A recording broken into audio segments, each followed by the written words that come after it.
And Muzz got mad at me, the coach said, he goes, Jesus Christ, why don't you just work 2 nines? And I went, okay. Please never do that. Yep.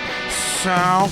Hello, everybody, and welcome to episode 467 of Spittin Chiclets, presented by Pink Whitney from our friends at New Amsterdam Vodka, here in the Barstool Sports podcast family. What is up, gang? We're 2 weeks into the season. There's a few surprises. Good for some teams, not so good for others. We'll get to them in a little bit, but let's check in with the boys first. The Wit Dog, let's get you first. What are you up to? How was your weekend? My weekend was phenomenal. I had the Sunday, as most parents who have kids who play sports understand, the Sunday madness. Luckily, it's not on Saturdays yet for me. It's just Sunday. It was a hockey game at 9:15. Drove up to the soccer game at 11, and then drove to the course for his Riders golf at 1, followed by like a big family get-together after most of the family was doing a walk for my wife's aunt who had a brain tumor removed. It was a special walk, the National Brain Tumor Society. So then we had a bunch of people back, kind of madness, and then we did an interview with Michael Bunting that went great on Sunday. So a crazy Sunday. Saturday, it was one of those days. It rained all fucking day. So you know what I did? I sat around What'd and you did do, Whit? nothing.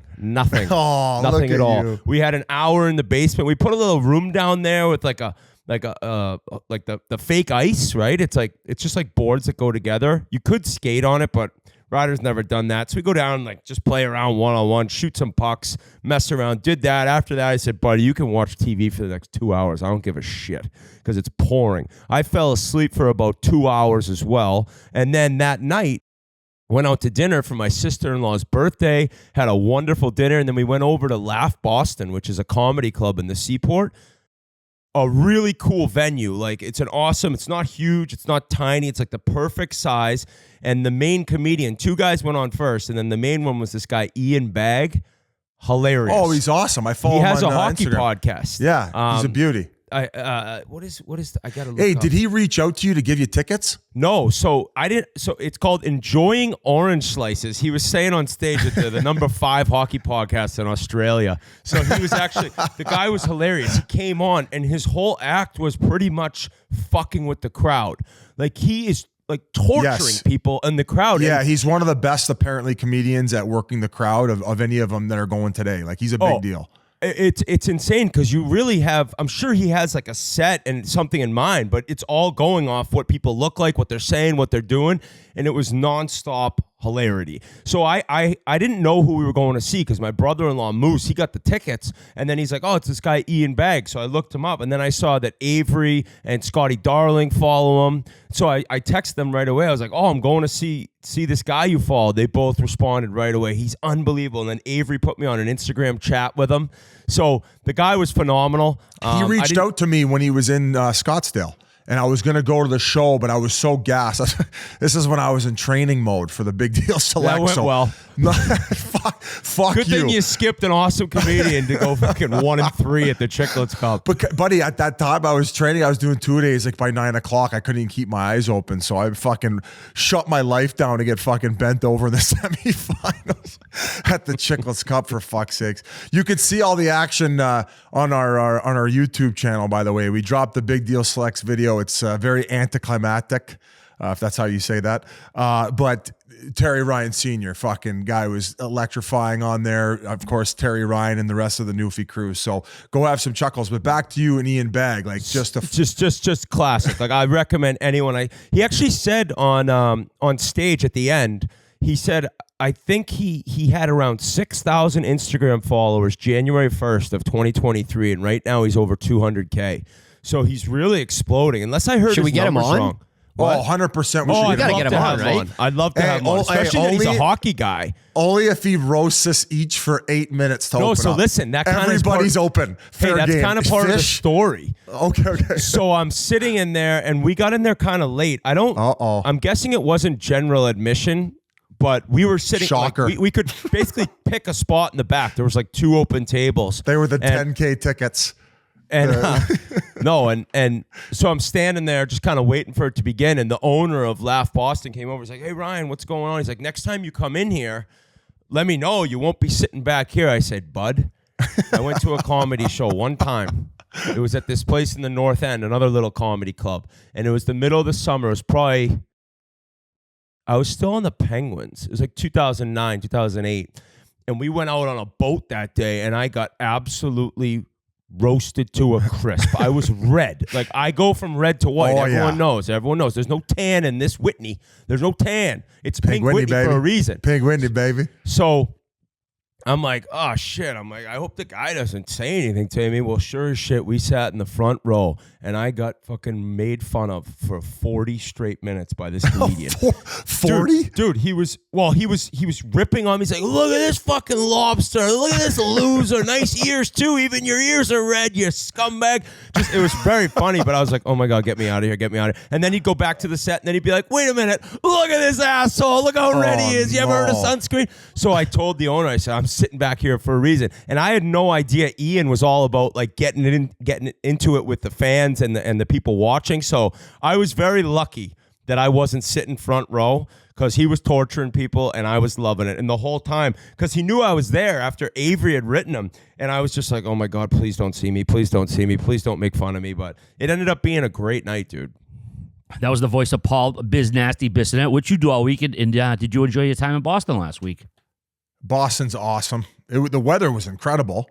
And then the fucking year of the warthog continues. We sat down with this guy, Mick Vukota. I would say undercover, easily top 10 for me. 90 minutes flew by. You guys are going to love this interview. Oh, he was a blast to sit down with. How big were his fucking paws? Oh, my God. He was a monster. That picture on his Instagram, it looks like one of those like fake hands, like a prosthetic, like back in the day. It's just like a giant fucking mitt, man, huge mitts. But I'm sorry, go ahead, Biz. I didn't mean to cut you off. Oh no. But so thank you for bringing him on board. I mean, that was your get. So what did he do? Slide in your DMs? Is that how you guys met? Yeah, he slid in the DMs a few months back, and I was like, "Is this really Mick Vukota?" Because you got to make sure this day and age. Yeah. Like when you thought the gambler was Marek Sidlicki on Twitter. Exactly. Yeah. He at least he was I honest. thought that too Sidlicki for a loves bit. the action. Yeah. I thought that for a bit too. At least I checked before I brought him on. What's up, G? No, I was going to say, I think that Marek Sidlicki, he's like a 15-year-old kid, too. Oh, yeah. We met him in Buffalo at the Chiclets Cup last year. So back to Vukota. Yeah, he slid in the DMs a while back, and we were going back and forth. And he said he wanted to, like, he was willing to come up here because he lives down Martha's Vineyard, the island next to Nantucket. And it just lined up perfect. I talked to G a couple weeks ago. I said, we still looking for guys. I said, Vukota says he'll come up from Martha's Vineyard. And, I know you guys weren't too familiar with him as a different generation. But for our listeners, I mean, the era of tough guys in the 80s and 90s was just incredible. And Mick fought pretty much all of them between the late 80s and the early 90s. His penalty minutes were insane. And he was so fucking funny, Biz, like you were just saying. Top 10 easily. It's a matter if he cracks the top 5, depending on people's taste. But the stories were great. And for a guy who took that many punches, man, he's still fucking sharp upstairs. Like, he had a great recall of all the stories. So I can't wait till the people listen to this, because it was a fucking slobber knocker of an interview. Yeah, so we were in Boston. We got to do a few interviews. The reason we were there was for a Pink Whitney appearance at, what's the name of it? Called Fresh? Yeah, Yep. Fresh was the first one we went to. Great spot. And then we went over to PKL, which is the pickleball, the new pickleball club, I guess I'll call it. I think they had 8 courts in there. So I didn't play, but you guys did. RA had another amazing athletic achievement with an unfortunate fall. Hey, to his defense, though, I don't think he was given the heads up that he was playing. So no, he wasn't. He had too. blue jeans on, which when he found out, he was a little choked that he didn't bring athletic gear. And then sure enough, we fucking meme him and he ends up falling down in his arse. But that was the first time I'd ever played pickleball. So Same. And awesome you're building game. a court at your house, correct? Well, yes, I knew I was going to like it because it's like a bigger version of ping pong where the tennis stroke fucks me up. Like, I can't do whatever, for whatever reason, I can't keep a rally going. So with the pickleball, it's more about athleticism, I guess, than your like stroke.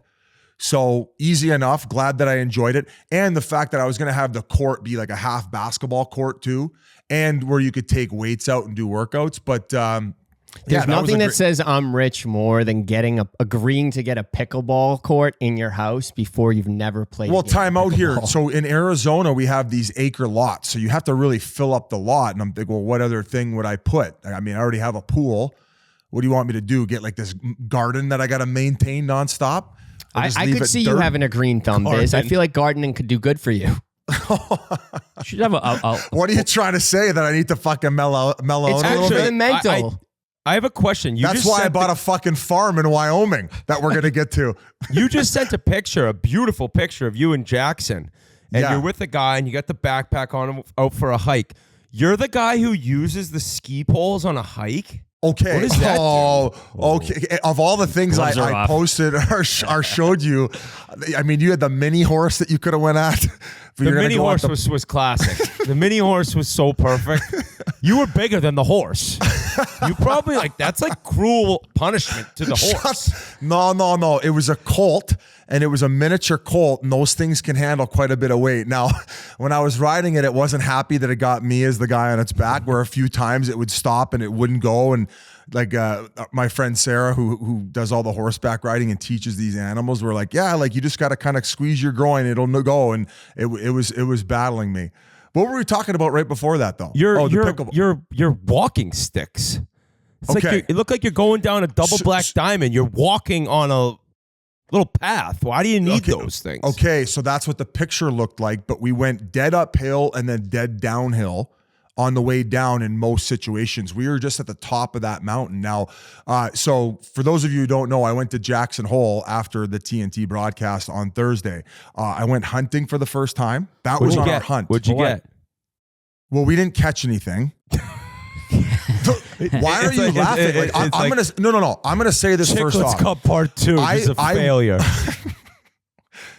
I went through the process of what it's like to hunt. Those guys had guns. I didn't have a gun because I don't have a license and I don't know how to shoot one. And we can get to the whole getting a gun thing in a minute. But I went through the process where on Saturday I was asked if I wanted to go on a hunt for the first time. And I said, yeah, I would like to go see what it's about. Now, the main hunting season is September. As you get into late October, it's obviously harder to catch stuff. And then in October, they open it up to rifles, where I believe they only have a certain amount of rifle licenses during September. But these things are mating so much where when you just blow the horn, the guys are just wanting to fuck anything. They'll come out and you can get it as close with a bow. So I was kind of learning a lot about the whole hunting realm and when it takes place. So I was asked to go on this. So it was a 4:30 wake up. We were out the door by 5, and we drove to this in part of where they have it all restricted off, where it's national land. So you park the car there, and then from there we had to hike over a few hills. So we went dead up, and that's why you bring the poles. So we basically did The other guy didn't have poles. I think that every guy in the group had poles. Maybe one guy didn't have poles. But on the way down, the way that you have to hike up and kind of climb these mountains. And the reason you do that is because obviously the deer or the elk or whatever you're trying to get inside the woods, they're pretty much in near where the water sources are. So we hiked over these two hills, got to one kind of as sun was rising. So I don't think the sun came up there slightly till about 6:45, 7. So we were basically where we needed to be, where we hiked from about 5:30 to 6:30, 6:45. So you're hiking for an hour, uphill. In the pitch dark too, huh? In the pitch dark. Do you have a headlamp light on your helmet? Yeah. So you start with a headlamp, and unfortunately, You're mining. Yeah. The one guy we went with, Ben, as soon as we started, 10 minutes after into our hike, he had to take a shit, a bad shit, which nobody had toilet paper. I felt bad for the guy. And thankfully the night before I had a same type of eruption shit where I actually stopped at a local laundromat on the way home where I had to go. Dude, you should have just found a Chiclets listener like RA in Southie. Yeah. Skill Bubsky first. But he ended up taking a massive dump, but we ended up hiking up about, like I said, an hour. And then you bring out the glass, either your binoculars or the thing you look through on the thing, and you try to see once these elk or whatever it is will come out from the wooded area to walk towards down by the water source. We didn't see one thing. So we just kind of stayed there, waited a while. We moved around to a different spot. And then we ended up kind of being around till about 12 o'clock and then hiked all the way back down. And that's why I needed the poles. Now, so did you not use the horn? No, because I don't think it's mating season anymore. Oh, okay. Oh, that was some September, hunters might be listening, punching the steering wheel right now. I don't know. I try to gather. Rick. Rick from Red Deer, Jesus Christ, spit it out, Biz. Rick from Red Deer is thinking that, but I was trying to siphon as much as possible, along with the fact that I wasn't going to carry a gun or shoot a gun because I've never had a course on it, nor do I have a license for it. But I asked, I'm like, well, how easy is it to go get a gun? And if I had to establish residency there and I had a state ID, I could just walk into a place. I believe, especially maybe it's not the fact because I'm not an American citizen, but I'm pretty sure even I could walk in and get a gun. And I'm like, well, you don't have to go for a daily course. They said, no, like the person behind the desk will teach you and tell you what you need to know about it. But even I was like, well, he's like, all right, here's how you load it. This is how you cock the bitch. Good luck. So I just found that crazy at how easy it is to get a gun, where, I mean, I don't want to get in this whole political debate, blah, blah, blah. Isn't that nutty, RA? Like in the state of Mass, do you have to do that? Mass is one of the strictest states to get a gun. You have to get approved by like a local police station, and it's a pretty lengthy process to get. I went to get my gun license to buy a gun about 2 to 3 years ago, and it was a 3-hour course, maybe 4. I was there forever, and then you have to fill out this paperwork, and then you got to go to the local police station. It's a long process. And then I got home from the course, and I showed my wife. I was like, I'm going to get a gun. She's like, you think you're getting a gun? She's like, I find like jewels around the house and shit. You're not getting a gun. Fuck you, you're not getting a gun. So the license is actually right here. Look. Commonwealth of Massachusetts basic firearms certificate. It was it actually expires in a year, so I still got time. 6/15/2020. So Bree kiboshed you getting a gun? What? So Bree kiboshed you getting a gun? She kiboshed it like you wouldn't imagine. You need a peace whip? You need one? I'll get you one. All right. All right. This one fell off a truck. Is that when you negotiated the 15 minutes for the pictures? Yeah, I'm like, if I can't get a weapon, we're not doing long family pictures. Oh, I thoroughly enjoyed that little lesson last podcast of the negotiation skills of wit. But it is crazy, though, to think that like you could be like, all right, that guy pissed me off this morning. I'm going to grab a gun at Walmart at around noon, and he'll be dead by 2 o'clock. Yeah. It's like on The Simpsons when Homer was buying a gun. He's like, I don't want to wait a week. I'm mad now. Like, you want to go shoot someone now? Same kind of joke. So we didn't kill anything. RA, I was going to get to that. Have you ever had elk meat? I think I might have had an elk burger in one of my trips to Canada. Yeah, I ordered it, and then he ate it when I went to the bathroom. And the whole reason I'm talking about this, I think at a certain point I would like to become self-sufficient enough to be able to go out and hunt something and, you know, shoot an elk and then, you know, preserve and eat the meat for the next how long it takes you. I think that like a full thing, if you catch it yourself, which I think you're crazy if you go out by yourself. Normally you go in a groups of 3 or 4, but that's probably enough meat to last you a year. The guys who we went hunting with, I'll get you the name here too, Ben Bates, so thank you to the ginger beard, and Trevor Johnson. And he was the one who later that night we had a cookout, but because we didn't kill anything, he brought some elk meat, delicious. Have you ever had it? Yeah. I had an elk burger. It is real good. I mean, it tastes sort of like beef, but there's something a little different about it, but definitely delicious, though.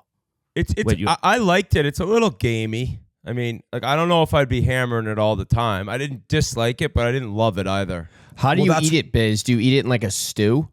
You could put it in anything. Yeah, you could have it in a stew. I had it as just like a regular steak, salt and pepper. It's definitely a little bit gamey, but I think you're doing it mostly because there's not all these preservatives and bullshit in it. It's just like fresh meat off the land. So a lot of people do it for like the health benefits of it. But I would like to eventually learn how to fish and hunt and become self-sustainable. I didn't want to catch anything on that hunt because I don't know. I don't think I'm ready for that. Because like fuck killing an animal, I think I would probably cry after I killed something. Dude, I could 100%. Then you got to drag it out of there. I told you I killed a bird with a BB gun when I was in 8th grade, and I'm still not over it. I felt sick to my stomach. Before we continue, I got to talk to you about Pink Whitney. And you lucky people in Edmonton with the Heritage Classic in town, Saturday night, Paul Biznasty Bissonette is going to be slinging Pink Whitney all over the ice house in Edmonton, 6 o'clock Saturday night, the night before the Heritage Classic. I wish I could be there. I really, really wish I could be there, but Biz will be there. He's working for TNT. He said, oh, perfect. I'll go over. I'll crush some Pink Whitney with some amazing Oilers and Flames fans. So go out, meet Biz, have some Pink Whitney in beautiful Edmonton, get ready for the game the next night, and also, for you American folks, or anyone actually who wants to go to New York City, Pink Whitney's going to send 4 people to New York City. If you think that a friend of yours is the ultimate life of the party, nominate them and you could win a Pink Whitney NYC trip. One lucky winner will receive an epic New York City trip for them and 3 friends, complete with a tour of Barstool headquarters. 10 secondary prize winners will receive Pink Whitney party packs with everything you and your crew need to take your shot and throw the ultimate house party. It's easy to enter. Just go to pinkwhitney.com to enter your info. Nominate your life of the party friend and describe how they always make that party next level for a chance to win the ultimate Pink Whitney NYC trip. And of course, make sure to head on over to your local bar and order some Pink Whitney on the rocks as a shot. Who knows how you like it, but everyone knows the pink is the drink. Pink Whitney, get involved. So another thing that we did, I did this weekend was I went and watched the World Rugby World Championships. There was 2 games. I got them written down here. Awesome. I don't watch a lot of rugby. I got explain the rules, but one of the guys at the one of the games we were watching, he was telling me a hunting story where, you know, these guys go out, especially during hunting season. They could go out every morning for 5 days straight for a month and still not catch anything. So, what a hobby. That's right. It's a tough hobby to catch your meat if you want it. So this guy had been going to this same spot where he was kind of tracking a big, I don't know if it was an elk or it was something that was of substantial horns. Okay. So this guy had been going with a certain group, and then this other guy randomly texted him one night and was like, hey, are you going hunting? And he's like, yeah, I'm going to that same spot. He's like, you mind if I tag along? Like I know that it's your spot. I just kind of want to come out for a hunt. And he's like, sure. So they go out that next day, and you know they get there early. They scope it out, and he's tracks that fucking thing that he's looking for. So they go and they prop themselves, and it's the guy who's explaining the story and 2 other guys. So the one guy's like the spotter, and then obviously this other second guy's behind him, and he has his gun out and he's looking at the same thing through it, but it's not his shot. Okay, because he's the guy who called the night before, and it was well explained that this was this guy's hunt, and if they had the opportunity to kill something, it was this guy's shot. So this guy who'd been, you know, going out every morning looking for this thing has it in his scope, right? So they're okay. Oh, they're all excited. They're all jazzed up. And so the way that he's looking at it through its lens, he doesn't have the perfect shot. So they're all kind of whispering to each other. He's like, yep, I got it. The spotter's like, yep, it's yours. And so as he's waiting for it to kind of turn sideways, all of a sudden he hears, boom. The fucking guy who called him the night before, who had him through the lens, took the shot. And so he's explaining the story, and I'm like, oh my God, like, did you fucking fist fight the guy? And he's like, I was so in shock, but because he nicked it, they had to go follow the blood trail. So for the next about hour and a half, so they ran after where it went. Next hour and a half, they're like chasing it down, and they can feel that they're getting closer to it. And then all of a sudden they make a sound, and then this thing, and their adrenaline's going through the roof, but he didn't get it clean enough. So all of a sudden it hears them make a sound, and then it darts. And these things can get 5 kilometers away within minutes. Like even after being shot too? It didn't get hit enough. They never found it. Oh, he should have been legally allowed to shoot the guy who shot the animal. Like it was his buddy, and he said they didn't speak for 3 months. And slowly they're getting integrated back together. But apparently in the truck on the ride home after, he admitted guilt, and he's like, buddy, I panicked. I shouldn't have done that. And there weren't very many words spoken. So jeez. I thought it was a pretty crazy story. And I feel like that's probably an unwritten rule in hunting, right? Like, this is my kill. Buddy, a reason. And one other guy was like, I would never talk to him again. I don't know if I would be that rattled over killing something that I never spoke to a friend again because he went at the first shot. we were joking around after. I was like, fuck, you'd rather he plowed your old lady. And he was like, they were all laugh. I say that all the time on the podcast, but they never heard it. So they were losing their minds. And then the rugby, awesome fucking game, man. The one game was a bit of a blowout, the All Blacks, but England put up a hell of a fight against, I think it was South America or maybe it's South Africa I'm thinking of. But did they explain the difference between rugby and Aussie rules football? No, and there's even another one. So really? I just the one where they're doing the World Cup right now. I believe it was 15 on 15. That was the one that I watched, and I understand most of the rules at this point. It's have you ever seen the All Blacks like pre-match? I have seen it. That's pretty cool. We didn't turn on the Peacock or whatever network we were watching it through at the time on soon enough to see the dance. We pretty much just got there for kickoff, but just an amazing sport. And those guys are probably the toughest athletes on the planet. Right up there. I mean, no pads, like just killing each other. Mutants. They're all monsters. And they get at it after the games. They get fucking buckled. I live next door to rugby guys up school, and savages. They go play the games, and everybody would drink. They would shoot the boot. They would drink fucking beers out of like fucking sneakers and shoes. Just disgusting, vile stuff. I would love savages. I would love to get more athletes and people on that aren't just hockey players on the pod. I mean, we could do it. We could just do these one-offs for YouTube. But a Canadian rugby legend, Jamie Cudmore. I've met him through friends, and this guy played over in France. This is one of the scariest humans. Like he'd be the guy going to the pile and he'd fucking throw like dirty elbows. I think he was known as a dirty player, but if you watch his like highlight film, you'll see how feared and intimidating this guy was. He was a fucking maniac back in the and in France, I think that's one of the top leagues that pay the most.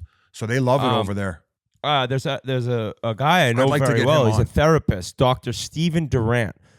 He's worked with the Bruins a lot. His main job is he works with soldiers with PTSD. He's an amazing person. You can actually Google him and see this article on him in the Boston Globe. One of the most impressive people I've ever met. I've spoken to him a lot in terms of getting help when things aren't going great or when you want to talk to someone. And he actually went on the Rink Shrinks with Brian Yano and Mike Mono. Awesome interview. I'd love to have him on here sometime. He played rugby his whole life. He was able to actually play with his son. He lost his eye playing rugby, man. Oh. In the middle of a scrum, his eye got fucking ripped out of his fucking head. And he's had an eye patch on the rest of his life. There's an awesome Boston Globe article from a few years ago on him. If you ever want to check it out, an incredible guy, but he just loves rugby. Like when he's talking about it to me, he just lights up, and it led to one of the hardest things he's ever been through in his life, right? I mean, losing an eye, and he still just loves the game that much. But he's told me a couple different stories. Like, yeah, you think NFL football piles get ridiculous? There's nothing like rugby. Oh yeah. Would you get him on at some point?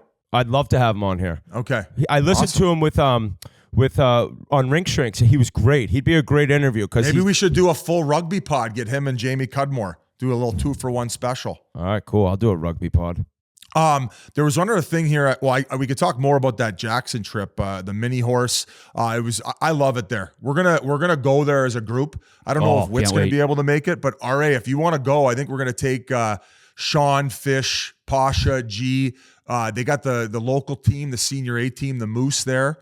We could go snowmobiling with my neighbor.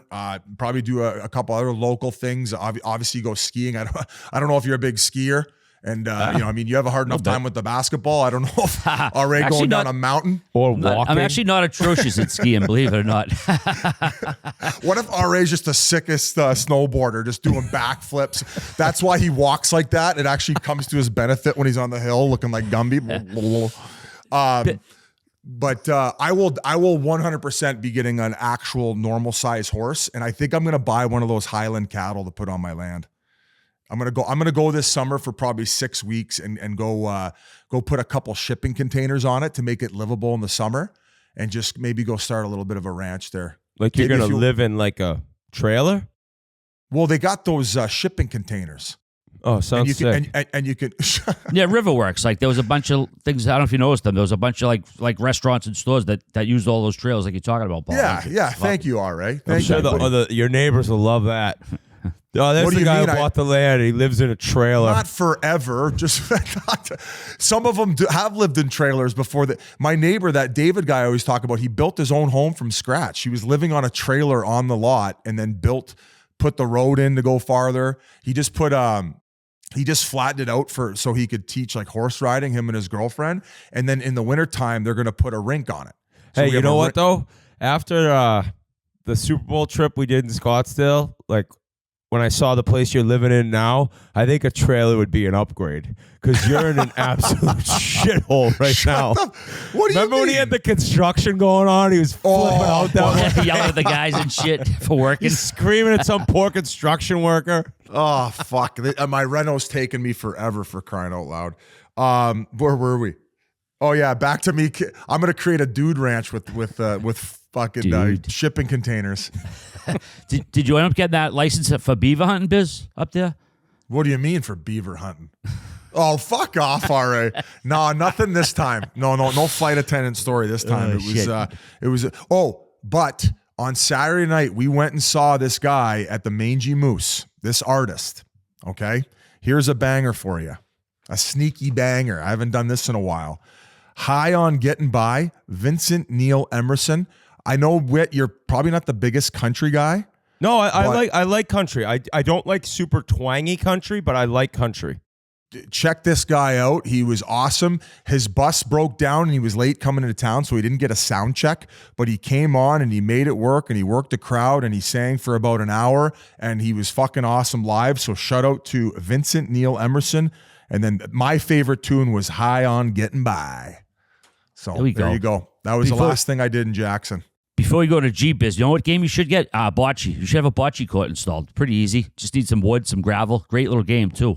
In the backyard in Arizona? Yeah, wherever. Yeah. Well, no, maybe Jackson Hole, wherever. It's your house. You do whatever you want, but bocce's a good little game. No, I'll do one in trailer. Arizona for you. I'm going to go meet my builder after this. I'm going to say, RA wants a bocce court because it's the fucking year of the Warthog. Okay, so who would your partner be, and would that be your team name, the Warthogs?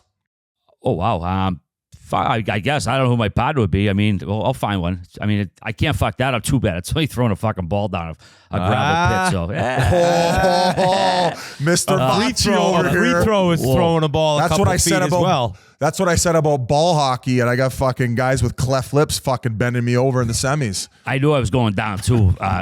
To playing that pickleball, because the first game I was like, I backpedaled a couple of times. I was like, oh, this is getting a little too close, but I did go down. Oh, I was like, just don't hit your head. That's all I cared about, was not getting a conky. So hey, we didn't get skunked. That's all I really gave a shit about. So. RA, before I send it back over to you, Shauna Puzo, happy birthday. Couple of clicks for Shauno. Shauno is one of our videographers. He helps us with the YouTube drop, and he's the one who thought of all the, what do you call that? The listing? The sidebar.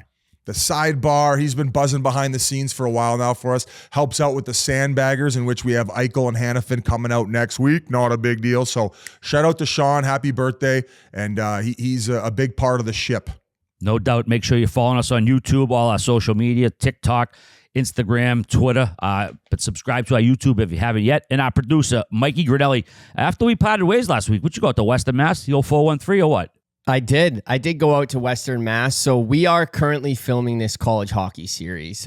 So we had a pretty crazy Wednesday last week. We started the day 8 a.m. at UMass, where Coach Carvel, they won the national championship a few years ago, gave us unprecedented access to the team, facilities.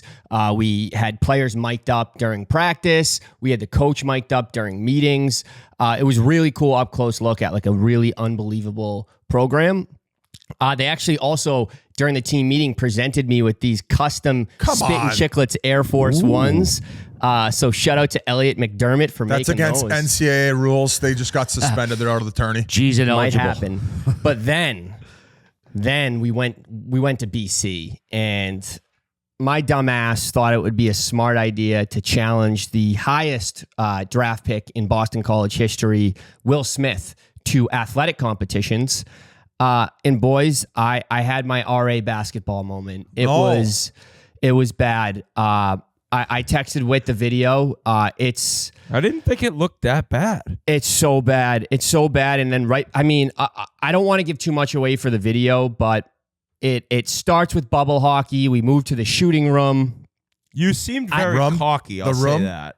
I end up in a pull-up competition with this kid, and it ends with me on Alumni Field having to do sprints, and it is as embarrassing as it gets. So I'm very excited for the series to come out, but this video could be the end of me. What's Will Smith saying? He is very excited for this upcoming season. I think what's super cool about this BC team is Will Smith, Ryan Leonard, and Gabe Perreault. They dominated at the development program last year. What's that about? What's the fart noise for? And because he hates BC. I'm not talking about BC. They BC's dominated at the development program. I know. Grinnell is. Grinnell, keep going. They dominated the development program last year. They all committed to BC together, and now they're playing on a line at BC together. Is Leonard the kid we interviewed from Washington? Yeah. Yep. He's a unit. So he's back at university. No, it's his first year. He's a freshman. Or he's still there because he was drafted, didn't make the team, sent back. That's what. Come on, it's hard to follow all these kids. No, you don't go to camp when you go to college. Oh, you didn't even go. Okay, You go to rookie development camp after the draft, but it's not which like is junior. fucking stupid because they did that all because of the whole like can't accept gifts or whatever. Now these kids are making dough off the NIT deals. Is it called NIT? NIL. I always get deals. those fucking mixed. God damn it. Name, image, and likeness. NIL. Gee, we got a vid dropping tomorrow. Is that true? What do we got going on? Let the people know. Not a college hockey vid, but we do have a vid dropping tomorrow. That's the first episode of Chiclets TV. So we're rebranding our behind the scenes series to Chiclets TV. It's going to be episodes, basically once a month. And it's just going to be a behind the scenes look at, Chiclets and what goes on. This will be the Chiclets Cup. So we followed around Merles and Colby while they're playing. RA, you'll be able to see him up on stage with Dirty Honey, backstage hanging with Dirty Honey. There's just there's a lot of senior, some con man. Just some stuff people were complaining about the length of the other video, saying it wasn't enough. It was 20 minutes, right? It was done before you knew it, kept you engaged the whole time. This is a little bit more in-depth behind the scenes. Like you could see like the teams that bought you guys or donated money to have you on their teams. Like you could see these side storylines. Some are emotional, some are funny. So it's kind of like the whole overall what was going on at Chiclets Cup. And if you've never been to a Chiclets Cup, you could see what it provides. Like you come there and you sign up. Well, we get you guys a little bit of merchandise. we get you this time we got the Sabres exhibition game. Like that was awesome. And then the next night we bring in a professional band, Dirty Honey Band, and they were awesome. They rocked the show. So we like to put on more of a festival than just a ball hockey tournament. So if you've never been, you get to see exactly what we do. One thing to keep an eye on this vlog, and I don't know if you guys remember this, but when we were in the box at the Sabres game, TR Senior and TR Junior both just tripping on mushrooms, just screaming at each other in the box, just going head to head. Oh, it's all in there. It's unbelievable. Okay. So 6 p.m. tomorrow, 6 p.m. on Wednesday, it drops. And you're going to be able to see more of that college stuff. That actually reminds me, and I have it written down here. I said, ask Whit about Celebrini Kid and Iserman. Because last week we got off the beginning. Sometimes we get spiderwebbed where we go a different direction. You said that the under-18 national team came in and beat a university team 8-1 or 8-2. Yeah, they worked BU. So all these kids are 17 years old and they beat a college team. Like, how is that? Now, BU didn't have their starting goalie playing, and they also didn't have two defensemen playing. But still, like the under-18 team, I mean, they got a lot of kids that'll be high picks. They're very good. All of them are going to D1 schools the next year on a full ride. So it was obviously a tough loss. But yeah, Iserman was, I'm telling you, there's like some Austin Matthews in there. It may sound nuts. I saw he had another hat trick this weekend. I think he has 5 hat tricks this season. It is straight up natural goal scoring ability. Like against college teams? I don't know if all 5 are. I think he had another hat trick against another college team this weekend.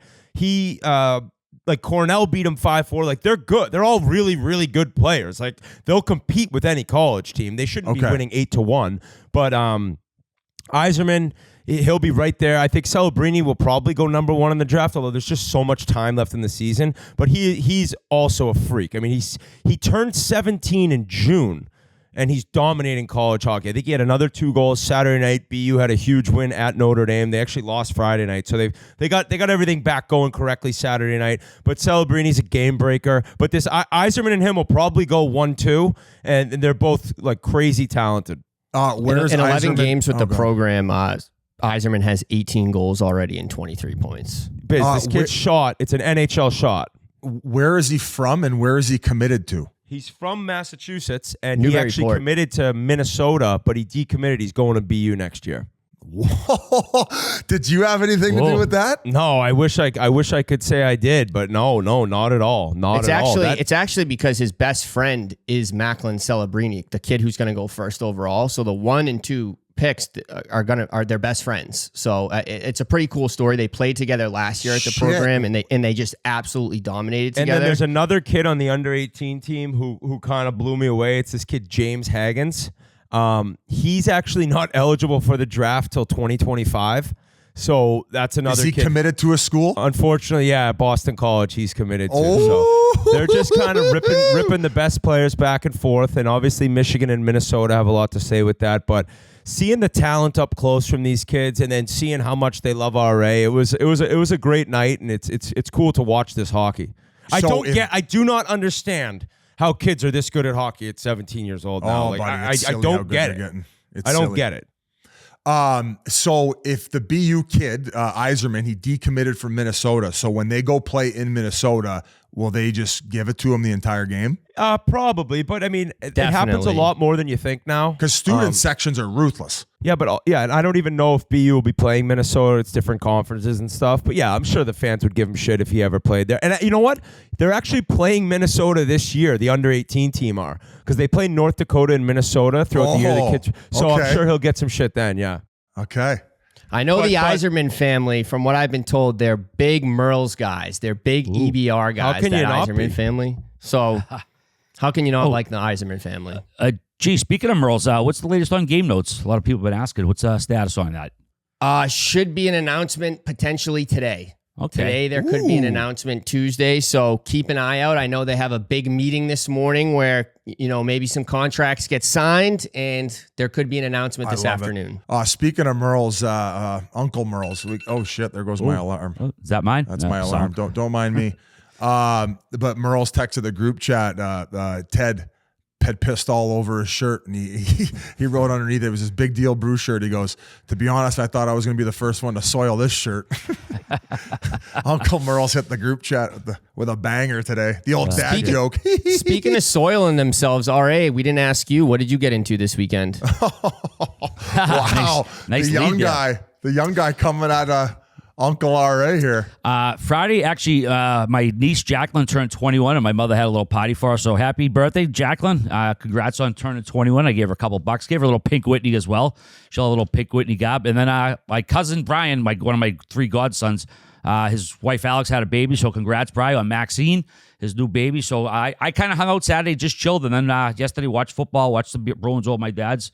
Got some work done. Biz, did your boy Chise tell you we went to JJ Foley's, your buddy who was in town when you were last week? Is that your private bar? Oh, I wish, man. I know JJ Foley's.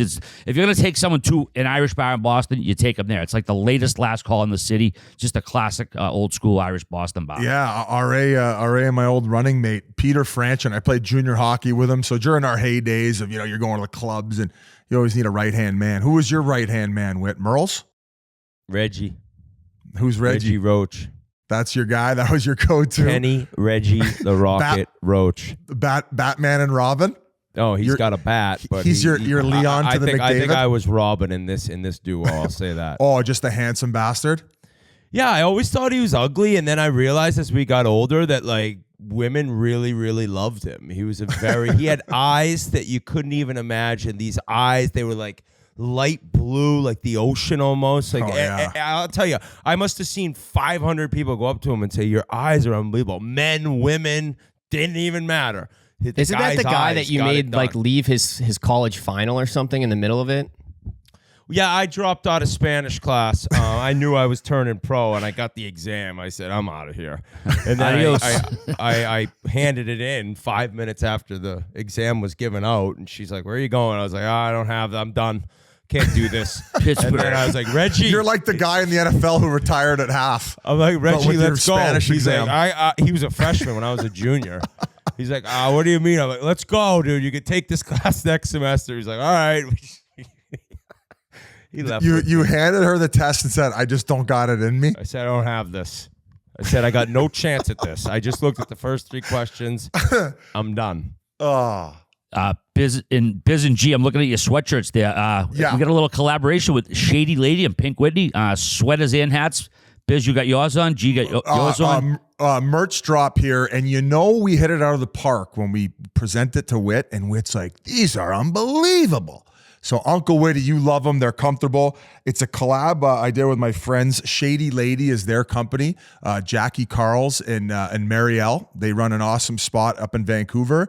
And they have these sweaters, and they're called Butter Fleece. Super comfy, and they have this cool writing on them. I said, that would be a sick Pink Whitney collab. So they made it happen. We've been wearing them for a couple weeks now at Chiclets Cup, and everybody who sees them on whether it's the podcast or the videos, they're like, where can we get that? Well, you can now. We're doing a limited drop. G, you can give more of the information, but it comes in green and blue, and get them while they're hot, and see you later. Yeah, They'll be sold out in no time. We don't have many. We don't have many at all. So Wednesday at 2 p.m. Eastern, they go on sale. So get them quickly. And Biz, kind of just to touch on what you said, I mean, we've had these for a couple weeks now. The quality is incredible. I've washed it 3 or 4 times. It stays exactly true to size, which I think is super, super important. So yeah, 2 p.m. Eastern on Wednesday, these things go on sale. We don't have a ton in stock, so the quantity is low. The quantity is very low, but the quality is very high. So Shady Lady, Pink Whitney, go check it out. Wednesday, 2 p.m. they go on sale, and we haven't stopped wearing these things. All right, before we go any further, here's a word from our friends at Body Armor. Spittin Chiclets is brought to you by Body Armor. From sports drinks to sport water, Body Armor keeps us hydrated all day long. Whether we're talking, watching, or even playing sports, Body Armor is our go-to choice. Real hydration, real ingredients, packed with electrolytes, vitamins, and nothing artificial. Body Armor has great tasting flavors like, my favorite right here, strawberry banana. Of course, you get blue raspberry as well. And the best athletes in the world hydrate with Body Armor, like Ronald Acuna Jr., Christian McCaffrey, Alex Morgan, and the latest athlete to join the team, Joe Burrow. I've been singing the praises for strawberry banana for a while now. This stuff gets me through recording the show, gets me through my pickleball games. It gets me through life. The stuff is the best. Body Armor, get on it. I need another case, G, so send it up this way. Body Armor is available in stores nationwide, so head on over to the Body Armor store on Amazon and get yours today. Biz, back on the road this weekend. You're going to be in Edmonton, an appearance before the Heritage Classic, Saturday the 28th at the Ice House in Edmonton. You excited or what? No, I'm pumped. I always like going back to Edmonton. Like probably the one city where I get handed marijuana more than any other city by at least double. A lot of very generous people there who want to get high with me. So I'll see you at the appearance. Pink Whitney. It's going to be a blast. Looking forward to it. And I was going to stick around for the game, but now that McDavid's not in, I'm out of there. I'm going to come home and get back into the warmth and get ready for a big podcast that Monday. So Oilers. Woo.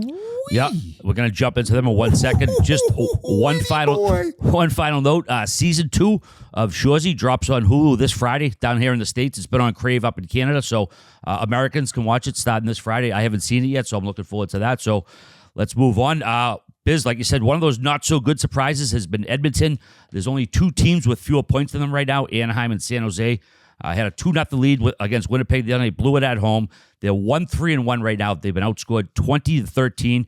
Like you just said, McDavid's hurt. He's going to miss a week or 2 with an upper body injury. Probably going to miss the Heritage Classic, which sucks for everybody, him, the team, the fans, everybody who wants to watch on TV.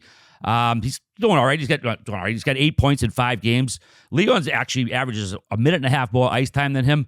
Whit, you're the Oilers guy. I mean, obviously the goaltend's an issue. What are you seeing? What's the problem? What are they going to do here? Everyone needs to just take a breath. Okay. And everyone needs to relax, okay? The nature of this business is overreaction and panicking when there's no need to panic. Has this start gone as we planned? No, by no means. By no means. But is this just going to, in the end, be a little blip on the radar? Yes, I truly believe. There is no doubt in my mind they're making the playoffs, all right? Now, the one thing I'll say is that the further you fall back, the tougher it is to win the division, and then all of a sudden to try to beat Vegas or to try to somehow get through them to Colorado, and you're starting on the road. That is not the goal. You need home ice. That's the goal. Unfortunately, the beginning has been kind of just inconsistency. Like I'll say, they played horrible in Philadelphia. That was the home opener was like a disgrace, whatever. That's kind of a one-off when you look at it. The real upsetting one to me was Philly, because they came off that Nashville win where they looked awesome. Everyone was buzzing. The Nugent-Hopkins line looked incredible. And then they go to Philly, and it's just one of those, like, I think they think or have thought it's just going to be way easier than it is. And it's not. This league is deep. There's like and one everybody's really bad bringing their team. A game. Everybody's bringing their A game. Everyone's against the bringing their Oilers. A game against them as well. But there's honestly, like, I watched Anaheim-Boston last night. Anaheim's they play hard. There's one horrible team, the Sharks. They might end up being one of the worst teams we've ever seen, but I digress. Personally, I think that this year started, and there's all the headlines and there's all the expectations, and it's one of those things where you just like, oh, I just want to get back to the playoffs, and you kind of forget, like, you got to bring your hockey, you got to play some legit hockey in the regular season, right? And the whole thought of like, just get me back to the playoffs, we want to win the Stanley Cup, like, you start doing that, you're done. And that's what it looked like in Philly, where maybe they thought it would be easy, and it's never going to be easy against Philly. I mean, they've had a good start, credit to them, they play hard, they got some guys back that weren't playing last year, but they were horrible. McDavid didn't have a shot 5-on-5. Even though McDavid has 8 points, he has looked, and now granted, we're talking about the standard of one of the best players any of us have ever seen, but he hasn't really looked like himself to me. Yeah, I'll 8 points also on say a dry this. spell. I'll also say this to show I'm not biased. Whoopsie. The goal in Nashville, like, that wasn't, I don't know. I people are going nuts over that goal. That was a complete whiff on the defenseman. It went right through his legs. Like, McDavid, that's not even on the top 50 of McDavid goals in his career. So I just want to get ahead of that. That's why I'm just showing you guys. I'm not just going to say it's this unbelievable world-class goal when it wasn't. But McDavid, obviously, I don't think he'd been battling injury. I think something happened in that Winnipeg game. Now, they're saying upper body, and it looked like it was his hip in the video in which he went grabbing. He was like grabbing his lower back, kind of like hip a little bit. And then there was a lot of reports online that said that people were trying to read his lips where they thought he might have said, "I tore something," which, you know. Get the forensics team out. Yeah, exactly. It's like, you don't know. Nobody Get knows a what was Puzo said. on the case. Get him to break down the video. But the problem is that the team says 1 to 2 weeks. If that's the case, not a big deal. We've seen Leon step up big time before. I think the last time Connor missed time was the COVID season, 2019-2020. And Leon has been unreal when he hasn't been in the lineup. Similar to how, Biz, you said to the group. What I said to the group to chat, well, one, it needs to happen. And it seems like when one guy's out, the other guy elevates his play. I guess the only thing I would say is sometimes when you have two guys of that caliber, it's like, hey, here, you take it. No, here, you take it. Where it's like now all of a sudden they're like, I have to take this. It's my team. Let's go here. So that would be my only counterpoint. I was a little shocked by the slow start and how flat they've looked and maybe not competitive, especially from the bottom six, and we'll get to that. But just because of what was said last year after they were eliminated from playoffs, it was one of those things where it was like, boys, you be here ready to go September 1. We're skating as a team, be in the best shape you've been in your life, and we're going to fucking run train. And you just touched on it too. Like, the West right now, especially Colorado and Vegas, they look like fucking poised and ready to make a rip again. And we're going to get to them a little bit later. So the road through the West, and including LA if they end up LA hasn't looked great. I mean, the Oilers are 3 points back of, I think, second in the division. So no, I understand. But with there's in my thing, I think that it's probably a good thing to struggle early. I'm always a big like work out the kinks at the beginning of the season. You don't want to be hitting your stride too early. Like, you have to. One of the biggest issues last year, I said, was bottom six and then help when they need it, when maybe they're not getting production from the big guys, which is not very often. But come playoff time, if they do, they got to be able to rely on those guys. So I wrote down the names here, like Brown, Janmark, McLeod, and Holloway, who all spend a lot of time on that third line. No points. The whole fourth line, in which some of those guys I just mentioned might spend a little bit of time along with the other guys, no points. So between all those names I just mentioned and the whole fourth line, so far this season in 5 games, they've brought absolutely nothing. So as much as people want to bitch about the goaltending, which, has not been great, I think that between Darnell Nurse and Bouchard, I think that there have been some major defensive lapses. Like Bouchard's struggling right now. He's struggling a little bit. He's still got a couple points, but defensively just getting eaten alive. So I think that there's enough to go around here. Another name I wanted to bring up, Evander Kane. I thought when he had that playoff 2 years ago when they went to the Western Conference Finals, he was probably their overall most dominant forward. He was a fucking horse. He was a force to be reckoned with. He was mean. He instilled fear in his opponents. Last year at the start of the year, he was okay and maybe a little bit better than over average, and then he got skated on by Patty Maroon, and I just feel he has not looked like the same player since. Right? No, here's the thing. So he did the interview. Gee, play the clip. I didn't play much in the first period, so I thought might as well get into a fight and take 7 or 8 minutes in the box. Okay. So that was after intermission with Scott Oak on Hockey Night in Canada. And here's the thing. I didn't really hate this that much. And he actually went out today and with the media said, I stated some facts. Like I didn't think he was stirring it up at all. I thought he was making light of the situation, saying, well, I was playing like shit. I wasn't really playing much. And I figured I'd go out there and be useful to my teammates. And I agree with that. Like, there you go. Yeah. And I'm going to try to wake myself up a little bit. Now, here's the thing. You're going to get a chance to play a little bit more now. Yes. He was practicing on the first power play this morning. Yeah. So he's going to get a chance to go in there. They need him to be good. But I'm with you. And the other guy is Connor Brown. I'm willing to give him some leeway because he missed all of last year and he's actually been good defensively. I think the goal scoring will come, but like, dude, you miss a season of hockey, you tear your knee up. It's really hard to come back and get in the swing of things early. Granted, it was a long camp. They'd been there a long time. I'm willing to give him 15 games to just kind of feel the pace again. But I wasn't mentioning those guys to throw them under the bus. I'm just saying they're getting no production from their bottom six, which is one of the things that they needed to address. Some fans are frustrated because they don't think that they have addressed that, along with the goaltending subject. But I think that there's enough to go around in the blame game as to the problems going on for the Edmonton Oilers. Now, we talked about it last podcast, whereas if let's say this continues 15, 20 games in, could Woodcroft's job be on the line?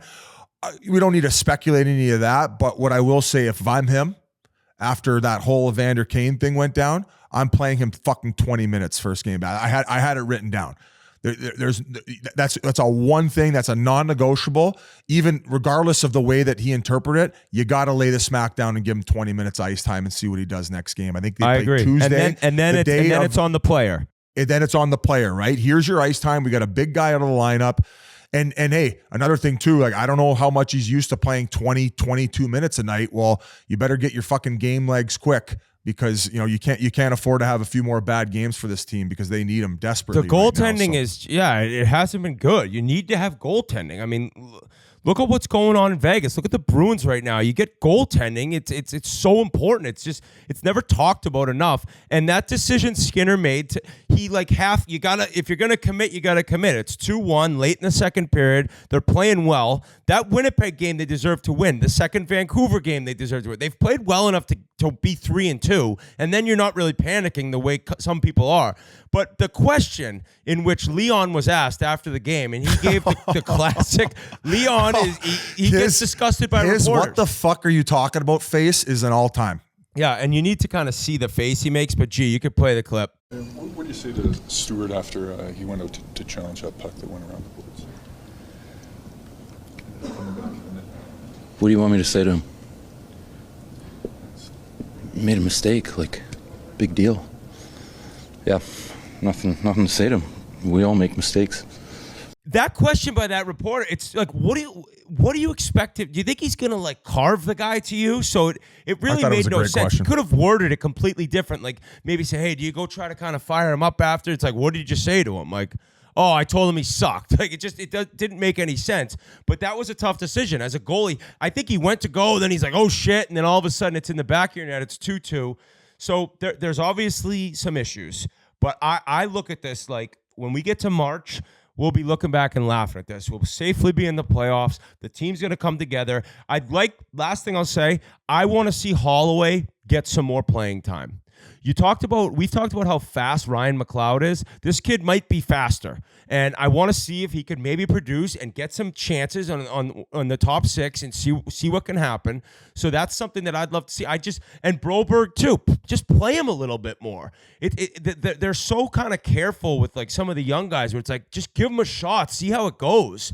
Because any single player, if they get a chance in a 5-game span to play, I don't know, as a defenseman, 18 minutes, as a forward, even 15, 16 minutes, like see what they can do, see if they can run with it as a young guy. So there seem to be some serious questions, and hopefully McDavid is what they're saying, and it's 1 to 2 weeks, because all of a sudden if 10, 12 days passes and they haven't said anything, and then they add on another week, then we could be looking at panic time.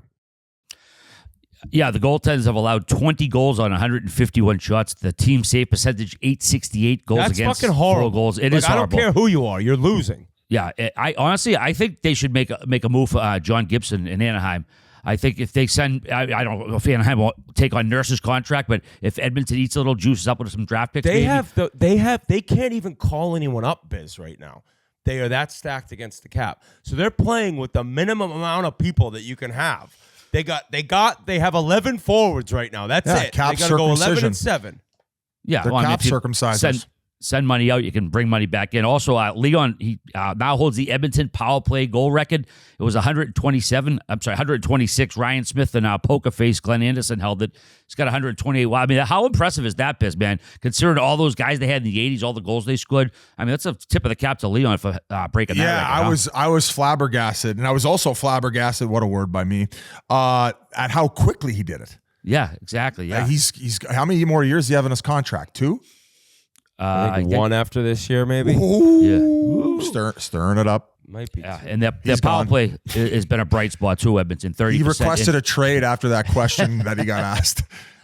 That look was fucking get great. Get me the fuck out of here. In 49 games without Connor McDavid, Leon's 49 points in 49 games, 16 goals, 33 assists. So he does pretty good in that spot. And Biz, I knew you were asking about Gino. I know it's a different team. Malcolm. Gino, listen to this. Gino without Sid.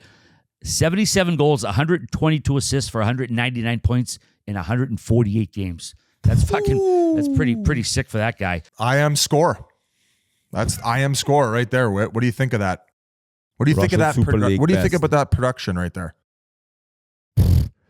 I think the guy loves being the man. And I think a lot of these alpha superstars love being the man. And when Sid's not there, he's the man. What's Witt's point production with Sid out of the lineup? Do we have that stat, G? It was, I think it was like 20 games played, 0-0-0, minus 19. That's just a guess. All right, boys. Anything further on the Oilers before we move on? Yeah, I got one last nugget here. I wrote it down. Witt, not a lot of production from the back end. 4 out of 70, pointless. So, I don't know. Maybe have a little powwow with them just like you're doing at BU. Maybe put that in your pipe and smoke it. I've had so much success in Edmonton prior. They should bring me in. Oh, we mentioned the Winnipeg game Saturday night. Connor Hellebuyck gave up 2 early goals, man, but he was lights out after that. Ended up stopping 38 out of 40 shots. Mark Scheifele with the overtime game winner, the 2 guys who signed the identical contracts. But they are signed through 2031, and the way that they've been drawing fans the last couple of years, man, it does make you wonder about the future of the franchise a little bit. Taking some numbers here, Biz. They had 11,226 at Tuesday's game with Pierre-Luc Dubois in town. One of the lowest turnouts ever, just 75% full. Versus Vegas, 77% full. The arena holds 15,321. It's the second smallest barn in the league after Arizona. They only had 13,410. Don't hand it to me first. At the home opener. And obviously the Canadian economy we've been hearing about, ticket prices. I poked around, man. You could get in that barn pretty cheap if you want to. But the thing is, it's just they've been doing this for a year, man. The fans aren't coming like they expected. Is there a possibility that they're gone again? Will they go back to Atlanta? I mean, they can't make enough money if they're only drawing $11,000 at So fucking Winnipeg. I'll actually start off. It ain't just Winnipeg either. Buffalo, dude. There's a couple. This is probably a bigger issue than people realize right now in the NHL. Attendance. Yes. So going back to Winnipeg, though, was it you I was on the phone with, G, where we looked $28 you can get into the building?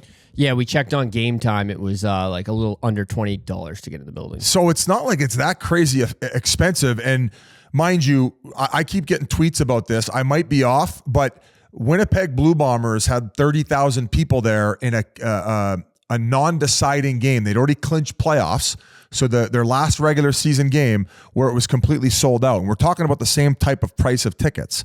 So listen, before I even get going on this, I played in Arizona. I worked for the Arizona Coyotes. I am a massive supporter.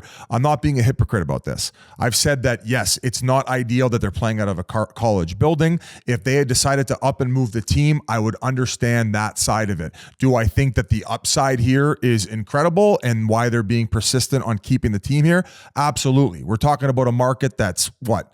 6, 7, 8 times the size of it, the TV aspect of it, and the fact that, the population, you could probably, if you have a decent product, sell out the building. We're talking, and I played with Shane Doan, and there was a lot of barking because at the time I was playing with the Coyotes, Winnipeg came back in the league. Because my first year or two, we played against Atlanta, then they ended up moving. And they were trying to make this gripe about the fact that the team should have never left. And they were playing videos of them having the whiteout and selling out after they'd already announced that the team was leaving town. But the problem was and is, again, at the fact that they have to rely heavily on gate because they don't have that corporate sponsorship in Winnipeg. They don't have a strong enough base in that regard. There's only so high you can get with local businesses sponsoring your team. Even from a national level, you're also probably the smallest of all Canadian markets. I think that's pretty fair to say. So for me, it's surprising to be so we should have never lost our team to begin with, when I'm also hearing online that there's a divide between ownership and the locals and the fans, where it's like, divide on what?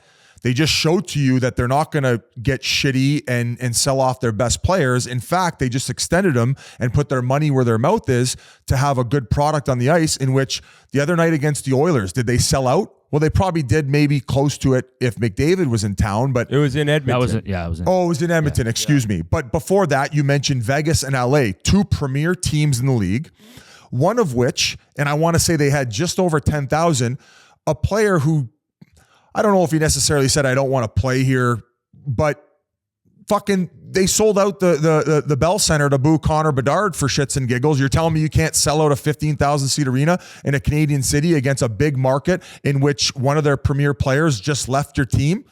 Like, boo them for fun or in seriousness, but come on here. The ownership group has stayed committed to you, and you're early in the season. It's like you've already given up, and you're saying from an economy perspective, well, that sucks to hear if that is the case and why people can't afford tickets.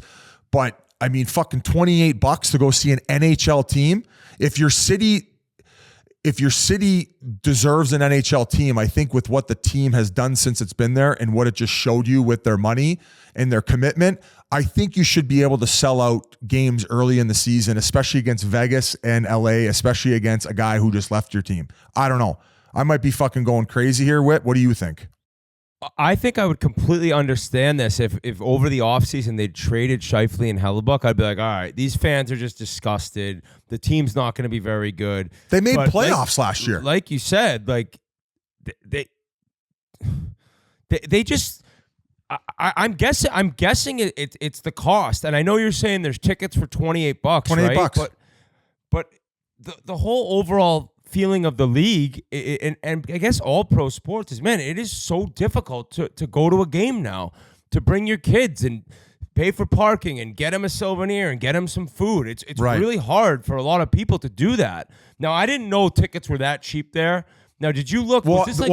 We looked right it up before a because I didn't game? want to speak out of turn, and I'm saying, well, if, at $150 to go early in the season, I get it. Maybe you want to save your money up for later in the year when things get a little bit more intense. But man, it's under $30. I mean, that's what it costs to go see the CFL team, if not maybe a little bit more because they've been running show the last 3-4 years in the Canadian Football League, which you love so much, Whit. Yeah, get a point for a punt. But you see Buffalo, Calgary's had some issues, San Jose. It basically shows that I don't think there's any chance we're ever going to get the season started when we want, which is right, maybe mid-September, late September, because obviously there's something about, and we'll see how this goes throughout the season. But I guess I was wrong in the sense of like, you could start it earlier. It's all right. There's football. Like maybe football does affect it that much, but we're saying Calgary, we're saying Winnipeg. That is like a scary sign, and I have no idea about the economy in Canada. I know the economy, but it's also the fact that there was 11,000 people there. I know it's not even 15,000 at the Saddle Dome is still a good crowd. We're talking about, and listen. But dude, Biz, I didn't have this team making playoffs, right? But as a fan, you have to believe in your team, and they still got some fucking great guys in that lineup to go watch every night. They got Ehlers, Kyle Connor. I mean, fucking Morrissey on the back end, Hellebuck, Scheifele. Like, they got some weapons in that lineup that are fun. They got some of these young guys. Like, it's not like they got a snooze fest. It's not like they're watching the fucking Islanders every night. Fuck you, Islanders. The Islanders are better than the Jets, though. Oh, yeah, not against Buffalo the other night. They put me back to fucking sleep, Mr. Ambien. Buffalo needed that. So, yeah, great game. I just remember when I was playing, if you... like going into Canada, no matter what, you knew the building was bumping. Any city, it was just like Canada that's always sold out. It's always ripping. And it's kind of crazy to see like a place like Winnipeg. There's not that much going on there. It's all about the Jets in a small arena. That was kind of shocking to see. Now, I know it's obviously different in like a city like Boston, but like this place is, and the team's been very good. This place is bumping every single game, but it is so expensive, dude. If you have 2 or 3 kids, like it's $1,000. Crazy. Like who can do that? And so I understand that it's a gate-driven league, and they need a lot of money made from people attending the games and buying merchandise and spending money at the arena.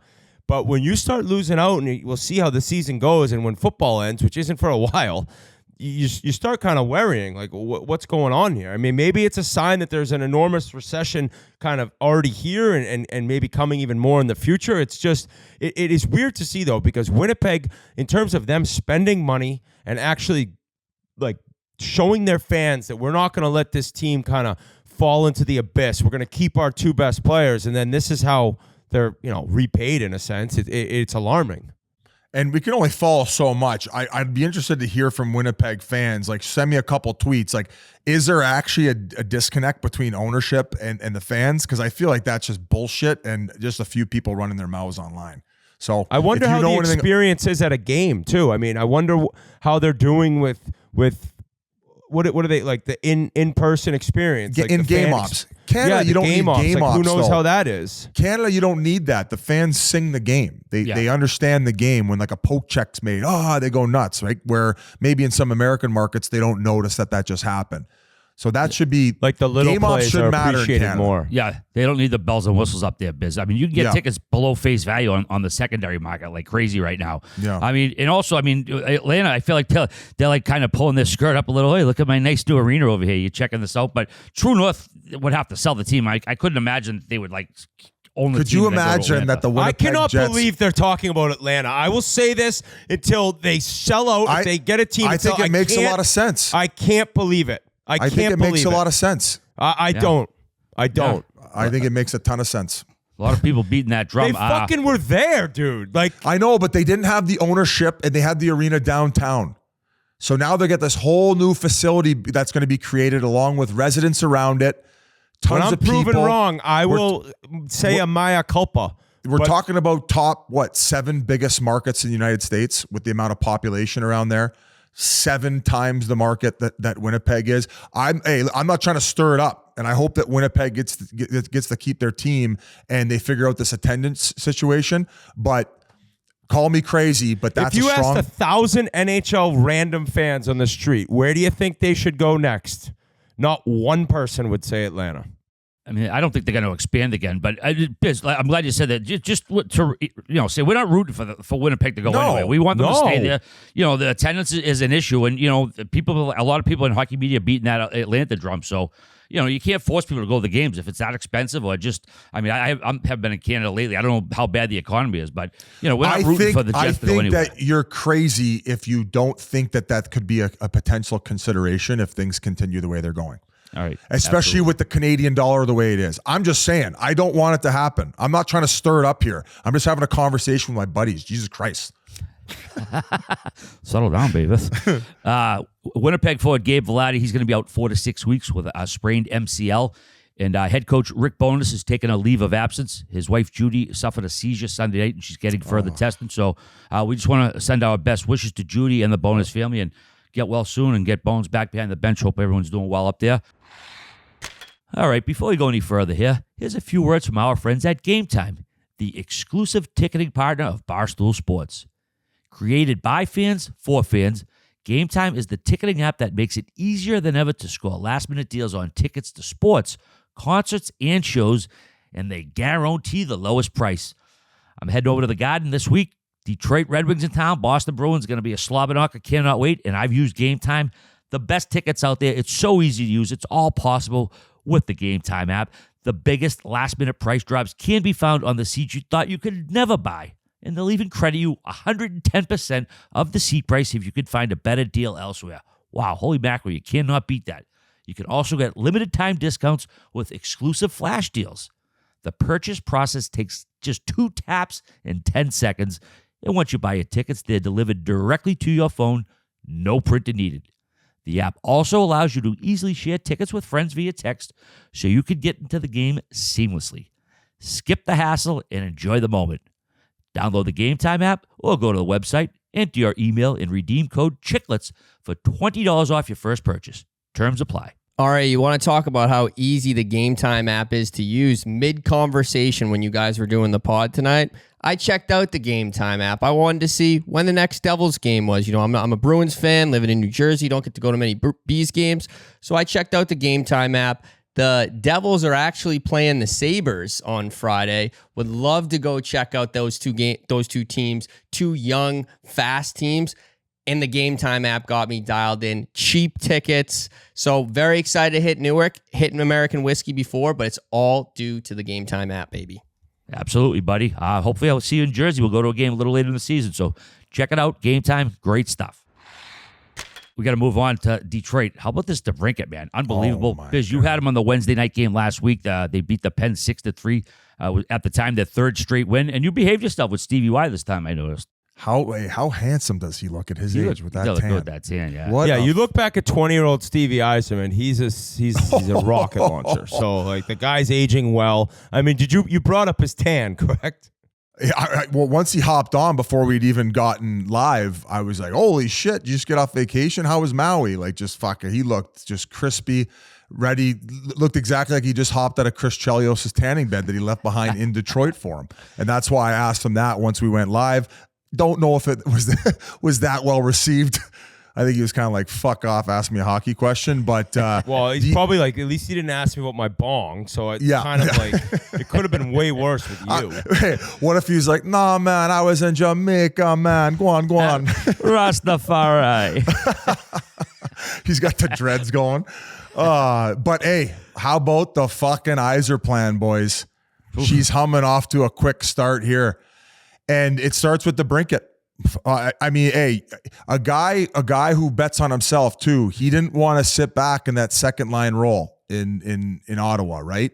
This is a guy who wanted to be back in that first line position, and right now he's looking like that 40 goal scorer he was playing with Patty Kane. And another guy making me eat my words, Dylan Larkin. I said on a Stanley Cup team, he's a second line center.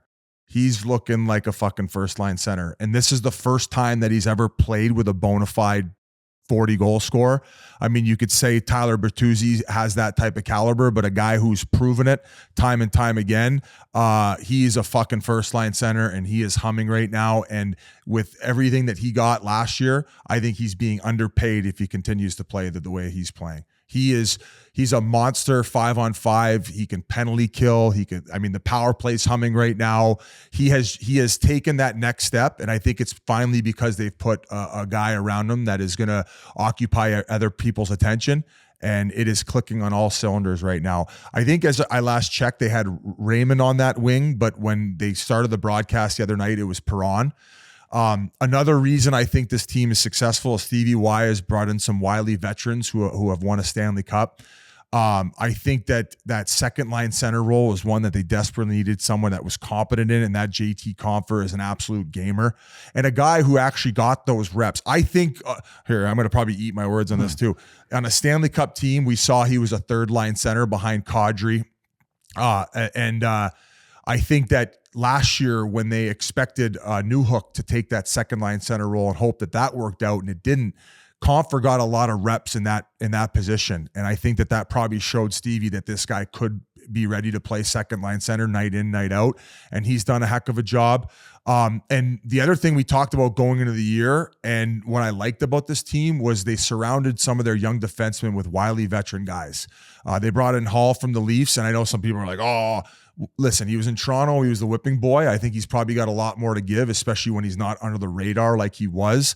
A guy that I got to see closely the last couple of years in Gossespierre, who's a fucking awesome puck-moving defenseman. PP machine. You saw how he was able to go to the way that the Coyotes played and how they played defensive zone, gets shipped off to Carolina, adapted in no time. So you could see, I bet you Philly's kicking themselves in the ass for giving up on that guy after that. I think it was a shoulder injury and they just kind of sent him the door. So just a hell of a player. Petrie, who has looked awesome there in that game. He had a couple apples. And then who was the last one? Sherratt, who is, where was he? People dogged that contract too, which maybe obviously is a little overpay, but he's solid, dude. That team can defend, man. They can defend, and they're a bunch of gamers, and they have enough to go around where it's not and perfect guys to surround around a young guy in Maurice Seider. So with the way that their younger players are playing, and you can kind of name a few of them, as I hand it off to you, like Veleno's playing fucking awesome. Who's the kid on the wing? Euro Samsonov. I'm missing. Yeah, that's that kid. He's fucking nasty too. He's from British Columbia. Oh, is he actually? Yeah. I thought he was a Euro. I saw the name and I just assumed some nasty Euro that they'd found a diamond in the rough 6th rounder going to turn out to be another fucking Zetterberg. And you know who's kicking themselves? You know who's kicking themselves, Biz? The last one I was going to say was that kid on the back end. Is it Wallman? Yeah, Wallman. He's a little water bug out there. He can fucking move. Yeah, he did the gritty last year after he scored a goal. Oh yeah, that kid. Who's kicking themselves in the ass, Whitty? The Seattle Kraken. Daniel Sprong went to Seattle. Sprong. And had a monster year. I mean, monster may be an overstatement. Over 40 points, over 20 goals, a nice player. And he signed a 1-year deal with Detroit for $2 million. You look at Seattle right now, they can't score. They didn't want to keep him. They didn't want to maybe throw him an offer. I don't know what went down. Maybe they did offer him, but he got a little more from Detroit. But he's looked great. He's looked solid. And you got to give Yzerman credit because the past 2 years, he's done a lot in each offseason. It was Kopp last summer. This year, it's Compher, it's Sprong, Hall. And obviously, there's not a ton of similarities between Larry Murphy and Justin Hall. But they both were absolute whipping boys in Toronto. Larry Murphy, don't let Leafs fans fucking forget that they booed his ass out of town. He was the most hated Leaf. And then he goes to Detroit, and obviously he just has this amazing run playing with Nick Lidstrom. My thing is, and I sent a tweet out, that the NHL is a better league when the Detroit Red Wings are a really good hockey team. Yeah, and I will stand by that. And I had a lot of messages, actually. What the fuck are you talking about? That makes no sense. This is an Original Six franchise in an unreal, I haven't been, but from what everyone says, an unreal new barn. Oh, it's so good. I mean, when was the last time Detroit made the playoffs? Has it been 7 years? Might be long. Was it longer than 7 years? I think since Zetterberg left. Yeah, they didn't make it on the Blast show. 2015-16 was the last time they made the playoffs. So they're finally getting back into the swing of things. They got the Eminem goal song, and they have a fun team to watch. And every original six team, I sorry to break it to you, other fans around the league. When original six teams are good, it's good for the league. It's good for the money. It's good for the revenue. The fan bases are passionate. They're solid. They've been around forever. And the Detroit Red Wings, for me, like growing up, like that was my favorite team. Eisner was my favorite player. Then I switched to a defenseman, fell in love with Lidstrom, fell in love with the wing wheel, the jerseys, the old barn, Joe Louis Arena, the crowd, the goal horn, all this stuff. Grinelli mentioned the goal horns back. This is a city that deserves a great team in my mind. They've always had one. It's been the normal lull after so many years of success. You're going to struggle. Every team's seen that in every sport. That's what happens. But they're now back, and I don't. You know how long Detroit fans have been waiting for that double wrister you just gave them? Because I want Detroit to be good. I love Detroit. I love everything about them. And the Eisner plan has taken a little bit of heat. It's taken a little longer than many people probably expected. Nonsense. But so far, and I'm very interested to see the next 10 games, right? Because if they stay on a heater like this, say the next 10 they go like 7-3, or you're in a pretty good spot all of a sudden to make the playoffs. Right? You look at the number and the amount of points you need to get to make the playoffs, and if you can have a start like this, you can kind of coast throughout the rest of the season and know you're good based on an unreal start. So the fan base, the arena finally seeing a winner, and a DeBrincat move who's, paid off and been better than anyone could have imagined through the first 6 games. It's awesome to see. So I like watching this team play. We'll see if the goaltending could continue. I don't think the power play will be able to stay at this rate. But like I said to you, they are a team that's pretty good defensively. They got guys who, Larkin, he's a two-way player. Yeah. You know, that's a guy that you know what you're going to get. And also, you got to shout out David Perron. He's been he's got over 1,000 games. He's doing this a long time. I think guys love him. He's a leader on that team, and it's just a fun team to watch right now. And it's probably one of the best storylines in the league through the first 6-7 games based on what everyone has seen the past few seasons from the Wings. Another cup champ and an older defenseman, probably on the back nine, is Oli Mata. So they got a lot of guys, a lot of older players on that back end that have names and guys who have been around a while. So I think that's pretty much Sider will it. win a Norris. And then, we didn't mention Reimer, who has been playing his bag off. So perfect guy, a perfect backup, just so positive, nice guy, good guy to have around. He was the fourth oldest goalie to post a shutout in his team debut. Jacques Plante, Rolly the goalie, and Belfort were ahead of him. Also in his second start, stopped 29 out of 31 Calgary shots. He's been great in that role. But Newsy got him buzzing right now, Biz. Detroit's coming to Boston this weekend, man. I'm going to head over, check out the game. Could be a battle for first place. Looking forward to it. Get goals from 10 different forwards. All 7 defensemen have scored at this point, or at least had a point, rather. And this is wild stuff with DeBrincat. He became the second player in league history to record 3 or more points in each of his first 3 home games with the franchise. Last guy to do it back in 1917-18. He's the third player with multiple goals in each of his first 3 home games with the franchise. The last 2 to do it back in 1917-18, Joe Malone and Newsy Lalonde. How's that for a little symmetry, huh? Little nugget and then mine shaft. And also kind of a bummer news, forward Robbie Fabry's going to be out for about a month. He's got a lower body injury. It's not his knee. He's had some issues with the knee, but it's something else. So put him on the No one's been through. ACL. I don't think there's a current NHLer that's been through injury woes and just unfortunate shit than that 3 kid. ACLs, So right? I'm always rooting for him, and to get him back, if they can keep humming and then he hops back into the lineup, look out. So go Red Wings, keep this up. Go Detroit. I can't wait to catch a game in that barn. The eyes are plan. Boys, the pesky Sens at it again. Josh Norris come back against the Capitals last week, had 2 goals in his first game back.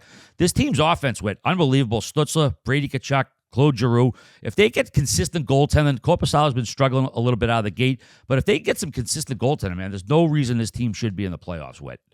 Oh, I couldn't agree more. So much young talent. It seems a pretty cool clip of Brady Tkachuk getting the fire captain's helmet from the local firefighters in Ottawa, and he mentioned how his grandfather was a captain. He actually put the hat on, looked so much like Keith. It was weird. I was like, what am I seeing here? But I think that team just has a great vibe. Detroit beat the shit out of them. I'll mention Bucci. He put a clip up of maybe one of the worst calls I've ever seen in an NHL game of Ridley. Is it Ridley Gregg? I don't know if I'm saying that correct. Who's a nice player for Ottawa. Another young, talented, high draft pick. Threw an awesome hit in the Detroit game and got a 2-minute penalty, I think, for roughing. Just like a straight up good hockey hit, got a penalty. So that was a disgrace in that game. But they are a fun team to watch as well. The fact that I didn't pick either one of them to make the playoffs, already big time regretting that. I think I said it last week. But Sanderson, Shabbat, Chychrun, the thing is that I would have said if Korpisalo was this bad this early, they would have been in a tough spot, but they've been fine. So you got to think he'll get it going. That's an elite goalie right there who should be able to figure it out. Forsberg, a bit of a journeyman. He's been in Ottawa, I want to say like 2-3 years now. He's playing good. Like he's luckily. Solid play. You never know with these goalies. That's like usually sometimes when they start to sprout and start to figure it all out and it all comes together. The Sens, I mean. Oh, okay. Just because Korpisalo shit the bed to start the year.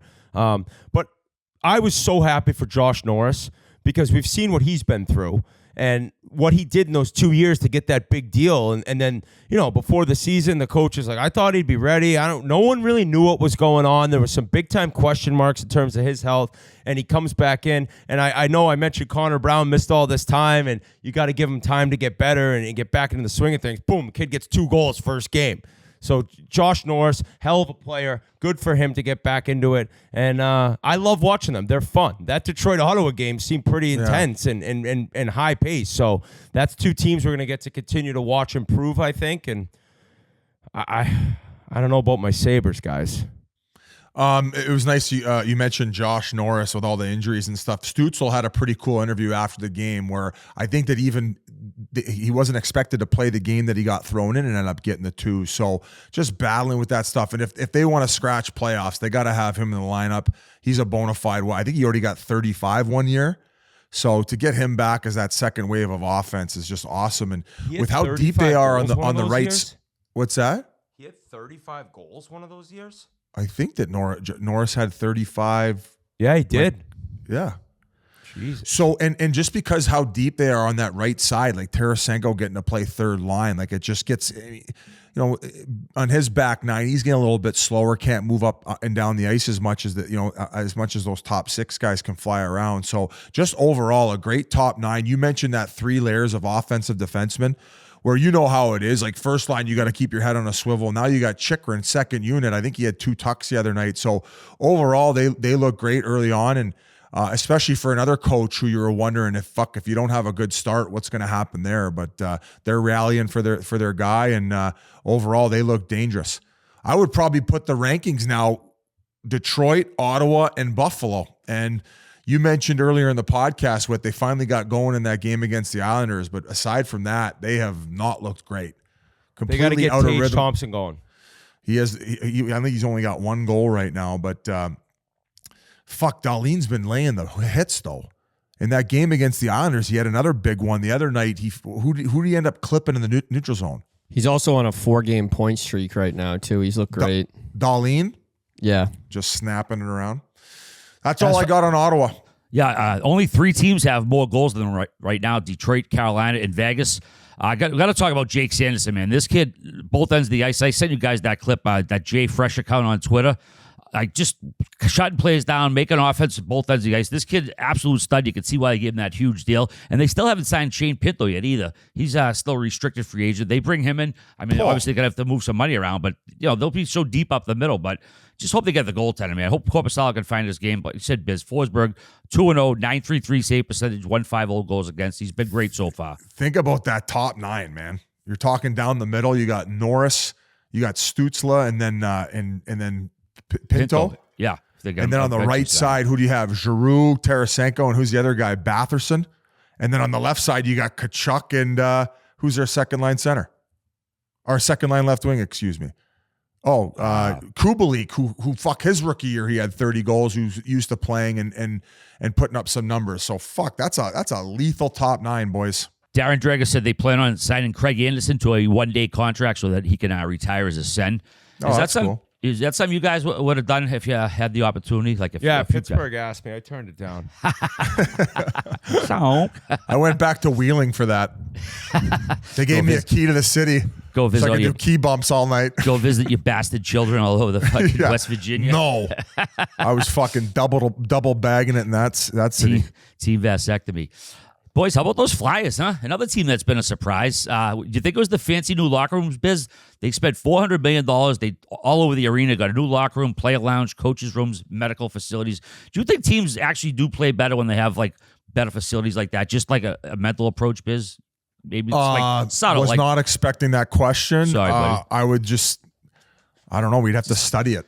Just, you know, In this case, RA, yes, they probably have massage chairs, and that's why they're playing so loose without it really any expectations outside their locker room coming into the season. But if there's one coach who can get a lot out of maybe on paper something that didn't look like much coming in, it's him. He can squeeze a nickel so much the behavioral shit. And I bet you any common hockey fan couldn't name one of the defensemen they have on their team. Could you even name one D-man they have? Travis Sanheim, who Yeah, actually Sanheim would be registered the one the guy that- fastest shot of the NHL season so far. Did you guys see that thing that was dropped today? Mike Russo wrote an article about it in The Athletic, where all the advanced stats you're now able to look at online. You could see players' speed bursts. You could see players like top speeds, how many times they've reached 20 miles per hour, the fastest shot in each game, the fastest shot each player's had. It's pretty cool. I'll look in to get like the link. You could check out Mike Russo on Twitter. He did a big article. Witt's fucking jerking off to McDavid's speed bursts on analytics websites. What's it, No, NHL Edge? you know who's been the fastest player so far this season? I think it's Oh, Netchus in Carolina. I would have guessed Athanasiou. That would have been my guess. I don't know, but it's kind of cool to check that stuff out. But I'll say, if we go back a year to maybe our closest podcast to today, October 24th of 2022, we were probably saying the same exact thing. Because you remember the Flyers started good last year? They're horrible. Now, they didn't have Atkinson all year, and they didn't have Couturier, and obviously, like, that's a huge help to get these guys and to get some younger guys in there. And I still think at the end of the season that they're still going to be struggling, and they'd be better off to be really bad and have a much higher pick. This is what they do every single year, though. I know. Like every year they play in that fucking no man's zone where they just missed the playoffs. They're not a top seed. Like they can't get that top draft pick. It makes no sense. Like, and they even started Torts hot coach last year. I'm not willing to give up hope as soon as you guys are. And the reason I say so is because Couturier is healthy. And he's a dog in the middle. He might not put up a ton of points. I thought he had a 100-point season last podcast, but he's a point-a-game center who plays a 200-foot game, who's a fucking bitch to play against. And that second line's buzzing right now, too, with Lawton and Konechny. So they got a good 1-2 punch. They play their dicks off night in, night out. I think that, yeah, with Carter Hart standing on his head and playing the way that he's been playing, I could see at them potentially scratching a wild card. If Carter Hart ends up like with similar numbers that he has right now, like right around 930 save percentage, they probably will be in the hunt. In the hunt, I don't think they'd get in, but I just can't see this team come March being right there. I'll eat my words. No the problem, reason I say that is because I've seen teams that maybe a little bit better than Philly is right now with Torts in Columbus, where they made playoffs. And because he gets them playing as a group, like hockey's one of those games, man, where if you get the guys playing together and you get good goaltending, I mean, fucking Florida went to the finals because of it. Yeah, they have been playing pretty good. Going all out for Torts. Let's see. They had 3 shorties the other night versus Dallas. Hadn't seen that in ages. Right now, only 4 teams have more points than Philly, 7 points. It is early, but here's, I think, maybe a little warning sign with power play, 5.6, 30th in the league. Penalty kill, 82.4, not too bad. 12th in the league, but can they sustain this? I don't know, man. Carter Hart's been playing awesome, like you just said. 3-1, 929 save percentage, 201 goals against, 1 shutout, 3 goals against in his 3 wins. So I don't know. I think like similar to Detroit when Philly's playing good, man. I think the league's better just because if everyone hates Philly and the fucking fans are wild. Oh, I agree. Philly would be one of my teams that the league's in a better place when Philly's doing well. How about if you went back to 2017 when they picked Nolan Patrick? If they hadn't, they could have got Miro Heiskanen. Next after that was Cale Makar, and next after that was Elias Pettersson. I don't know. So I like their D right now. You just look at you can't name one defenseman, and there's 2 future Hall of Famers that they passed up on. I looked today and I'm like, I bet you a casual fan would not know one defenseman on their team, just snapping it up. But Sanheim was the one that I did recognize. Did he play in Anaheim? Did Sanheim play? No, that's just the Cologne Draisaitl Okay, thing going all right, on. all It's right, just his all right. name sounds Okay. like Good to Anaheim know. a little bit. People think that I was probably trying to make a corny joke there, but I was actually interested No, whether he's he not. played. TNT analyst. Where did he play before this? Philly. Oh, he's never played anywhere else? Oh, okay. Well, we can move on. All right, going Oh, from yeah, Rasmussen from Sweden. No, he's from fucking Surrey, BC, you idiot. going from the top of the division down to the bottom. Washington, are the wheels falling off here? Just a bad They start. suck. Okay, it's Well, timeout. Their fucking shooting percentage is 5%, and they haven't scored on the power play yet. Like, come on here. Let's pump the brakes. And 2 times in Ovi's NHL career, I think last year he hadn't scored in the first 3 games. He ended up with, 42? And then the last time was 10 years ago, and it was a lockout season, 48 games, and he didn't score in the first 4 games, and then he fucking won the Hart and the Maurice Richard. So suck on that one with dogs. That guy biz. Oh, so your pick of Washington in the playoffs, you're real confident in? I still? am defending my honor right now, is what I'm doing. Your And it big has- thing was about looking at like getting Tom Wilson back and looking at Oh, I Backstrom. know. These guys are getting older. Ostdog getting doesn't old. have a point yet. Carlson's leading the team in scoring. I mean, I think what do they have? 5 guys with more than a point? It's I think like they have five goals as of right now. it's an older team. It's a slow team. There's not much going Can you on admit there. sometimes with older, slower teams, it takes a little bit of time to get going? And after about the 10, 15 game mark, all those guys who are full of piss and vinegar, who are trying to make the team and make an impression and stick around and get letters that they can, get their apartment and move out of the hotel, it tends to even off. And yes, early season struggles, nothing is going well. But the same thing you're rolling your eyes with, it's like, well, fucking Oilers got off to a bad start too. So I think that the goaltending, so first game, Darcy Kemper ended up having his kid. And I thought that would be a big component to this year was him turning things around. Well, he has the kid. And I mean, if you know, he's probably getting asked to do family fucking photos day of the game. So he can't stop the biscuit right now. And then as far as guys up the middle, Backstrom, he looks a little slow too. And I don't know how much longer. I think they pulled him off that top line where it seems like Dylan Strome might be the guy getting those reps now. So overall, things are not looking that great in Wash. I mean, but Kuznetsov has said he doesn't want to be there. He looks horrible. There is not a lot of they broke. I think they had a 500 game sellout streak that ended. It is rough times in Washington.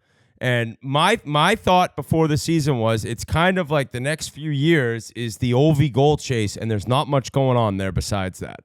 I don't seem to think that I would change that opinion as of right now. Do you guys think they start to sell pieces off, or do you think they'll keep guys on the team just for Ovi's goal chase? no, I think if it's colossal and it gets worse, I think at the deadline they try to trim as much fat as possible. Mantha, I think, was a healthy scratch the other night.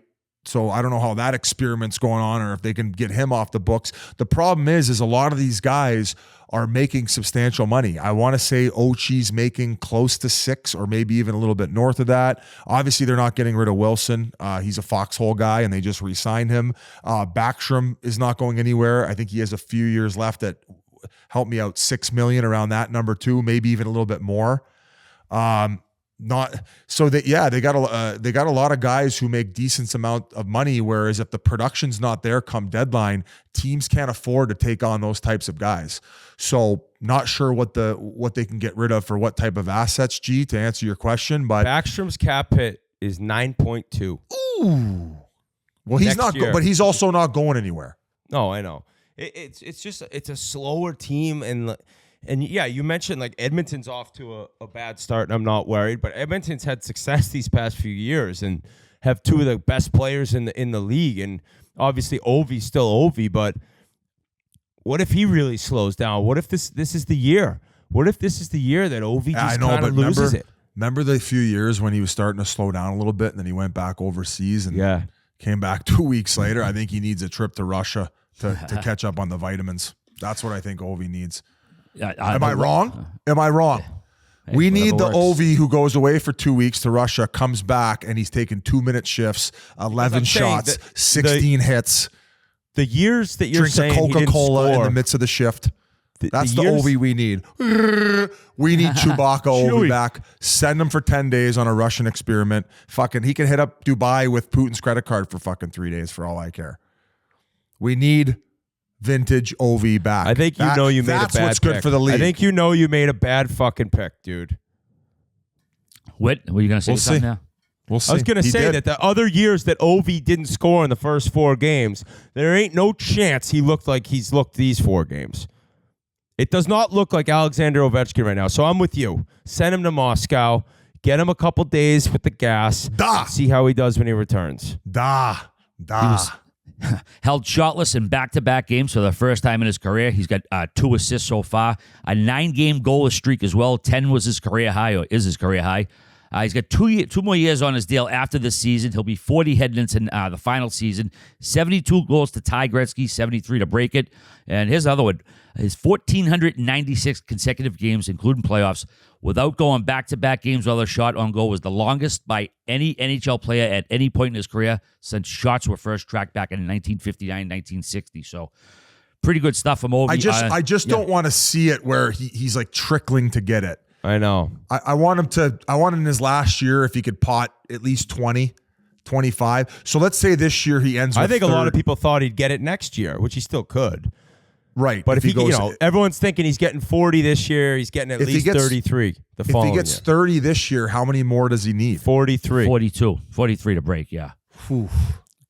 I mean, the Caps too, man. They've been outscored 15-6 in 4 games. Just kind of putrid offense. So I don't know. See what happens with them. But it's been a rough start for the old Caps. But meanwhile, Stanley Cup champs chugging along. Vegas, unbelievable. They're the first Stanley Cup team to come out and go 6-0 when they start the new season. Never happened before. I think the '86 Oilers had gone 5-0. They just picked up where they left off, man. Since the All-Star break, 48-8-7. 222 goals for, 143 against. Obviously won the Stanley Cup. They haven't lost a regular season game in regulation since March 28th. And they've won 27 straight games, including playoffs, in which they have scored 3 goals or more.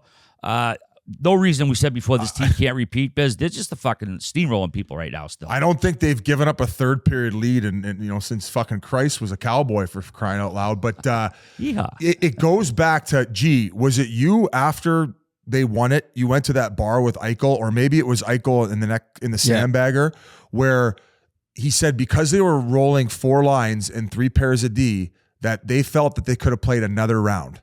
Yep. I heard that, he said, no question, we could go play another round right now. Because I was like, are you guys beaten and battered right now? He's like, honestly, dude, we all got in the shower after we won and we looked around and we're like, we could easily go play another series. And you never hear that after winning a cup. You saw how look much at the Panthers. I was going to say, look at the Panthers are beat up. Look at how Colorado was last year. Who was it the year before that? What, the Tampa Cup Bay. champs? 2 years before.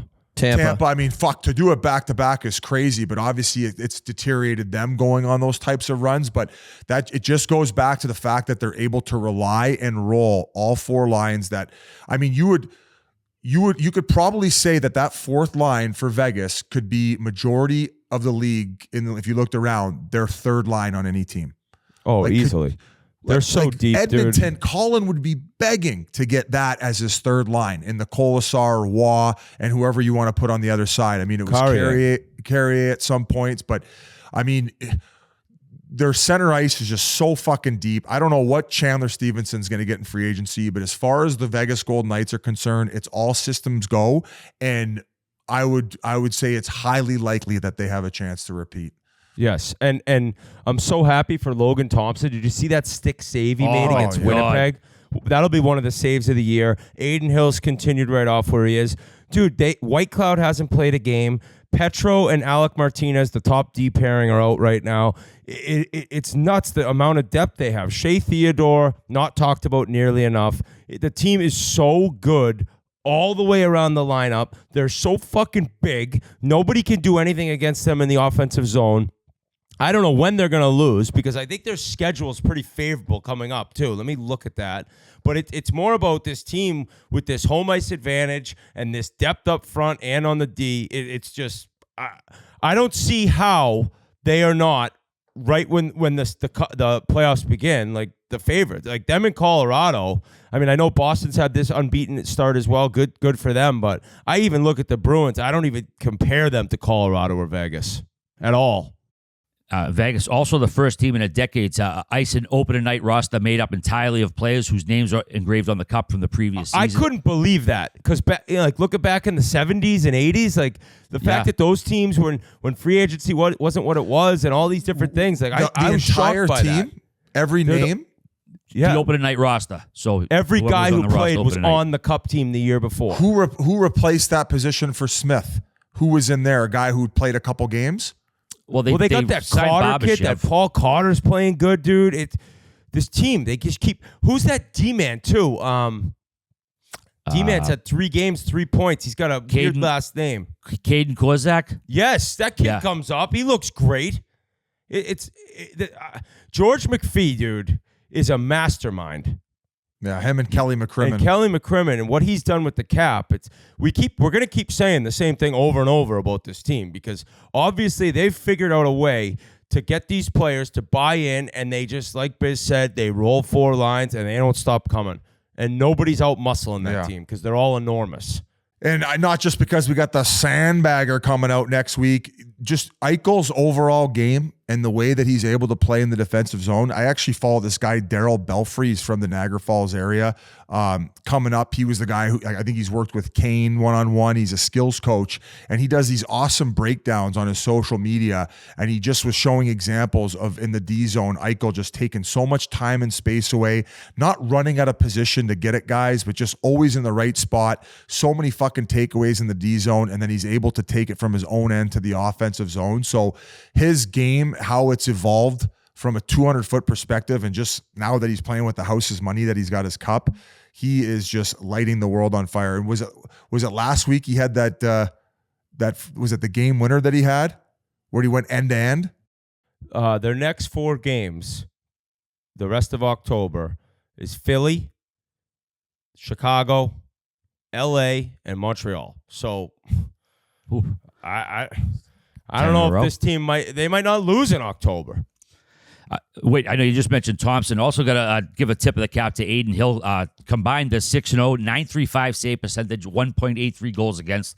Stellar goaltending so far. And 11 out of 14 forwards have at least 1 goal, and 5 out of 8 defensemen have at least 1 goal as well. So they're getting scoring all over the place. And, yeah, they're not going anywhere anytime soon.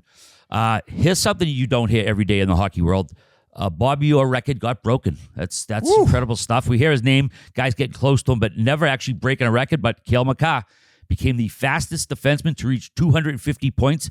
He got it done in 241 games, 6 fewer than number 4, Bobby Orr. Potvin did it 251, Leach 253, Coffey 260.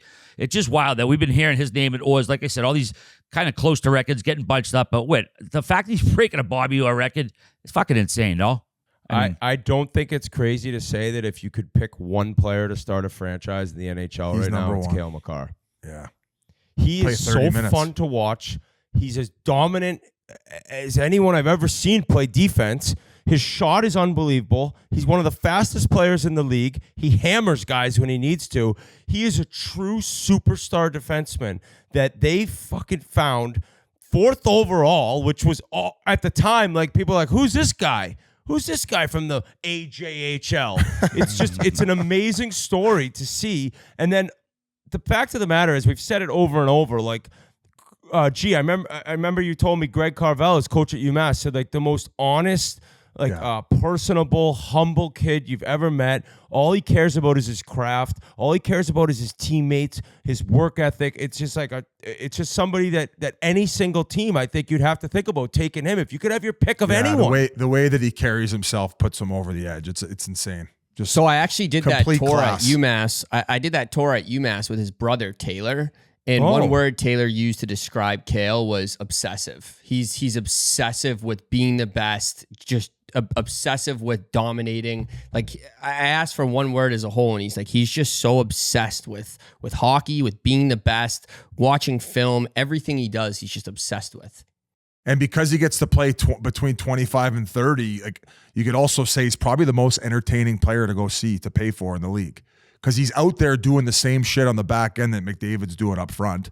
the way he's like shimmy shaking guys on the breakout and stuff. So it's remarkable what this kid does night in and night out. And how about Colorado? The fact they get 3 guys to watch every night with McKinnon and Rantanen too. That's how just, about what McKinnon did to Slavin the other night?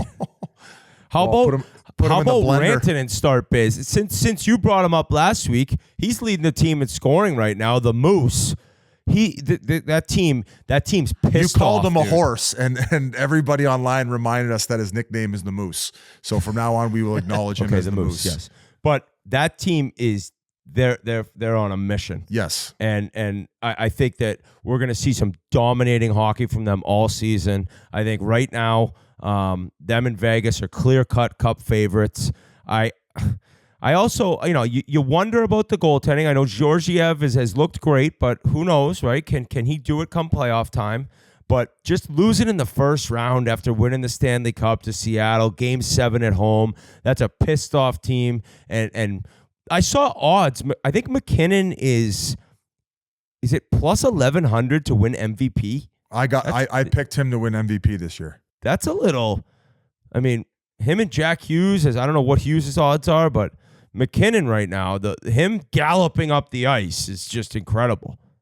That Johansson pickup is looking pretty good. Second line center role. They finally filled that in. You got Nichushkin buzzing like the year they won the cup. Lehkonen too. That Logan O'Connor, I think he scored in back-to-back games shorthanded. So they are just all systems go right now.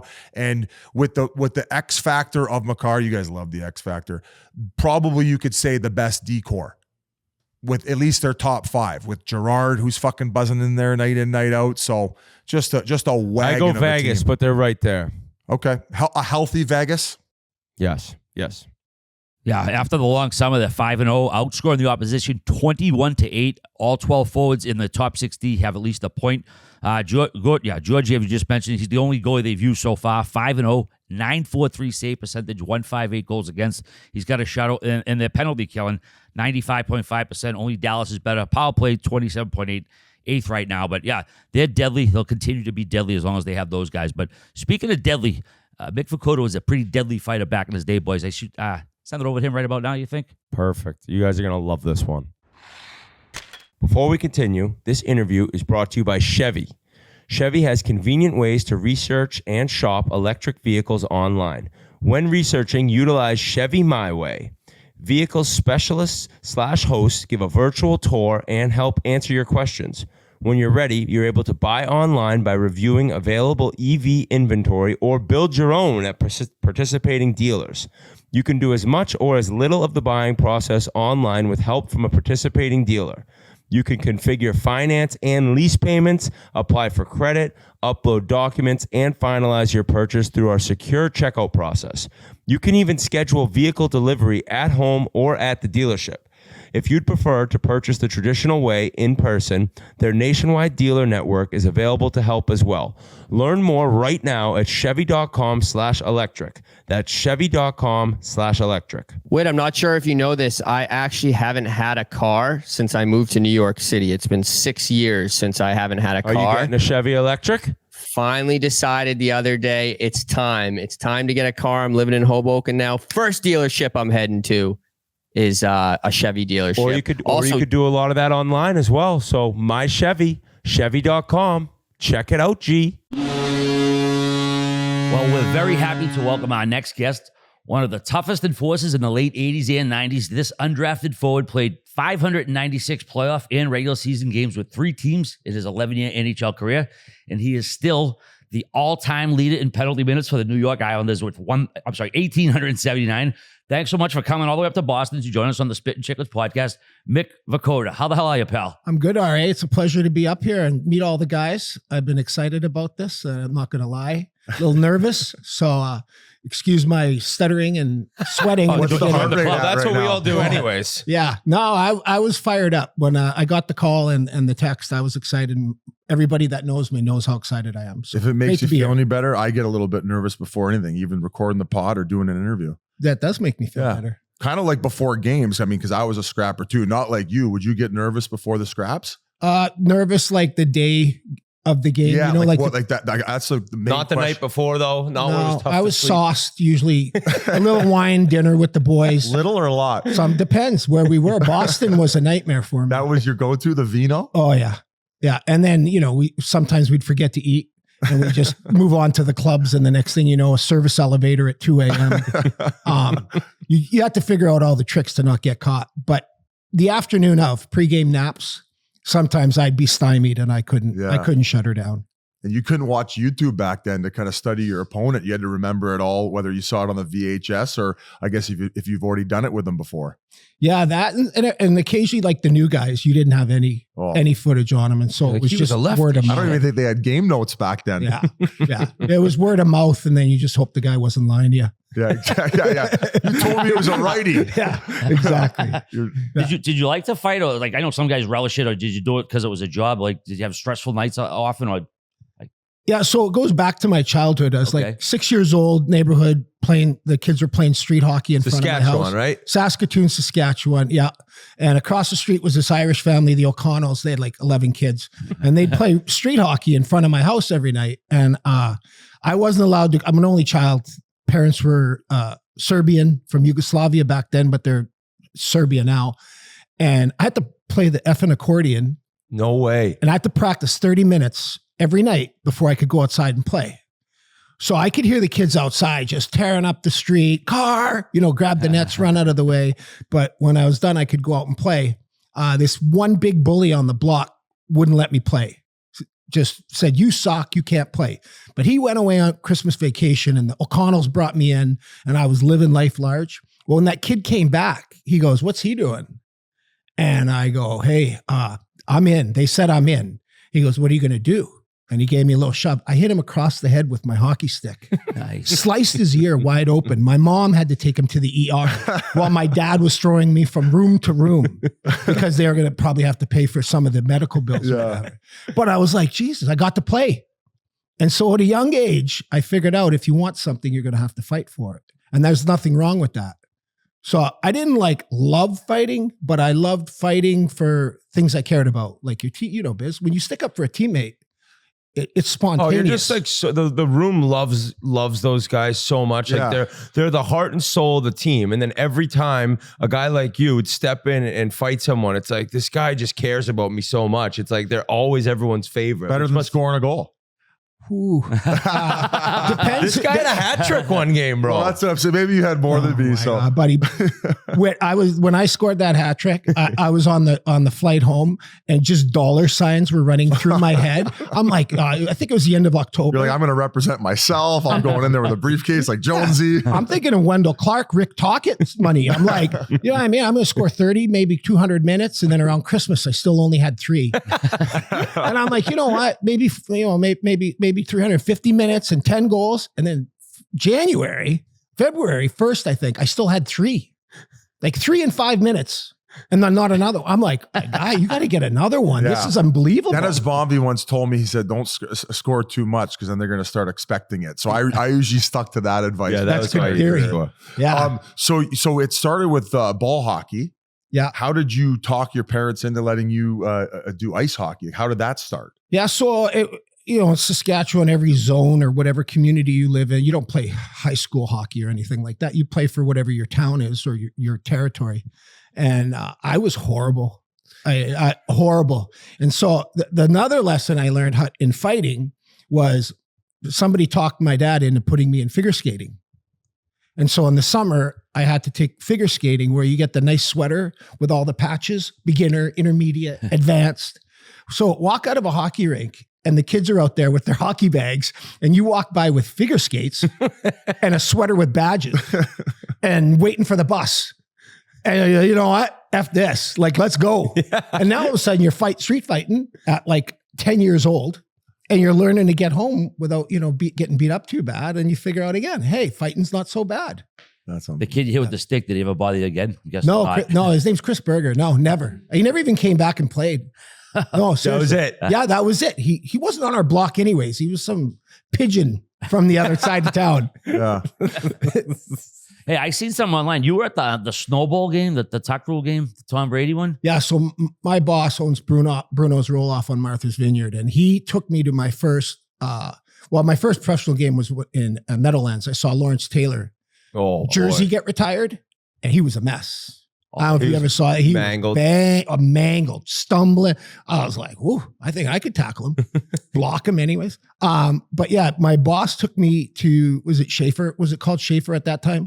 17 nickname. It was those Foxborough, steel Schaefer, benches. Sullivan. Oh, yeah, horrible. Yeah, that was my first NFL game. Was the tuck game. In the snow, too. In the snow. My brother I was at like, that and game. then from then on, like the next 20 years, I'm like, this is amazing. This is so easy. All they do is win, and we go to parades, and it's amazing. Yeah. But we're back to reality now. So Yeah. Oh yeah. Well, I saw your quote. It's like I was at the game too. It was such a reversal, like because he fumbled the ball. Everyone was like, "Oh, all right, good season," and they're like, "Oh, the call's reversed." It was like a total 180 of emotions. It was a wild place to people be. were walking out after, and they didn't wait for the call. And some Raider fans moved down and were sitting next to my boss's sister. And we always do the old first down, across the guy's face, whichever direction. And the Pats got a first down. And I went to karate chop my boss's sister. And she's just standing there, and I'm like, what's wrong? She's like, these Raider guys. Raiders fans are bad news. Oh, yeah. too. I said, They got the shoulder pads on. I said, let's switch. Spiky shoulder pads. I said, let's switch seats. And the next first down, I clotheslined them. Their feet were up in the air. They were between the seats. And I'm like, you want some? And my boss is bigger than me. Want some? And the guys just left. And I was like, this is amazing. You can fight. You can drink. Nobody gets arrested. I love this. Yeah, that's incredible. That's incredible. Yeah. Oh, So, Mick, after your junior career, how did the Islanders approach you? Were undrafted free agent, like I mentioned. Like, how did the whole process play out back then? I know things are way different than they are now. Yeah. So undrafted. At Did 19, you think you were going to get a contract, or were you just like, I don't know what I'm Nothing. doing now? No, my mom had me scheduled to work at the meatpacking plant in Saskatoon. No She shit. worked there for 32 years. She's like, you're going to start at like $22 an hour on the killing floor. It's, I'm like, Jesus. Yeah. I'm like, I've watched you play junior. You can handle it. yeah. I was like, oh, but my general manager was Bob Strum, Spokane Chiefs. And he said, I got you a tryout with the Washington Capitals. And I'm like, oh, okay. So I'm home, I'm training, but I don't even know what an NHL camp is like, what to expect. I'm bouncing at a nightclub in Saskatoon, and Joey Kosher walks in. Last call. He used to work there, so he knows the bartender, and she's going to give him drinks after hours. And I just saddle up, and I knew Joey from skating, but I didn't know him. I'm sure he doesn't even remember this. And I'm like, hey, buddy, I'm going to Capitals camp. Any advice? And he goes, oh, buddy, congrats. I didn't know you got drafted. I go, no. I'm on a PTO. He goes, oh. I'm like, what's O? You're fucked. He goes, well, your number. I thought the letters meant a good thing. Yeah, he's like, you're number 79 on a 79-man roster. Oh, okay. He goes, so you got to get your name out there. Somebody has to say your name. I'm like, what do you think? He goes, do you know a guy, Dwight Schofield? I'm like, He goes, well, that's the heavyweight on the Capitals. So you got to find him in camp Oh my God. and fight him. I go, yeah, no problem. I go, is he tough? He goes, oh, he's going to kill you. I'm like, what? Hey, Joe, you're really pumping me up Come here. on. I go, what's the point of this? He goes, well, because then you're going to go back and you're going to keep fighting them until you get a couple good. And they say, who is this guy? And then they'll say your name. And then you're not number 79. You're Mick Vukota. Yeah. I'm like, all right. So I'm training. I'm not even doing legs, nothing. I'm just all arms, lats, and chest. I'm like, from the top up, I'm Just huge. bodybuilding. Little strings underneath me. Like I can hardly stand up. So I get there and rookies check in the morning. And then the bus takes you to the hotel. And then the vets come in. And I'm like, well, I don't even know who this guy is. There's no internet back then. This is like 87. And I gotta put a face with the name. So I'm waiting at the rink. The bus leaves. I'm like, I'll just get a cab or something. And one by Bobby Carpenter, Rod Langway, Scott Stevens, like all these guys that I recognize are walking in, but I don't know who this Dwight Schofield is. So I'm just kind of standing, milling around. And all of a sudden, I don't know if you remember the car, the Monte Carlo 454 SS. Yep. This is when it first came out. It was like the two-door stick of dynamite.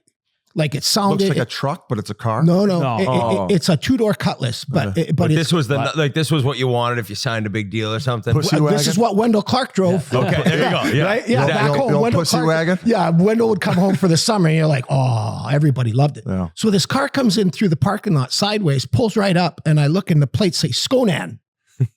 I'm like, Skonan. And this guy gets out wearing flip-flops and like tight tennis shorts with no shirt. And he's got no neck, veins popped out everywhere. And he's walking across the parking lot. I'm like, Skonan. Oh, Skonan the Barbarian? Is this Schofield? And I don't make eye contact. He's got like those California Highway Patrol sunglasses, not even looking at me. Like, and I'm just like, don't make eye contact. So long story short, that's this guy that coach wants me to fight. And it took a couple practices or scrimmages till I got against him and he demolished me. And You went up to him right away though. Hey, let's go. And he gave I you said, the we're going to chance. go.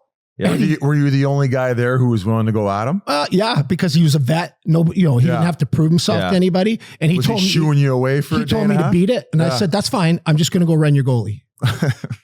And he looked at me and he just shook his head, dropped the gloves, and then just tossed me around.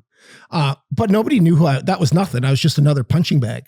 And so we got to a rookie game, Devils Capitals, and everything happened like spontaneously. I didn't plan any of this. Some kid from the rookie Devils team came across and grabbed the puck and warm up. You're like, yes. Yep. I went in and took a shot on their goal. No shit. Like, you know how they have the 3 lines? I just moved up to the right side front line, teed one off, sailed it over the net, instant bench clearing brawl. No coaches, no referees. Oh, no. So we get in the locker room. They finally broke it all up. People like, wait, European kids crying. I'm like, what are you crying? Come on.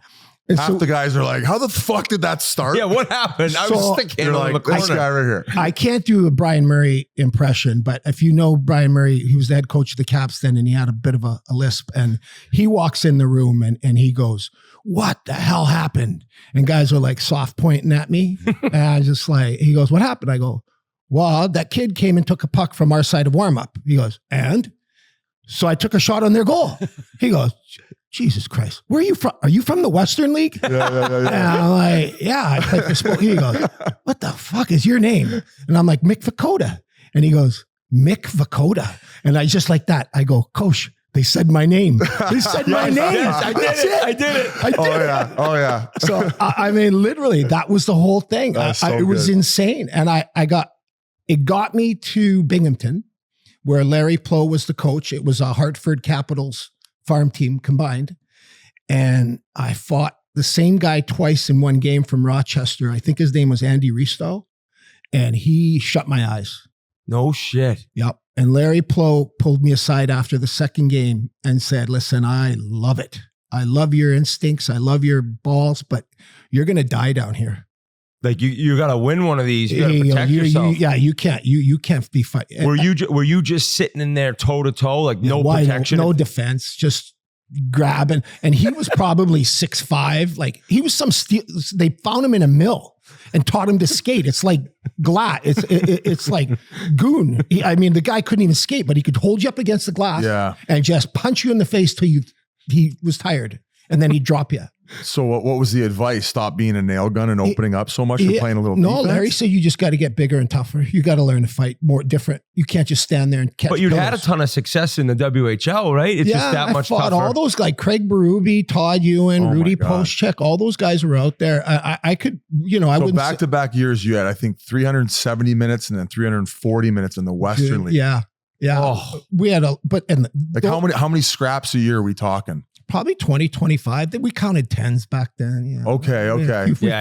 We fudged a few. But to go back to that warm-up story, at that time in the WHL, were they not doing separate warm-ups? We bring this up time to time where that's just kind of how it was. Probably after this guy left. They were like, okay, enough of this shit. It was after I left. We had, because that's how I remember. The only time I fought Berube and all these guys, and they were, whether they got the better, I got the better. They were all fair, even. Everybody was tough. There was always a couple of heavies on each team. But Link Gates came up at 16, and he played for New Westminster, like that team with Dean Ewan and Todd Ewan and Craig Berube. And I was like, who's this kid crossing the red line in warm up? No puck or nothing, but just like, I'm just looking for trouble. I got him. And that's the first time I remember going toe to toe. The kid was 16, I was 20. And I hit him with everything and nothing. Just blink, blink. No way. His name is, it's like almost Crazy. like in lore, like Link Gates. Like, William Wallace from Braveheart. It was. He was Like everybody's got this insane fireballs story. out of his arse. Yeah. Took a bullet to the brain, just deflected off. Ding. You know, he was a scary kid. And I think that was part of it. Like he was a little too scary to manage. And that's probably what ended up derailing his career a bit. But he was a tough kid, I'll tell you that. So when you went to that camp, obviously the coach said your name, and then you had no expectations going in, but you ended up in bingo. How happy and proud were you? Like, who came up to you and said, "Hey, we want to give you a contract"? Or was it a 2-year, a 1 year? Like, you must have been like calling your parents, who your dad had no clue about hockey. Like, must have been a great feeling at that time. Yeah. So Larry sent me back as an overage to Spokane. And so I went back as an overage, played. I scored 25 goals and probably, 200 and some minutes. And the Islanders had reached out to Bob Strum and the Philadelphia Flyers, two teams that were offering 2-year, 3-way contracts. And I was like, okay, well, the Capitals gave me a chance when nobody else wanted to. Can you call the Capitals and tell them what we have? And if they offer me, they match it, I'm going to them. Yeah. Because they said, nope, we don't believe he's got these offers and we're not interested. And so I was between the Islanders and Philly. Philly had like 5 heavyweight. Dave Brown, Daryl Stanley, TikTok was there, Tony Horacek, Craig Berube. Like they had guys that could fight. And I look at the Islander roster and they had like Brian Curran. Oh, yeah. A defenseman. I was like, they could probably use some help. And so I signed with the Isles. And it was 3-way, I think 3-way, 3-year contract. So what would have been the third league then? There was no East IHL. IHL, okay. Yeah. So it was NHL, American Hockey League, and then the IHL. So it was 80, 25, and 15. And I was like, and I got a $12,500 signing bonus. So I went. Don't bring your lawyer. So I bought a ski boat, a Glasstron with a 140 outboard for $12,000. Spent it all on a boat. 500 for gas. 500 for gas. And couldn't even fill it up again. And I get the check from the Islanders and it says 7,500, like FICA. Whoa, 7,500. What is all this? And my dad's like, taxes, asshole. Oh God. So I had to borrow $5,000 from my dad to pay for the boat. Hard money loan for the pussy wagon. Oh my God. But we had it. Yeah.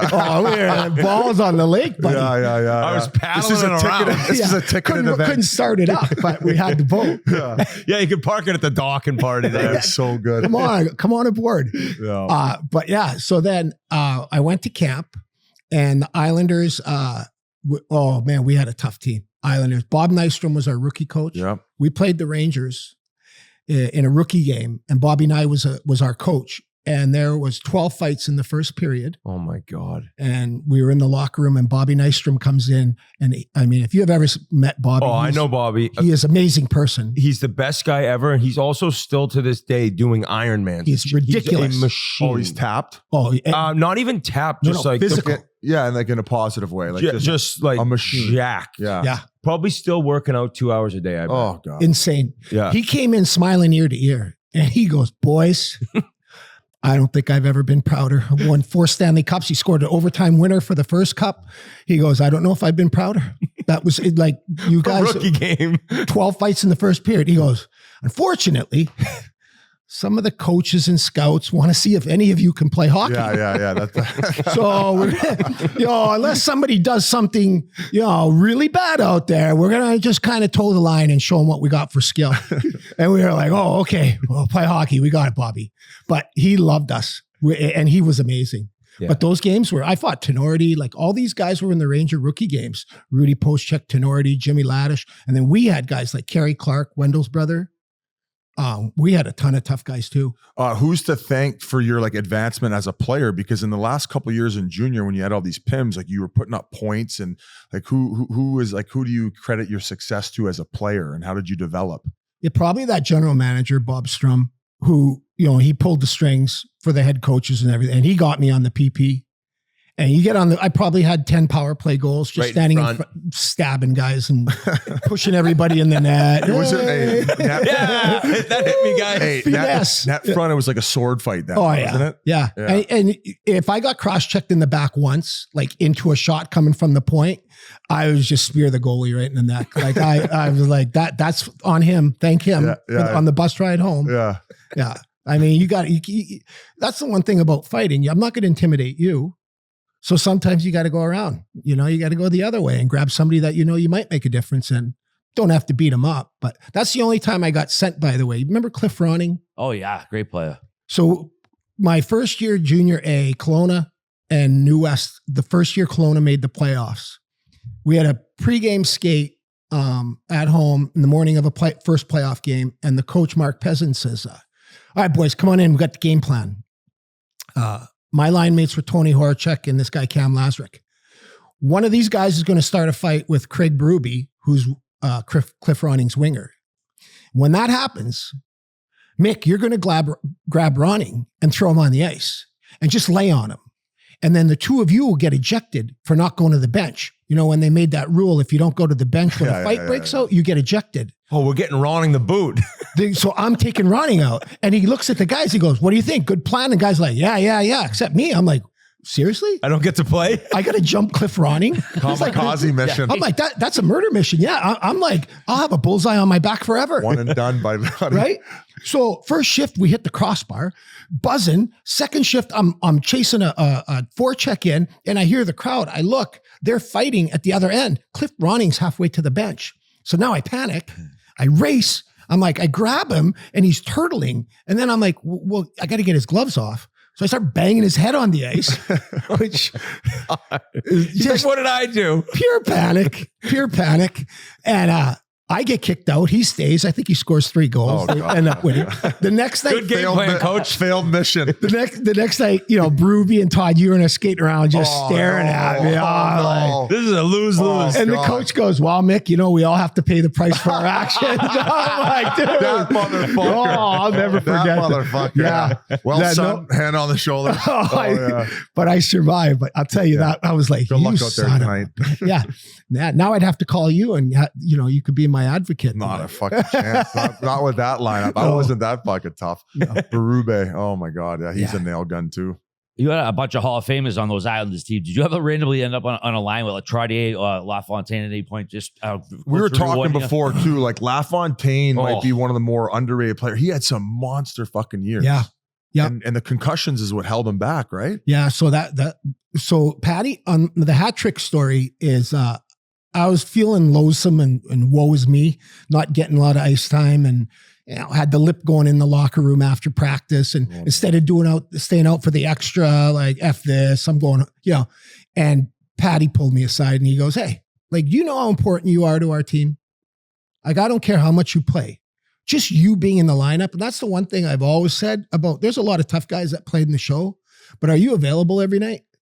Like, I may not have been the toughest and threw the heaviest bombs, but I was in the lineup 90% of the time. Yeah. So if something had to be done, at least I was available. There are a lot of guys way tougher than me that just were hurt, that didn't dress. And Patty said, you just being in our lineup gives me some room, and I don't want you to feel unappreciated. And I will never forget that. And then the night I scored that hat trick in Washington, Brian Murray was waiting in the where the buses are, because he's the one that had said my name. And so I scored the hat trick against the Capitals in Washington. And they said he ain't even getting those offers. He ain't even we don't think he's got anything. Murray came all the way over and shook my hand. It was like, say, congratulations. I'm really happy for you. That's classy. awesome. Wow. Classy, top notch. What's cool too is like LaFontaine, like that was probably nothing to him, right? Like it's not like you remember it. You'll never forget it. Never for forget him, it. it was just being a leader. We played in golf tournaments in the summer, and he told my sons that. He goes, you have no idea how important your dad. I mean, yeah, it makes you feel justified doing some of the stupid shit I did. Didn't go unnoticed or unappreciated. Yeah. So what definitely a classy guy. Great teammate. Incredible teammate. Yeah. Really good. Yeah. Yeah. Very So what was your sincere. first like call up like? Like, do you remember getting the ring? Oh my God, buddy. I'm not making this stuff up. So I'm in Springy. First of all, I get sent to Springy, and I'm making $1,500 every 2 weeks. I'm like, I'm the dude. Living large. I'm That's loaded. my monthly nut. I live with Todd McClellan, coach of LA, Yep. and this kid, Rod Dahlman. 3 of us, and it's Paul Fenton, former NHLer. We're renting his house in Westfield, Mass. And it's $333 a month. That's my nut. I'm getting 15 every 2 weeks. I'm like, so I'm at the Mardi Gras strip bar every non-game Oh, day. that was still that was there then? Oh, buddy, that place was legit. Yeah. And I've got 500 smacks on me, and I'm going home with $20 in my pocket every night. I'm just save a stripper syndrome. SSS. Every one of them needed my Talk to me. Every one of them needed my help. Just whisper tell me your problems. They baby. needed my help. How important in the room. And I was there. So after a couple weeks, one of my teammates, Del Henry, pulls me aside and he goes, buddy, how long do you think we get paid for? And I look at him, I go, oh, I don't know about you, but I got a 3-year contract. He goes, no, man. Throughout the year. I go, I don't know, all year. No, buddy. No. 6 months, guy. You need to make this last. I'm like, oh no. Yeah. I'm going to be at the killing section of the meat plant. I've this got summer. like Back to the killing floor. $75 in my checking account at the end of and waiting for the next Did you have to get a $1,500. summer job that first off season? I had to borrow money from my dad to go to for training fuck's camp. sake. It was That's horrible. so you went through the boat thing and then you went through that thing. Then I went through that. Money thing. wasn't your thing. Money management. No. And so now I'm in Springy. Western League education. Yeah. And that year in Springy, I fought, I think, every single night. I think at 50 games, I had 300 plus minutes. Yeah. And then I had 80 up when I got in 18 games. I think I had 80. Oh, yeah. It's a 17 games. It said 82 PIM. Yeah. Yeah. Just every night. I didn't care. Just every night. I had to fight. And we played in New Haven and we won. And it's a 6-beer ride for me from New Haven to Springy, which is 30 minutes. And I get in and I see the trainer pull my bag aside. And I'm like, whoa. I fought John English tonight. I did pretty good. And we won. They're not going to send me down. Oh, you didn't even consider it was up. No way. That's awesome. Yeah. And then Gordy Lane was the head coach and he pulls me aside and he goes, you're playing in Hartford tomorrow. You couldn't even register. I go, meanwhile, I'm meeting the boys at the bar. And I'm like, should I go to the bar? You'll have a couple beer with Don't the want boys? to change up the routine. Yeah, we go to the keg after every game. I'm like, I should probably go. It's bad luck if I don't go. We just won. Yeah. And then my trainer's like, go home. Go to bed, Mick. My parents are visiting. So they're at the house. And I wake my dad up and I tell him, and he says, you need to drink less. And I'm like, no, I'm not drunk, Dad. I'm like, I'm playing in Hartford tomorrow. The guys will get you the address and the tickets. I'll put them in Wilk. He goes, okay, go to bed. So I left. He didn't even believe me that I was playing. So this is the worst part of this story. So I get there and I'm starting in the lineup with Brent Sutter and Greg Gilbert. Yeah. Like I'm starting the game on the checking line. I play in the third line in the minors and I'm going to play on the top checking line in the NHL. I can't do the math. I'm just like, forget it. I just do what I do. And we're up 2-1 in the third period. And I go out for a second period because it's in front of Hartford's bench. I go out for, the draw. They have last change. Out comes Dave Tiger Williams. Oh, no. Oh, boy. Yep. Taps me. Oh. I don't even look.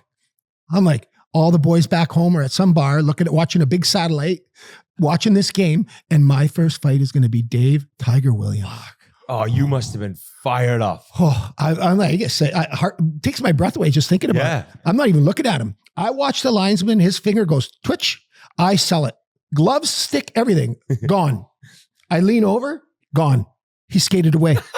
I have nothing. I'm at center ice. My gloves are at the penalty box. My stick's at my blue line. They're gaining our zone. I have nothing on. The puck over to Tiger, ties the game. Oh, no, motherfucker. I'm at center ice. Oh, no. Grabbing his twig. No. You're search and rescue on your gear. I go back to the bench. Terry Simpson's the head coach. He's just there. So the game ends in a tie. Hey, all Tiger Williams is saying was, hey, congrats on your call up. Yeah. I saw him at a golf tournament in the summer. He goes, you got me another 2-year contract. Yeah. I'm like, yeah, that was my plan. I thought it was because you didn't acknowledge it. So he's like, fuck you. I ain't let you get the jump. No. Wow. He saw my stuff go and he's like, good luck picking that shit up. Yeah. I bought myself 15 seconds here. Sent down to the minors that night. Oh. The No, right right after the game. Oh, yeah. I'm watching all the bags get loaded on the bus, and I'm like, God. they probably didn't see mine. Nah. He goes, Terry Simpson goes, go back, keep doing what you're doing besides that stupid shit. And we'll try to get you up in March at the deadline. So I go down, my head coach is Gordy Lane and Springy, go out for practice, and Gordy Lane skates up to me, and he's not smiling or anything. Like, I thought you'd be happy to have me back. I'm like one of your boys. And he says, today after practice, you and me, we're going to go. And I go, what did I do? So I'm like, he's mentally playing games. But he was a tough guy when he played too. So no helmet, defenseman, pretty dirty with a stick, but he fought. So practice ends and he leaves the ice. And I'm like, he's just trying the mental stuff with you, see if, and all of a sudden he comes back out, shin pads, pants, elbow pads, gloves, no helmet. Yep. Your head coach. Head coach. And he's like, come on down here. And I'm like, I'm shooting pucks. I'm not going down there. And the guy's like, you better go. I'm like, I'm not fighting what is going on here? This is like an episode of, psycho shows. Yeah. And I go down. I go, you know what? I'll just go down there. I'll talk to him. I'll reason with him. I tell him, I don't fight coaches, buddy. I fight guys. And he goes, let's go. And I go, Gordo, I don't know what I did, and I'm sorry. So, but I'm not fighting my coach. And he goes, you pussy. And he shoves me. And now I'm like, well, you know what? I'll just drop my gloves and I'll wrestle, right? I'm not going to hit him. I'll just tie him up. I drop my gloves, drop my stick, and I swear, I saw a twinkle in his eye. He takes his stick, sticks it through my sternum. I swear the blade came out my back, speared me, buckled me. I'm on the ground. I can't bleed. I can't breathe. I'm like, He skates off the ice. I'm like, imagine a clip of this now on Twitter, dude. I'm like, my coach hates me. Like the Bobby Knight special. By the way, you've that guy never, would be done. like 30 hours before this, you got called up. I'm in the NHL, show. Sent down. Now my coach hates me. Coach. Now where am I going? Trainer comes in. He goes, Gordo wants you in his office. I'm like, of course he does. He's probably telling me to, where Charlotte or, where Memphis or I don't know, where these play. I walk in, I sit down. He looks at me, he goes, you learn anything? I go, besides that you hate me? Yeah. He goes, no, don't drop your stick first. I go, oh, it was a lesson? He goes, yeah. I go, well, you don't want to tell me? He goes, well, you'll remember now though, won't you?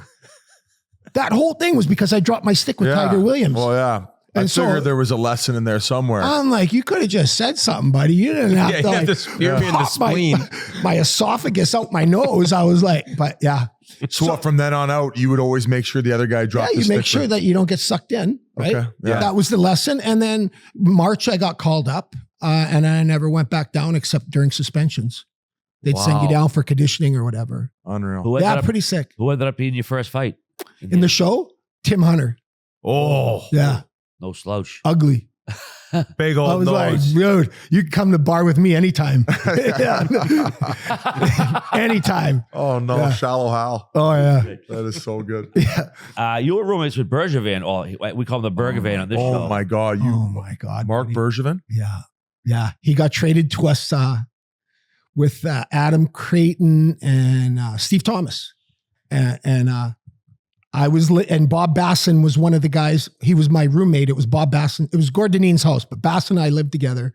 He got traded out and Berge got traded in, and I had an extra bedroom in a condo. And I was like, you want to be my roommate?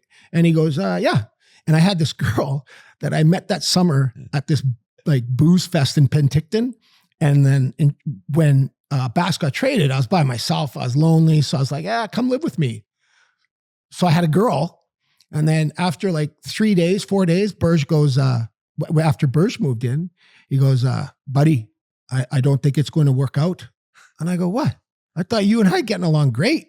He goes, you and I, no problem. The girl, she got to go. I'm not lying. I came home after practice and booked her a flight. She was on a 4:00 flight out of LaGuardia. I've never spoken to her since. Waivers. Never spoken to her since. Oh, no. Awful. And Berge is just like cooking dinner. Berge is like, I mean, he would have the most beautiful girls come and stay. And I'd be out watching TV, like Sports Center or whatever. and the girl would come out of the bedroom, walk around the living room, Do a lap. and go back in the bedroom. And in the morning, he goes, "You enjoy the victory lap?" I go, That's my GM. "That's Virgie." He'd send her out, her That's my cheeks would be GM. all red. And she'd stop and smile. He goes, "I always send him to give you the victory lap, buddy." But he's the best. He's the best. Oh my God, he's gonna love that story being told on our podcast. Was he pranking guys then and stuff? Nonstop. Oh, He God. was the king- Nonstop, huh? King of the sheet chat. He'll was be king of fucking the sheet GM of the chat. Big Deal Selects before you know it. Oh yeah, he would do the we'd go to breakfast in the morning at the hotel, and he would ask the waitress. He'd be like, "Hey, good morning. How are you? Good. How much is a cup of coffee?" And she'd be like, $1. He's like, "Oh, but then how much is a refill?" And she's like, "Refills are free. I'll get a refill." Like it would be that stuff all day long, nonstop. One-liner. Nonstop. He was arguably. That's so funny. You got to tell us like 6 more Bergevin stories. Oh yeah, he was good. I mean, he's pretty, but I mean, every girl I'd ever seen him with was a smoke. Oh, he's got the fucking. He he's got has the- some like serious Oh. like swagger. too. Oh yeah. Fashion. He's well dressed. The fashion, Yeah. the accent, Yep. he just Oh, melts fuck. them. He's Yeah. a machine. He's a nail gun. Yeah. I actually went to training camp with him one year, and he was so fucking old school too. And I think Mario wanted him around because he's such a fucking beauty. Yeah. But between every period, he would gear down completely and go for a shower. And I'm like, that must be fucking exhausting. This guy's been doing this his whole career. The old school guys got dressed in 2 seconds. 2 bro. seconds, buddy. It was He's got like a a flappy zip-on shoulder suit. pads. Yeah. Oh my God. Those old school guys were nuts. So was Al Arbor your Yeah. coach at one point? Yeah. Most of my career. So the Terry Simpson was that head coach when I got there. Then the next year he got fired. And then Al came in.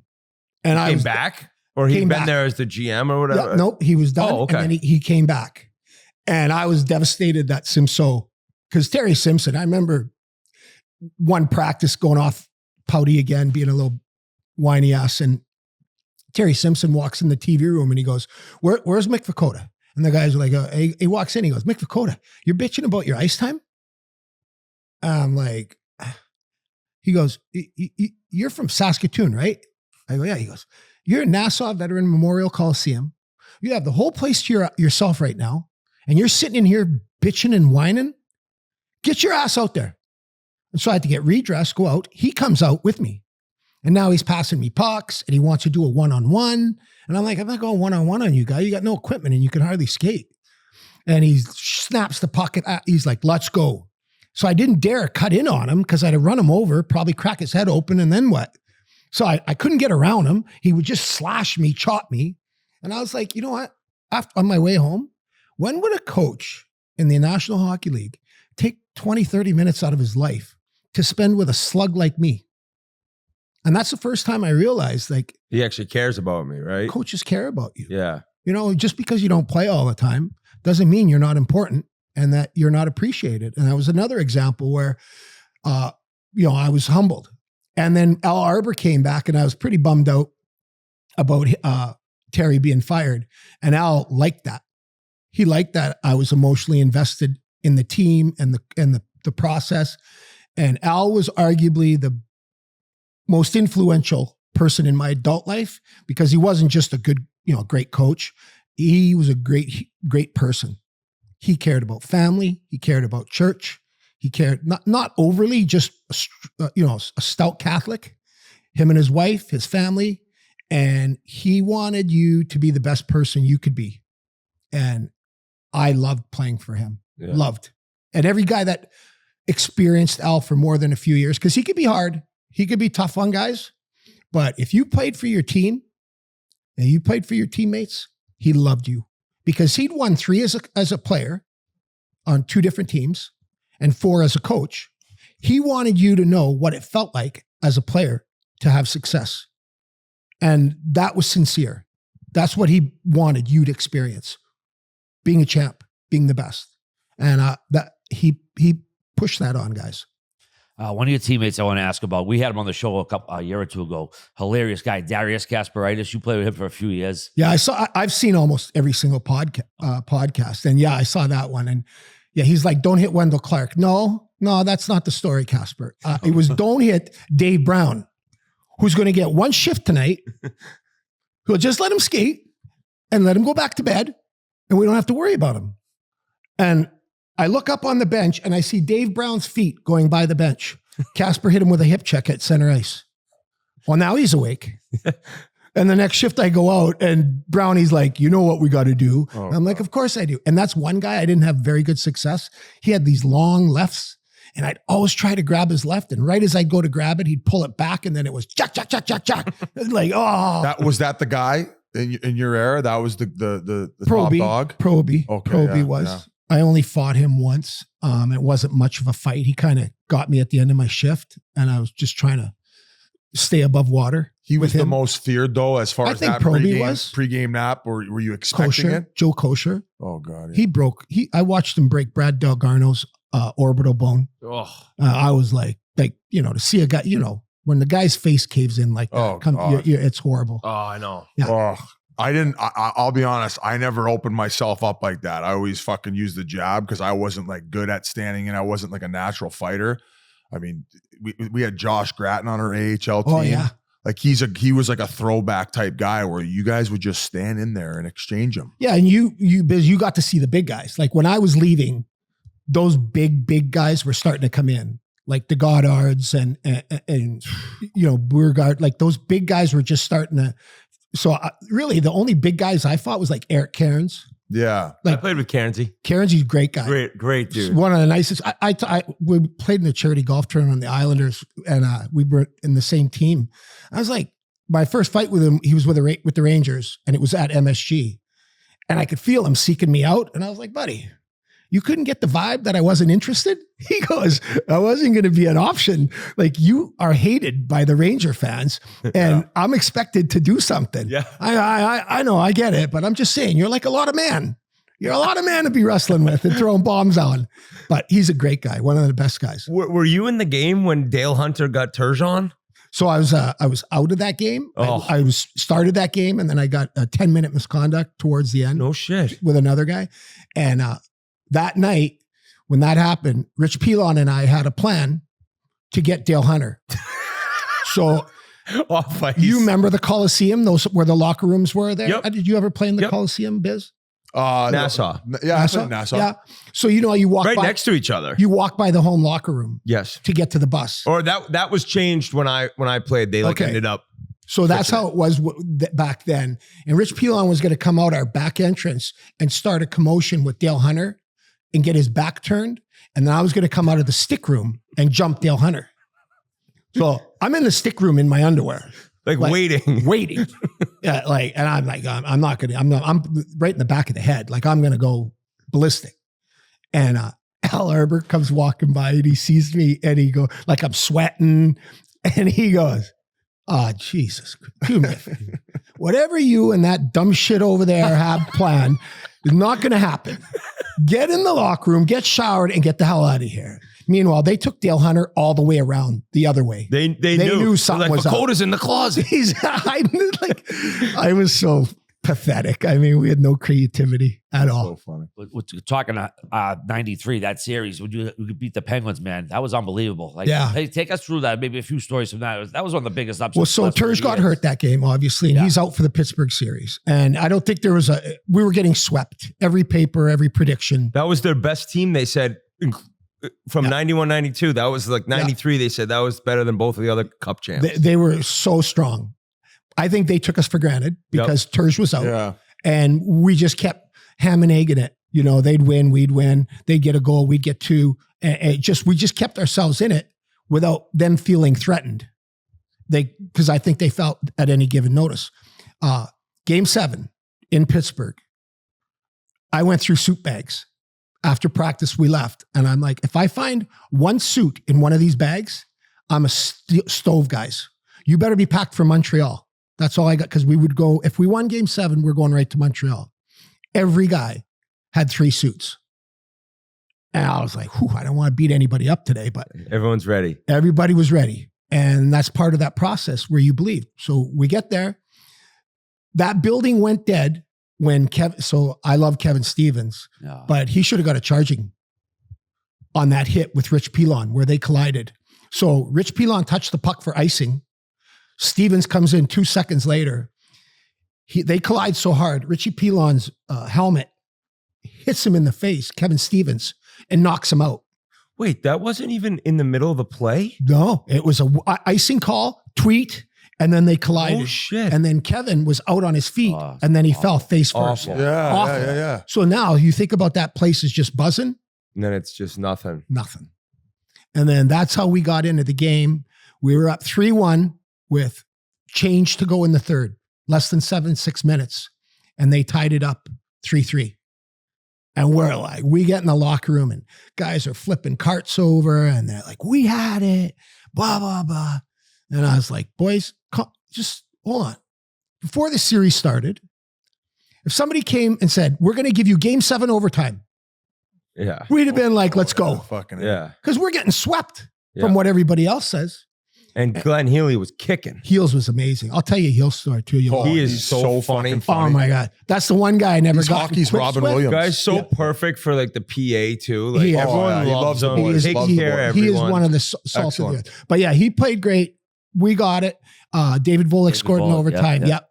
Yeah. And that was, then we went to Montreal. There's no real regrets, but the only regret was I didn't stay in great shape.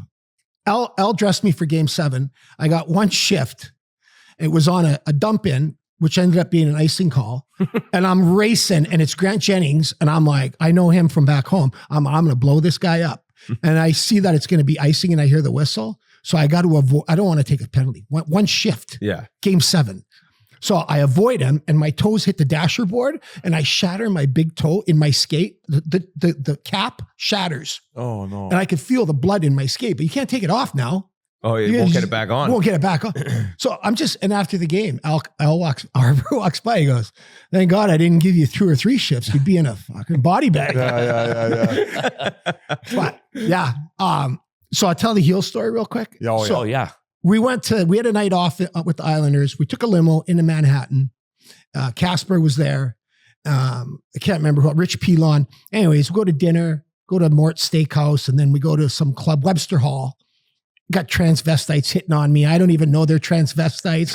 Rich Pilon's just giggling. She's hot. Rich like, I'm like, what are you giggling? He goes, dude, that's a dude. They're not dude. He goes, dude, look. And I like the lights are dark, right? So then you finally get in the light and you're like, whoa. Look at that Adam's Oh, apple. that's pretty hot. Pretty hot though. She's got a chin strap. Yeah. So we're heading home and I'm an idiot. Everybody's going back. We have practice the next day at 10:30 and I'm like, oh, Mulcahy's bar in Long Island. It's a big night here, like live music. Just drop me off. I'll get a ride home. So I don't even remember leaving Mulcahy's. But I wake up, it's 10 a.m. And back then, the answering machine, the message light is just blinking. I'm like, 10:30 on the ice. I'm about 20 minutes away. So I'm like, I'll call in sick. I can't call in sick. I was just with all these guys. Yeah. They know. So I had a convertible IROC. I dropped that down. I'm just flying, running red light. I go, if I get arrested, at least I tried. Yeah. And they don't know what time I got arrested. So nope, can't get arrested. Just no police out at that moment. I get all the way to practice, Syosset, and I run in and I'm in my stall getting dressed. I had to go by Al Arbor's office to get to the locker room. And the guys are already trickling on the ice. I'm usually the first guy on. And so I'm tying my skates and Al walks by, stops, looks at me and he goes, you all right? And I go, yeah. I feel a little, like I got the flu or something, but I'm going to be okay. He goes, oh. And he goes to the trainer. He goes, Eddie, should he be on the ice? And Ed goes, well, he did get a flu shot after the game the other night. Oh, he helped you out. Yeah, he goes, so he could have some side effects. And Al goes, oh, any of those side effects make you smell like a keg of beer? Yeah. And it's like, no. And I was like, so I didn't even tie my skates. I just got dressed, got on the ice. I get to the back of the horseshoe drill and I tie my skates up and I'm like, all right. So all I got to do is make a pass and I got to get a pass and then take a shot on goal. Right? I can do this. And just blend in. And after 20, 30 minutes, no big deal. Get to the front of the line. I make a pass. Perfect. Crossovers at the blue line. Kid sends me a knuckleball. Not going to wait. Not today, Charlie. Lay it down. Handle it. Oh, I got it. Just take a shot on goal. Heels is at the other end. Right as I get to the top of the circle, the puck rolls up on me. I panic. I snap it. I hit him right between the eyes. Remember the Cooper helmet? He had those screws, those screws went into his forehead. Down he goes. Oh, no. All he's screaming, you drunk, stupid fuck. What the? Not blending in. Heels.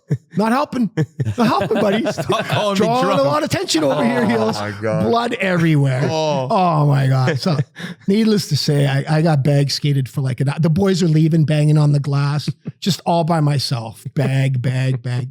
And Al Arbor, he called, as I walk in, he says, sits me down in his office, and I'm like, I'm prepared to go down. And he goes, Mick, we all make mistakes. This is yours.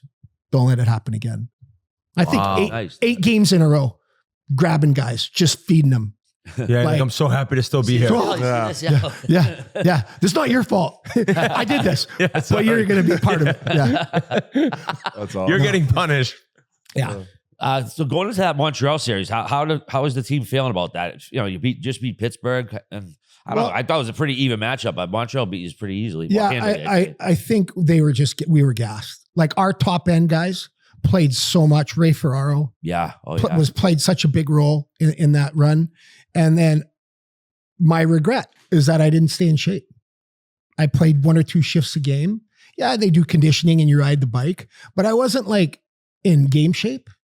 And Al played the shit out of me in game 1. We were down 3-1 and I was getting double shifted. But you had no gas. I saw legs were seized right up. Yeah. I had nothing. And I feel bad because the chances of me making a big difference in the game, but if I did, maybe I chip one in, maybe one bounces off my ass and then it gives the boys a little life. Yeah. Next thing you know, you tie it, go to overtime and you get a win on the road in game 1. So that's the only thing I would have, thought more about was being in better shape for that run. But I think we literally ran out of gas. Were you boozing just as hard at the start as you were at the end? My career? Well, just like I feel like back then it was like you get to a city, you all meet down at 5 o'clock for beers, and it's just you have beers after games on the bus. Like, was that the case for you guys? Yeah. When we won Game 7 in Pittsburgh, Al was like, no booze, and then Pat Flatley, the captain, goes, hey, we got even though we're not playing the next night, we're playing 2 nights later, and he's like, so Al says one case. So I open the back for window, me. Yeah, one. And Heels and Flats are sliding me cases, and they get on the bus, and Al's like, "You don't think that thing makes an alarm?" Yeah. Like I can look at the bus driver's dash, and it's like, beep, and they're handing cases in the back window. They're loading something in. Yeah, but he let it slide. You're doing keg stands in the back of the bus. Yeah. We boost. We always had fun. Yeah. Also the Patrick Waugh factor too. That probably had a hand in it as well. Yeah. Did you play for Millbury? I know he was there coaching for a little bit. Did you play games for him? Yeah. Anything you want to talk about? What the fuck was that look? Oh, well. So I wasn't going to listen to his podcast with you guys just because I'm not a big fan of Mike's, but I'm glad I did because it said a lot to me about the way he interacted with his players. Like you remember a part of him talking about his game in Rochester when he got called up to Buffalo and Don Cherry was his coach. And I don't think he fought the first game. And then he goes, Don Cherry said to him, "You're going to embarrass me like this? You're going to make me look like this?" Yeah. He's about himself. Well, that's how Mike coached. It was about if you weren't doing your job, it was like he was taking it personal. Absolutely. You were doing it to him. Yeah. And I'd never, ever experienced that from any coach. So that was a huge deal. Like for Al Arbor, if you ever did the shoulder check behind the bench to see where he was and did the fake, "Come on, boys, let's go," you wouldn't see the ice again. He'd know if you were being phony or not. You do for the guy next to you. That's what he wants. You play for your teammates. That's it. I put the lines. I do this. You play for this guy right next to you. And I just remember, I'll give you the 3 things with Mike that, and you can ask Gretz about the last one. First thing he did was training camp, 4th line, Marty McInnes. Great guy. The best. Jan Kaminsky. We're the 4th line for a preseason game against Tampa at home. So we do the morning skate, and then he calls the guys over and he goes, "Listen, I don't think I can evaluate you guys all 4 lines. So tonight I'm going to dress 3 lines, 6D. And then the 4th line is going to stay in the locker room in their underwear, and you're going to ride the bike. And if I need you, I'll call you out. What? This is true. Ask Mo McInnes. It's a true story. So whatever. We can't sit on the bench. Can't sit on the bench. Yeah, you're in the bullpen. So now we got to stay for practice with the other group that's not playing. It's training camp. So we get bagged for 2 hours, like with the rest of the guys that aren't playing. Now I get done. I can't get home and go eat or nap. So I call the wife and she brings me a suit. I order chicken parm from Borelli's, I think it was. Yes. Yeah. Oh, nice. Yeah. There you go. A little shout out. Yeah. So I get my chicken parm. I'm eating it. I can't sleep. I'm at the rink, 4:00, usually there for a game. So now I'm there and we're just stuck there. We go out for warm up. And after warm up, we come back in and he goes, actually, Tampa had Brent Myers and Rudy Postcheck dressed for preseason. Oh, Brant Myers. Yeah. Oh, fuck. Yeah. He was tough. So he goes, Mike goes, Mick, we're going to put you on the bench just in case. So Mo McInnes and Jan Kaminsky are sitting in the locker room in their underwear. So, like every period we'd come in, they were sitting there. I swear to God. So I get out there and Rudy goes out and Mike taps me. He goes, right side. So I go out, Rudy chops me, away we go. Toe to toe, good fight. Go to the bench, come back. Sitting on the bench, Brent Myers goes out, taps me. No. Swear to God. I go out, toe to toe, good tilt with Brent. Come back. Mike walks down, puts his arm around me on the bench. He goes, hey, buddy, you got one more for me? Oh. I'm like, yeah. Oh. I mean, I can. You're like, I'd rather ride the bike in the bullpen with Marty. So that was that. When he said for me, I was just, that's weird. I'm doing this for you guys. I Yeah. didn't say nothing. It's fine. And he liked me. Like he was good to me. He played me. One game, he says, not for nothing. If Mick Vukota's our best player, we're not doing well. I was like, is that a compliment? That's a compliment. Hey, that's You're like, a I think fucking that's win, good for bro. me. Hey, anytime they mention But it's your just name. and how he. So then the second thing is our first regular season game. We're in Toronto for the season opener, and he gives us all our meal money. He goes, "You guys are a bunch of sheep. There's no more pregame meals. I need you to figure out how to fend for yourselves." We're like, what do you mean? We're not going to the hotel, have a pregame meal, go grab a nap like we've been doing for the last 10 years. Since the league started. Yeah. He's like, nope, you guys figure it out. Now you're in Toronto at 11 in the morning and you're trying to find a place where you guys can get some pasta, like eat in a timely fashion and get back and, build the cave and get some Z's. It was just stressful. So that was the only game. Pat Flatley started taking our per diem money and he would arrange the meal at the hotel. For like the next month. And then Mike finally caved in. To give you a meal. Right? Like, Bobby Valentine, that's what I look at him as. He was the Bobby Valentine of the New York Islanders. Just completely narcissistic. Besides never sneaking in after you got kicked out with a mustache. Hey, and glasses Right. on. Besides being I always say this: if they actually spent as much time like worrying about the gameplay and breaking that down as they did thinking of these crazy fucking games to play, they would probably have been a successful coach. And that's not a slight, but there's other coaches in the past who have done it where it's like, fuck, like You're worrying about the mental warfare you called it. Instead of mental warfare rather than teaching them the clips or whatever they do. It is. Like, I think you assemble a group of guys that play for each other harder than anybody else, and that's how you have success. Yeah. And the last one was we're in LA, and we got this young kid, Dan Plant, called up, and he lines up across from Gretz. And Mike hates Gretzky probably because when the Oilers beat the Bruins in the Cup when he was the coach. And he tells Danny Plant to jump Gretz off the face-off. And Danny Plant looks at me and I'm like, no, buddy, you're ruining your career. Yeah, that'll look good in your career at that point. You just got called up from the minors. You're like a third line, winger, grinder, mucker, PK guy, and you're going to jump Wayne Gretzky. You will be done. You'll have guys kicking the crap out of you every night for the rest of your life. And I didn't say it, but I just said no. Mike's telling him to do it. The kid didn't do it. Next day, he was sent back to the minors. Wow. And I was like, and Gretz looked at the bench and then looked at Danny and he said, don't do it. He's an idiot, quote unquote. Don't do it.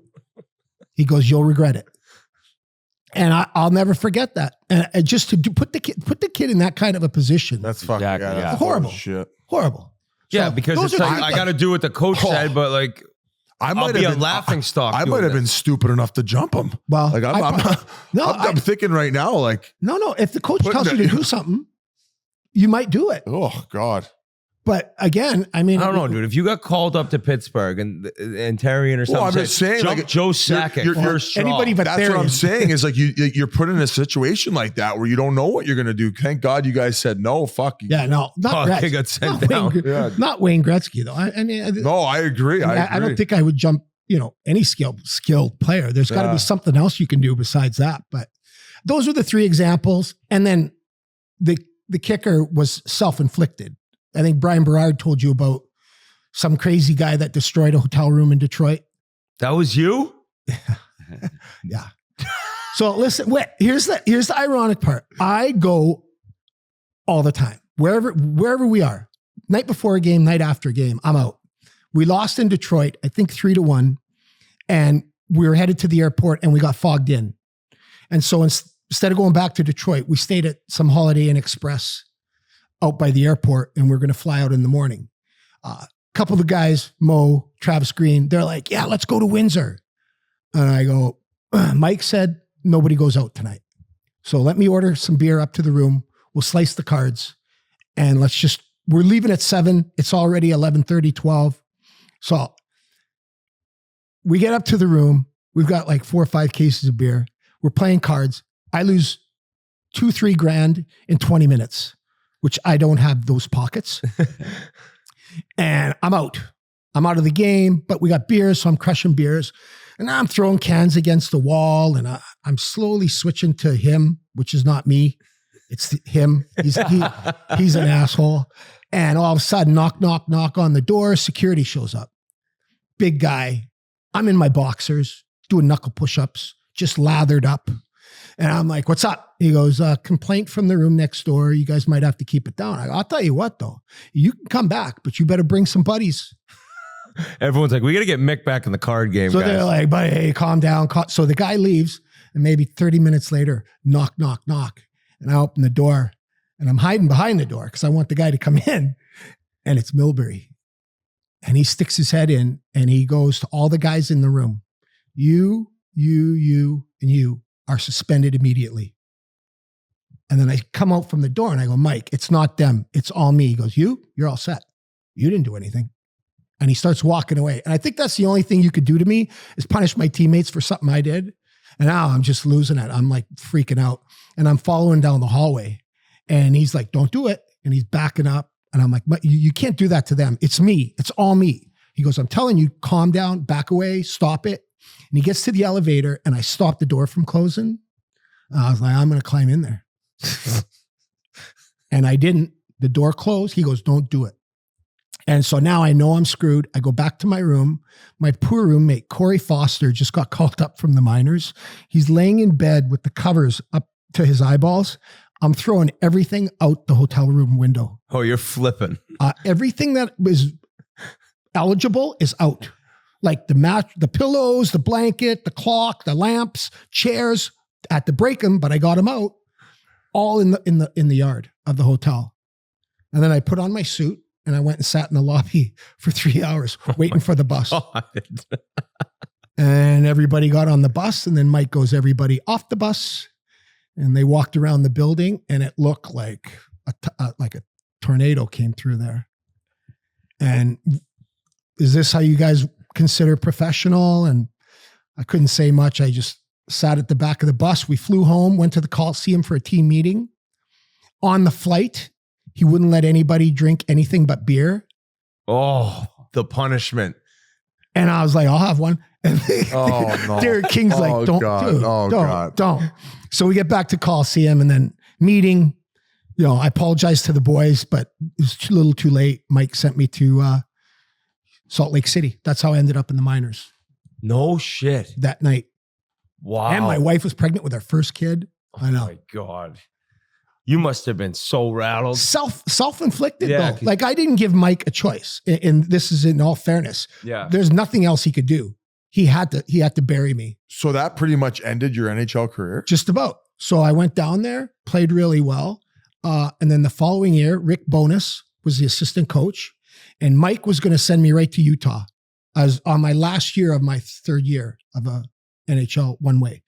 And a couple of Ken Belanger and Paul Cruz both got injured before training camp. And those were the two tough guys. So Bones called me and he said, listen, Mick, and I've been training with Kasperitis. We've been doing spinning twice a day. Nice. Aside from lifting, I'd never been in better shape. And he goes, we got a predicament. I think I can get you into camp, but you got to promise me just toe the line.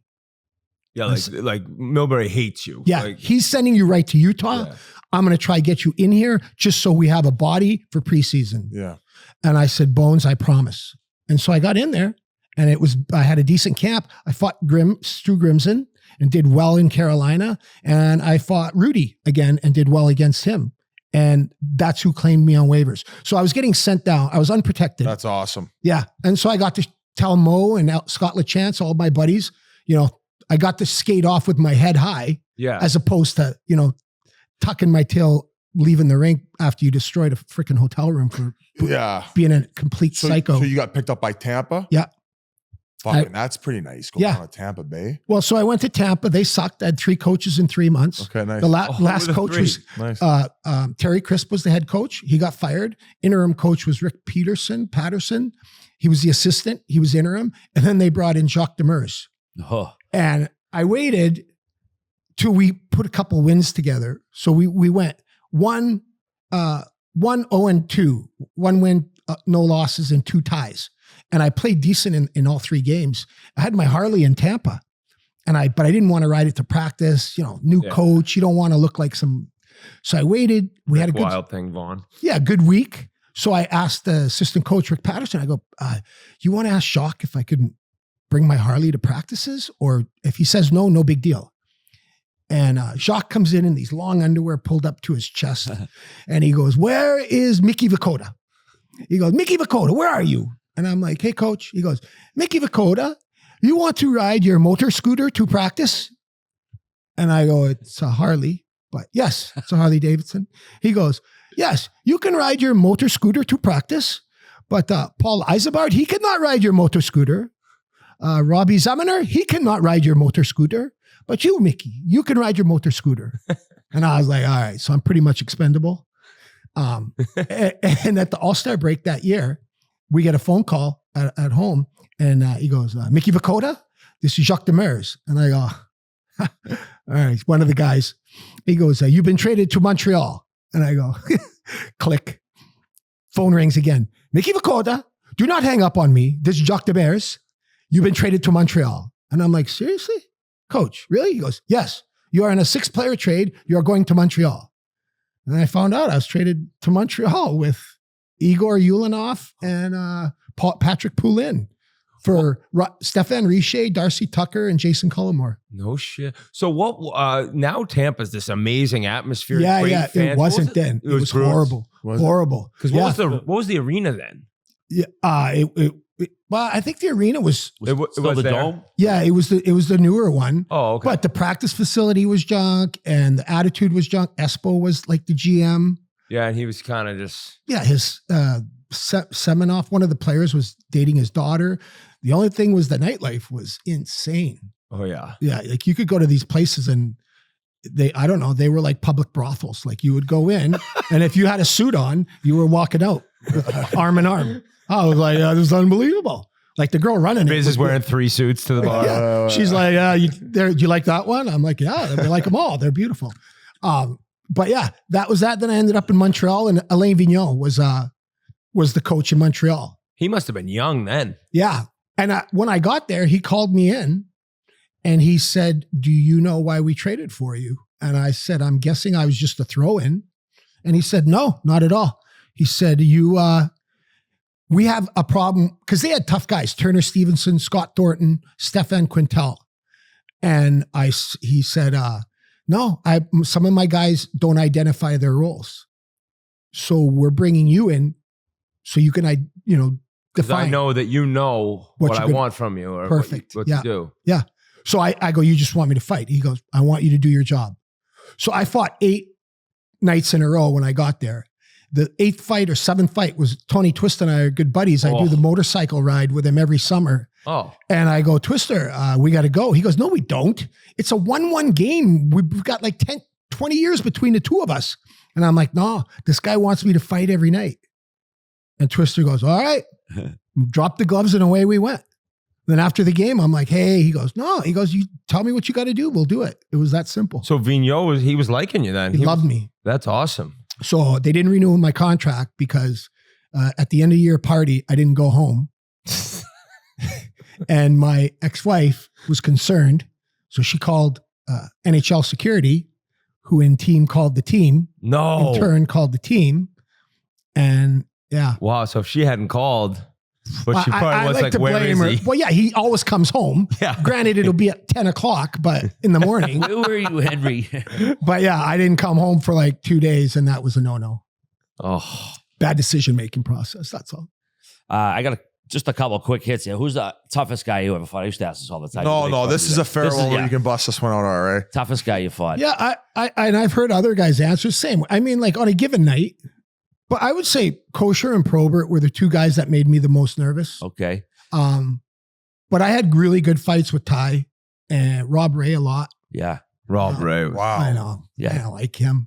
No. He said something to Al Arbor once on our bench, and then I had to chase him around, and then he wouldn't fight me. And it was only because he said something to Al Arbor, like, you should retire. You're too old for this. And I was like, nobody talks to Al like that. And the way you talk about Al, he doesn't sound like a coach who would chirp players on No, the ice. no, Some coaches did that. Yeah. It was always kind of like, to me, when I didn't fight, but I was like, you're not playing in the game. No, who beat you up, Biz? I mean, that was on this podcast. Jackman? No, yeah. Was it Jackman? Jackman. That's the one I listened to. 15 years he'd been chasing me around. I remember though. I never got to interview him. That was before me. Was You it guys really? brought him on the pod? Pre-biz, yeah. Really? That Yeah. was before I- Biz? oh, I yeah. thought you weren't yeah. there, Biz. I thought you were there. Really? Oh, what? Maybe I was. I think I feel like I don't feel like that was back on your couch days. I was not. No there you shit. go. There you go. We should have him back on. Yeah, we should. I'd love He to played a ask him hard about game. I was going to ask you just about your folks, like coming to your first game, like your family life. We never really got into that. Like, Yeah. Well, so they were there for that game with Tiger, right? and you know, my dad couldn't. I figured that was it, right? I figured that was my game. That was my chance, and I mean, that was it. I'll be in the minors for the rest of my life, or 3 years at least. And then when I got called up, my folks would come. They'd always come when we'd go out west to Edmonton, Calgary, Winnipeg. My mom was like, she just thought it was ridiculous that I could get paid to fight. Yeah. She was like, that job's at the meatpacking plant whenever you want it, like something honest that you can be proud of. And I was like, my mom used to say, you don't have to fight. You don't have to fight. I'm like, Ma, you don't know the game if you think I can just survive by like skilling it up out there. Yeah. If you don't, someone else will. Yeah. And that's part of that being available. Like there were times, and I'd say I was like two different fighters. Like, you know, when you sit on the bench for 2 periods and then get the tap when it's 4-1, I'm not invested. I'm not motivated, and it's not going to be something to watch. It's going to be a couple throws and a grapple and fall to the ice, and that's it. But when you're invested and somebody cross-checks one of your teammates in the face and you're right there and you're engaged, I'd have good tilts. And when you were in the midst of playing, like 8-10 minutes, you're like, I'm in the game. Yeah, you're invested. How did you end up living in Martha's Vineyard? My first wife, Yeah. her parents had a couple houses there, and her and I would go in the summer. I would train. Like that's an amazing place. The air. Yeah, it's so nice. You're outside all the time, running, riding. It's always 10 degrees cooler than Martha's Vineyard. Yeah. Yeah, it's like one of the islands, Nantucket, Martha's Vineyard, right off Cape Cod. Cool. Yeah. So I could get up in the morning and rollerblade 7 miles, go to the gym, jog 7 miles home, and like not, just like feel great. And it's 11 o'clock. You can still go to the bar for, noon. You've been at work for 4 hours and you feel great. Time to drink. No, I know. So she said, we wanted to settle down. I was going back and forth to Utah playing for the Grizzlies. And then the kids were getting older and they had friends. And she was like, I think we should think about settling down here. She has a law degree, so she could practice law in Massachusetts. And so I was like, all right, let's give it a go. I said, if we're going to live here, I need to check out the bar scene. So I rode my bicycle to the main street and I started at the first bar in the bottom of Circuit Ave. And I just started drinking. And then I got a ride home from the sheriff's department about 8 hours later. I got gooned out of my gourd because they didn't take credit cards. And I was like, what do you mean cash only? This is America. I got credit cards. And yeah, you got to go. And then the sheriff was like, holy shit, you're Mick Vukota. You play for the Islanders. Let me give you a ride home. I pull in the driveway and my wife's like, seriously? Seriously. I was like, the guy's a hockey fan.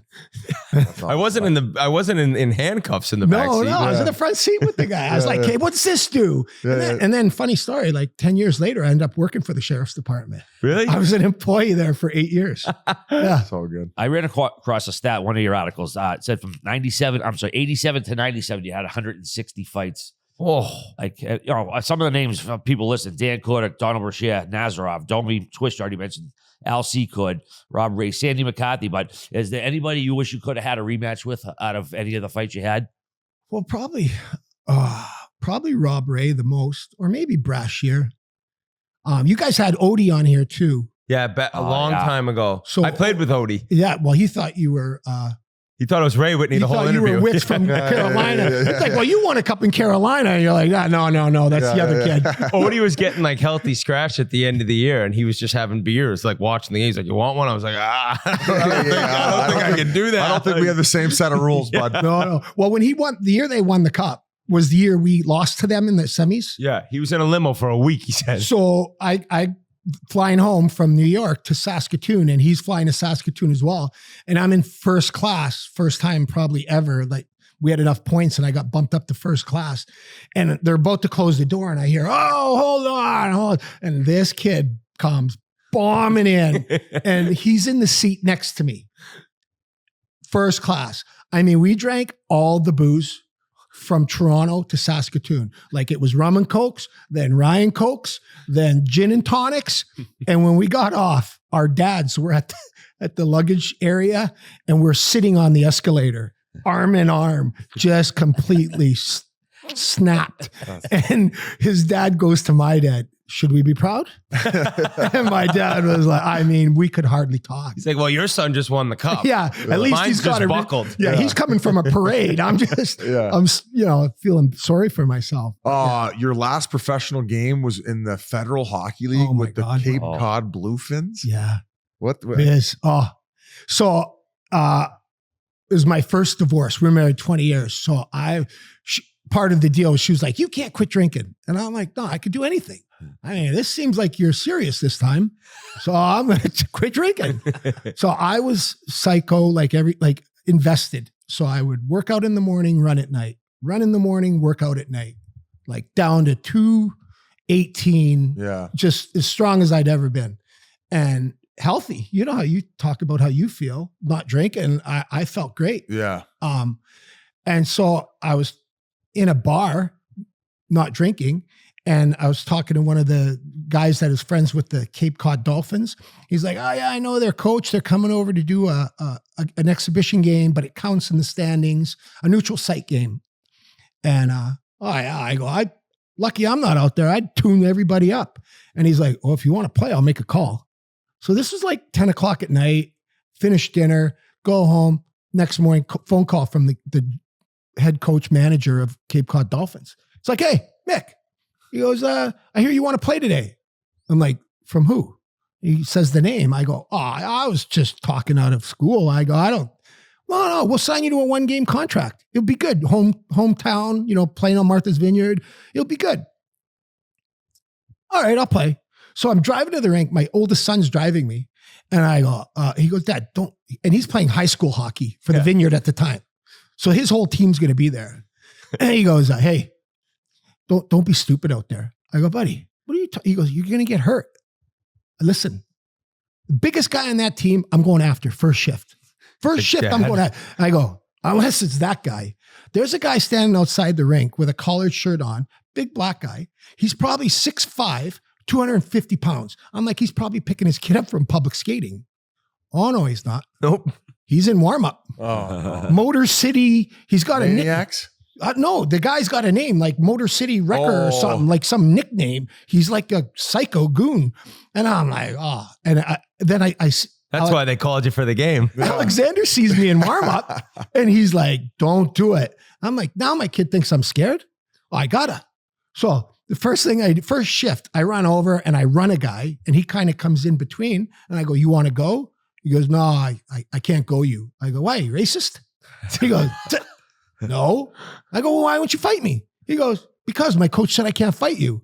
And I'm like, oh, so we don't fight. And now I'm thinking I'm like working myself into a frenzy. You're like, I'm that guy. And my kid thinks I'm a pussy and all these teammates think I'm a pussy. And now I'm like, you know what? I got to do it. So next shift, I go up to the kid. I go, listen, I know you don't want to fight me, but if you don't, I'm going to run your goalie. And he goes, well, then I'll have to fight you. I go, see, it's easy. So I start skating toward his goalie and I just see like, it's a huge like shadow. He's just hovering over me. And so I get there and I go, let's go. I mean, he shook me. I don't think he threw a punch. And I don't think I threw a punch. I was just ragdoll me. I flipped him, fell on top of him. I'm like, see how lucky you are? Meanwhile, I get to the penalty box. We only got minors. And he's looking at me. He's like, you want to go again? And I was like, no, what did you do to my neck? Guy, I can't lift my arm up. I can't. So yeah, I got 4 minutes for roughing or something, but really 4 minutes for getting tossed. That was it. Yeah. Free beers after the game. Yeah. My kid's like, you're embarrassing, but whatever. Wow. It is what it is. Yeah. This was unreal. Do you have any other stuff? No, fuck. You're a great storyteller, man. That was very entertaining. Lots of laughs, lots of funny shit. I'm interested to see what Milbury thinks of this one. Well, as long as he knows I don't hold it. We'll get you guys in a rough and rowdy. We'll sign you up for one of those next. Yeah, I don't think I don't know. I don't know how well he'd fare. I mean, he actually fought quite a bit back in the day. No, he did. I always say Dwayne Sutter won his only fight against Milbury. But do you still booze? Do you still booze now? Yeah. Okay. Well, you said how well you felt that with off of it. Well, and then she divorced me, and so I'm like, that didn't work. No We're not going to do that anymore. Well, take a bottle of Pink Whitney on the way out then. Well, that's what they're like hockey years. So she was a 1969, then the second wife was a 1981, and then the current one's like an 87. So, keep track of them like in hockey years. Oh, those You're like expensive. The Leonardo DiCaprio. That's worse than escrow. Those divorces get expensive. Hey, you guys always ask, like you ask who's the toughest guy. I also want to know, and I know you don't want to pick favorites but do you have a favorite podcast?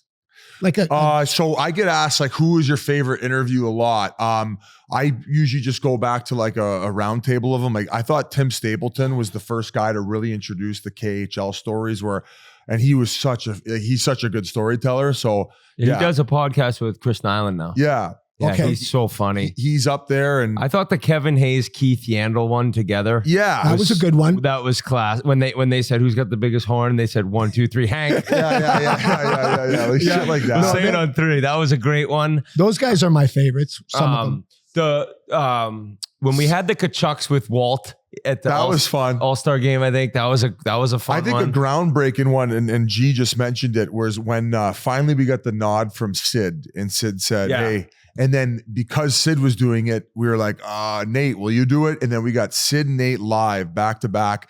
And then we scanned them into a sandbagger, and that ended up creating a whole different brand. They opened up like getting stars. That was a monumental moment. And the golf. Spittin Chiclets history. Well, the golf one. As well as this one. This is up there too. This is great. This is that one.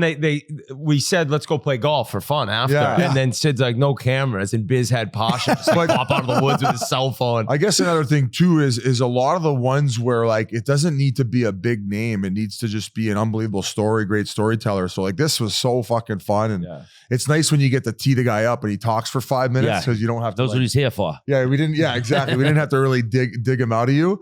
I always ask this one. Is there one story that like was one of the craziest throughout your career that you maybe didn't tell in this last 90 minutes that you always like tell in the bar when you're talking to somebody about? Yeah, so I borrowed a bus. And by borrowed, well, I returned it. So everybody, I was up there early, for an early bus ride. And this is where?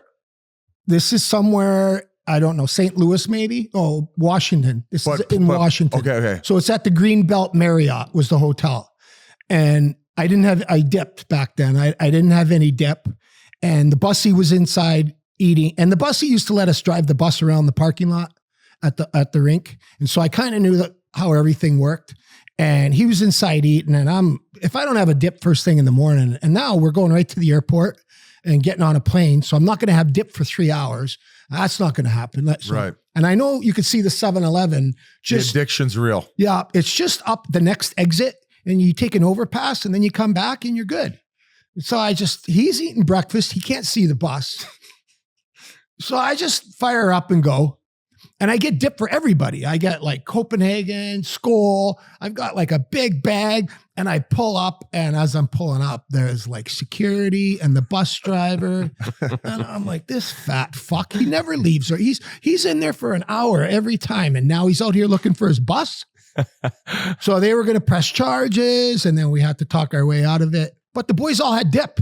I mean, everybody was happy. Aside from the fact that the guy was going to, report a stolen bus and I would have been fine. But that's the one I don't tell very often. Okay. Well, there you go. Thank Mick you. Vukota, what a storyteller. We appreciate it. And thanks for coming on. Thanks for having me, boys. Our pleasure. It was awesome. Thank you.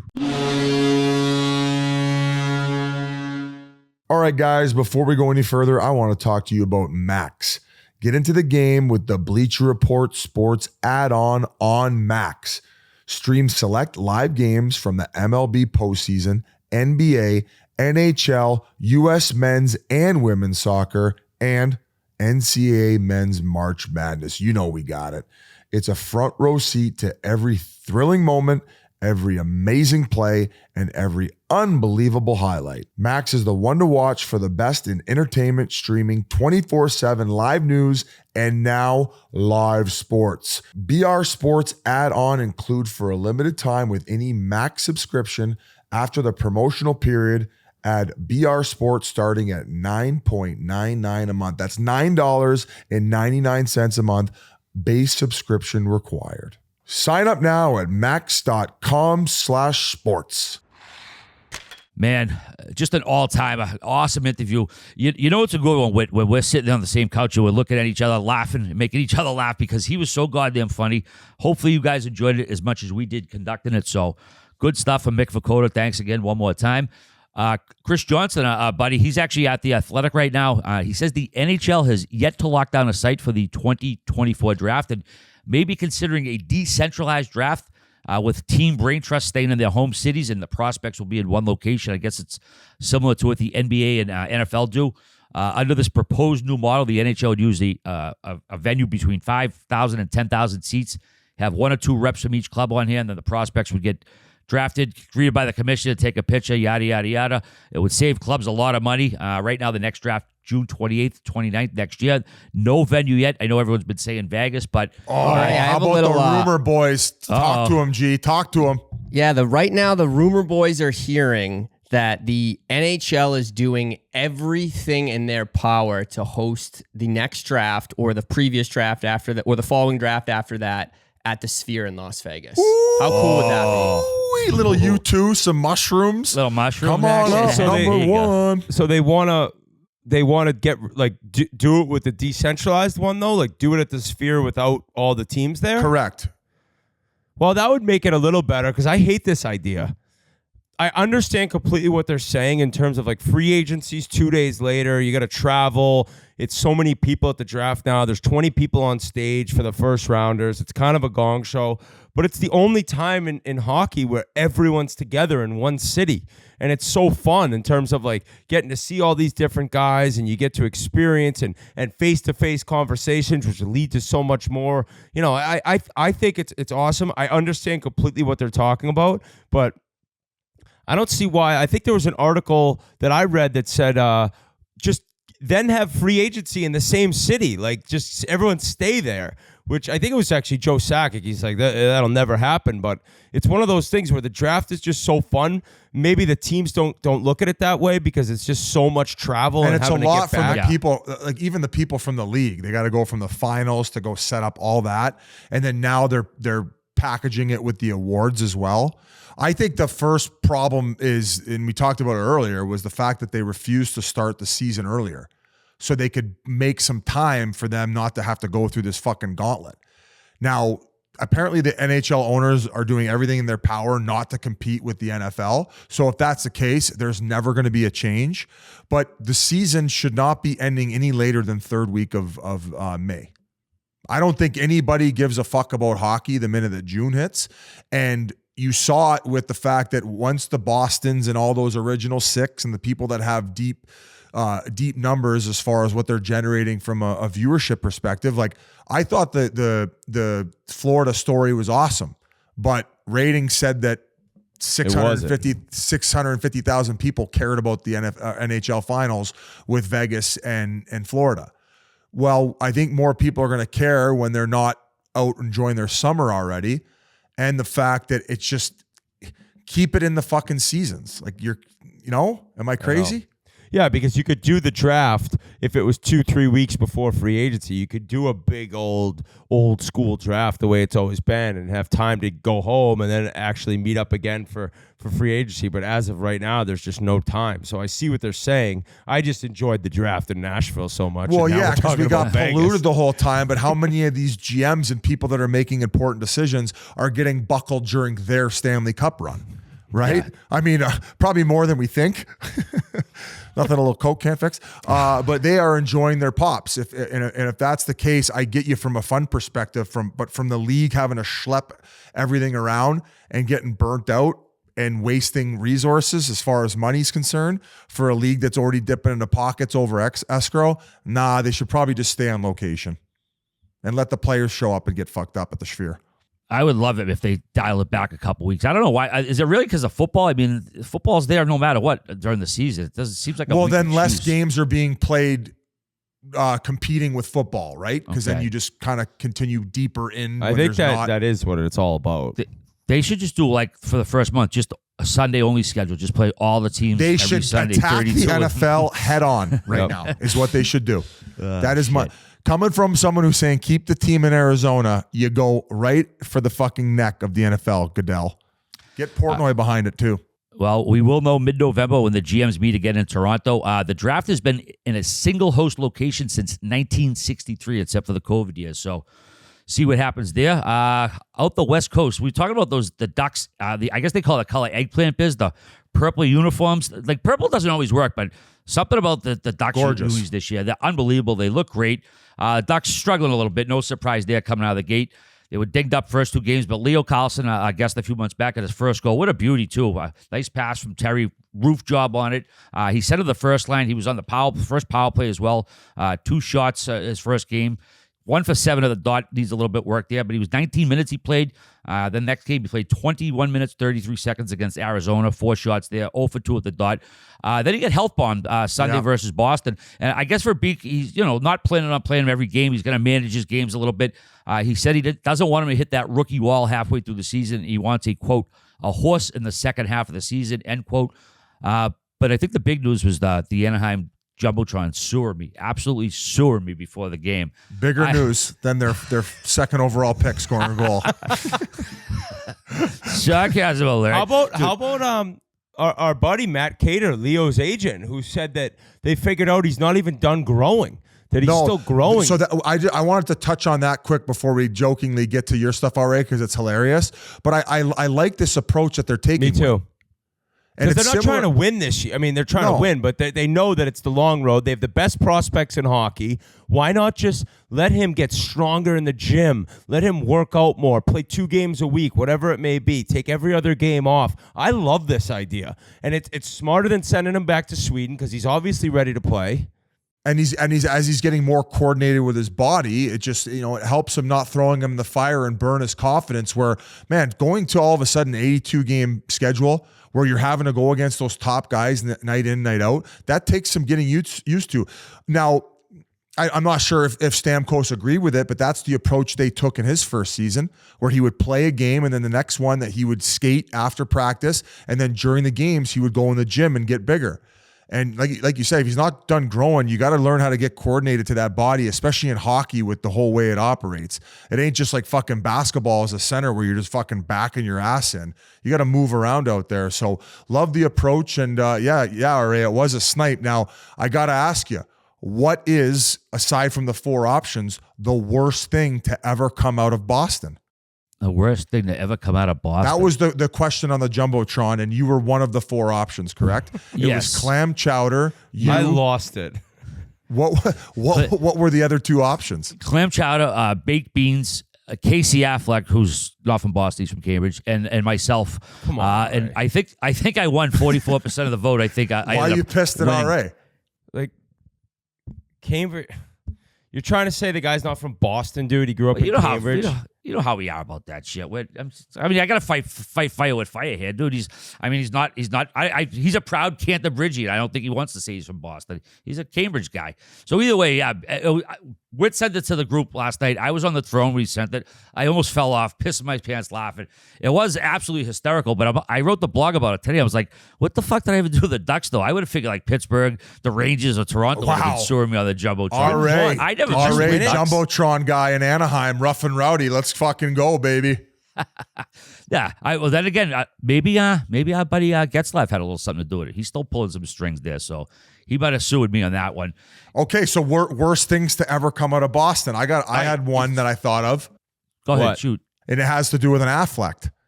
Ben Affleck's back tattoo. That might be one of the worst things to come out of Boston. Am I wrong? I know, but I don't know if he had that tattoo Doesn't matter. while living in Boston. Doesn't I'm with matter. you though.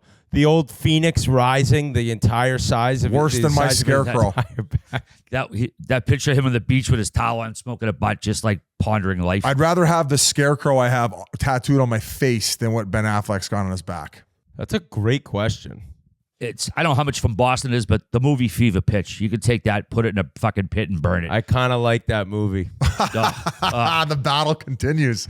Brutal. Brutal. It's Fever horrible, Pitch, but I like Fever it. Pitch is with who?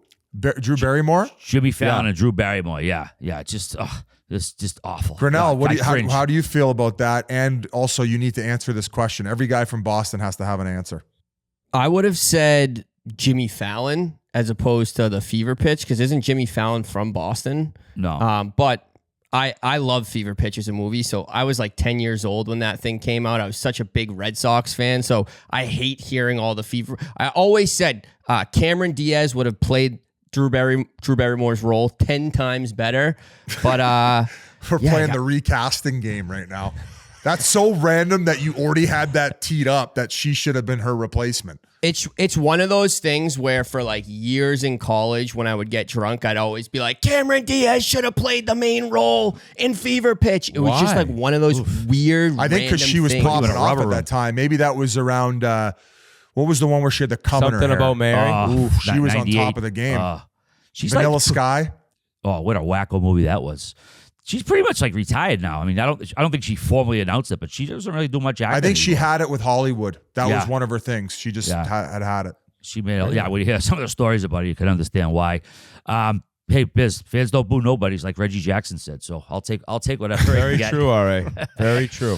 And just real quick, going back to Leo, Joe Thornton, that was another guy who kind of, Pat Burns kind of kept him on a leash with, if you remember. He played, I think, 55 games that first year when he was a rookie, 3 goals, 4 assists, and everyone was kind of waiting for him to run wild. But yeah, Burnsy kind of kept him, on a tight leash. And, obviously it worked out for the better. Well, at least. Did you answer the question, Whit, about worst thing to come out of Boston? Did you say one? He said R.A.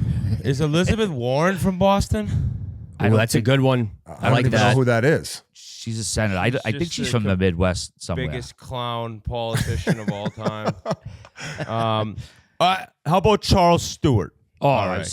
I don't know who that is either. We're gonna go. I mean, it's pretty dark. I mean, this guy, he murdered his pregnant wife, and then Jesus, said a black guy this one did took it. a right turn. It was all a lie. Well, I'm trying to think. I don't know. Worst things. Like I don't know. Hey, like good pick. The guy was bad. He was a bad guy. Hey, you win.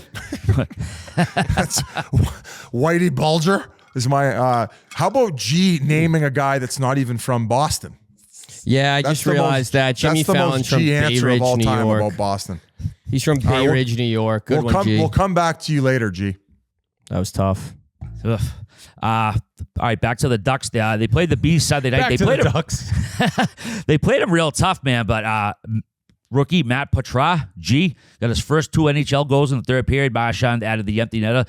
The Bruins' 5th straight win since the season started. Best start through 5 games in 86 years. The only team in the East right now without a loss. Let's see. Outscored the opponent so far 16-7. The goaltenders, man, Swayman, absolute horse in there so far. Him and Elmark, they've only allowed 7 goals on 149 shots, a .953 save percentage. Team's clicking right now. Whit, I mean, did you think they were going to come out this hot? Did you expect a little tumble or what? No, I didn't. I thought it was a little misleading in terms of like how bad people thought they'd be.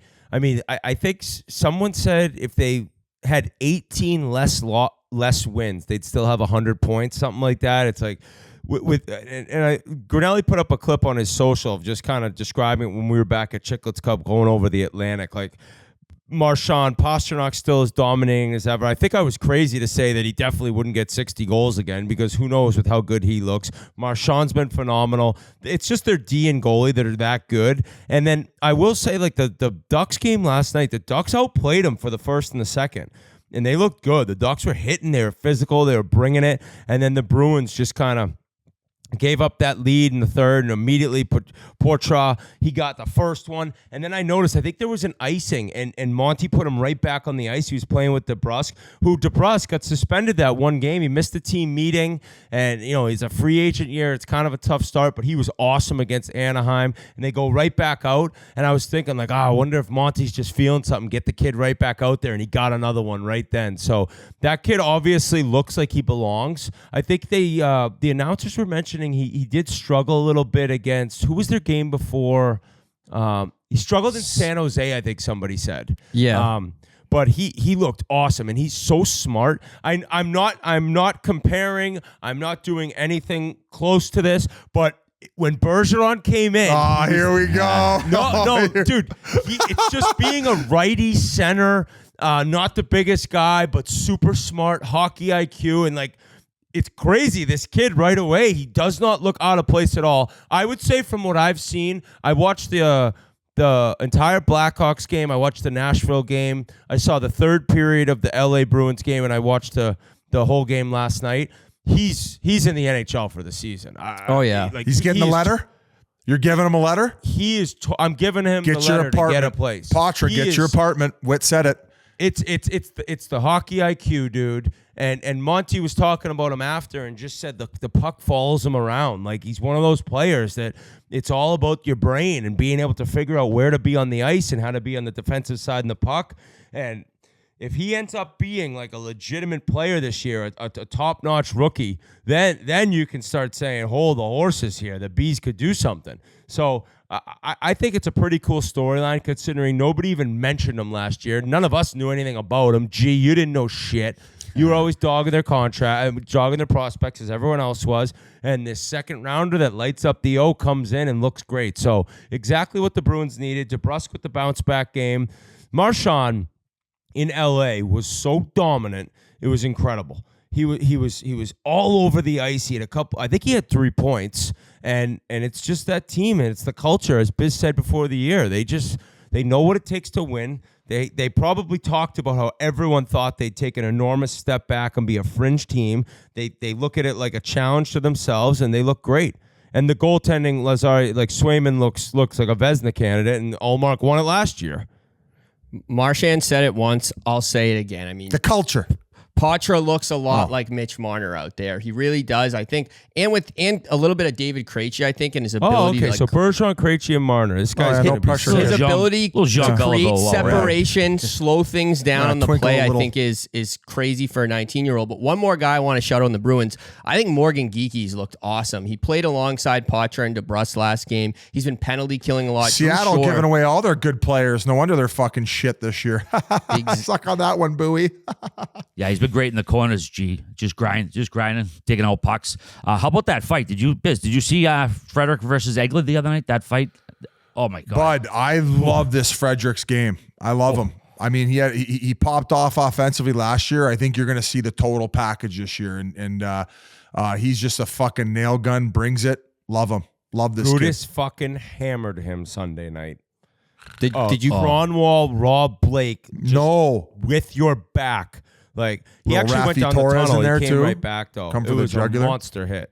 Frederick was actually mic'd up for that fight. I don't know if you guys saw the clips. The Bruins posted it, but Englund was chirping someone else on the Bruins, and Frederick jumped in and said, if you want to go someone, you go me. And then right off the draw, they went. So, like, you just love to see that. Yeah, he cut him with a couple of bombs as well. We want to congratulate Anze Kopitar on his 1,297th game as an LA King. He's the all-time franchise leader now in games played. He passed Dustin Brown. Also, congrats to Drew Doughty on his 1,100th game. He's the fourth King to reach it. fourth king of the 12th defenseman to hit the 1,100 mark with a single franchise. So congrats to those guys. All right, guys, before we go any farther, I want to talk to you about Stacker 2 Energy. As you know, Chiclets production team, lot of long late nights. And without Stacker 2 Energy, we'd be pretty screwed. So let Stacker 2 Energy gummies kick your ass into high gear just like they do the Chiclets production team. These bad boys are the mofos of energy gummies. Stacker 2 Extreme Energy gummies will jumpstart your game on the field or between the sheets. Stacker 2 Chews Explosive Energy isn't coming from a can. This 6-pack of nuclear nectar is portable, so you can take them anywhere, anytime. It's like having a 6-pack of energy drinks right in your pocket, ready to give you an extra boost whenever you need it. These nuclear gummies are portable, so you can carry them in your pocket and take them anywhere. Just like I said, we're on the road, we're traveling, lot of late, long nights editing for the production team, and without Stacker 2 Energy,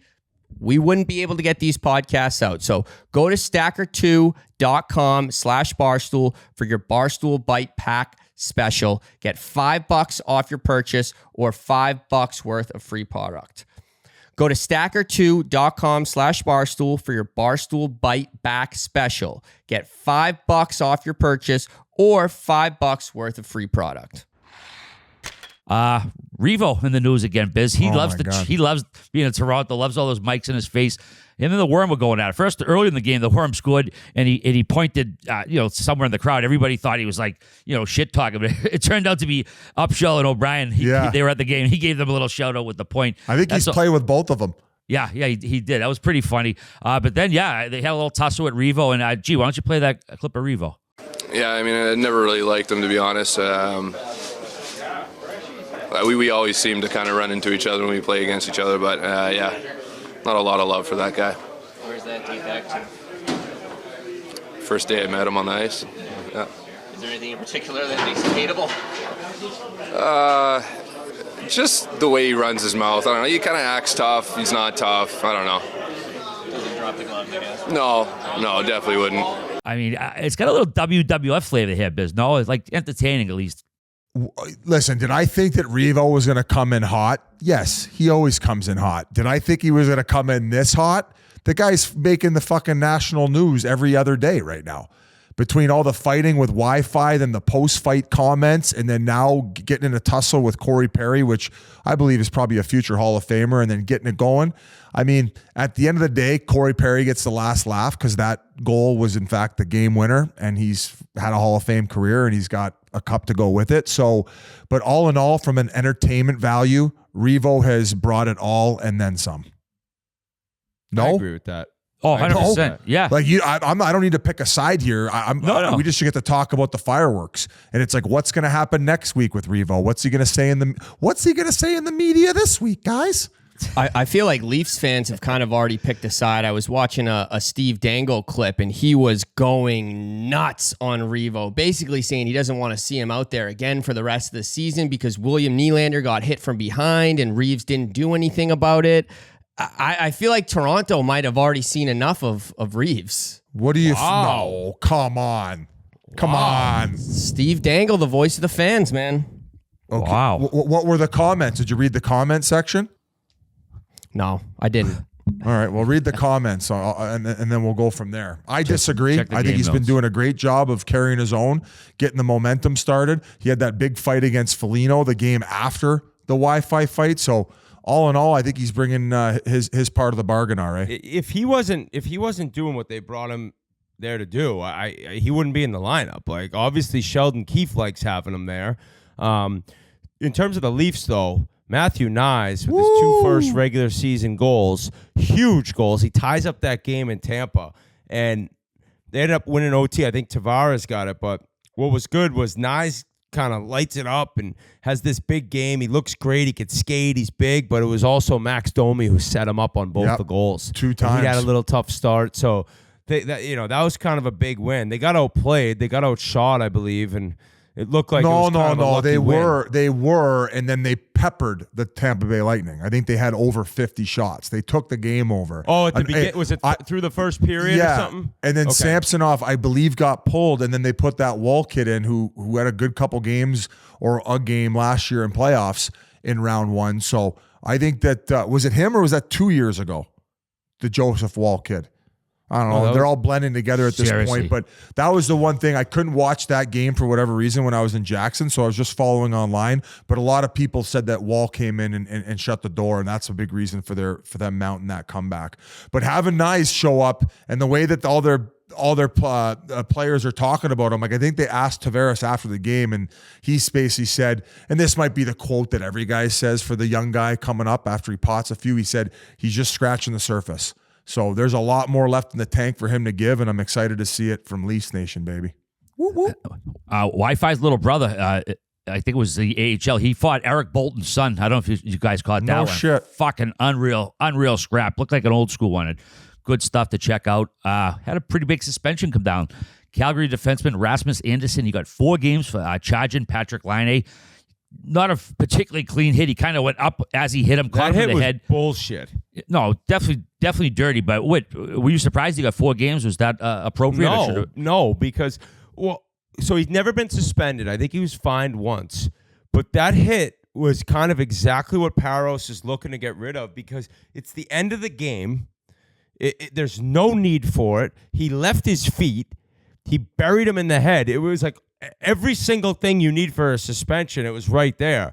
And I think it was 4 games because they looked at it. I think the 4th game would be the outdoor game, right? So, like, that was almost maybe an extra punishment. Like, you don't get to play in this game for how dumb that hit was. You don't have to freeze your bag off. So he's appealed it, but I guess if you appeal it and it's not over 6 games, then it's just up to Gary Bettman. Like, Gary Bettman's obviously not going to just go right against George.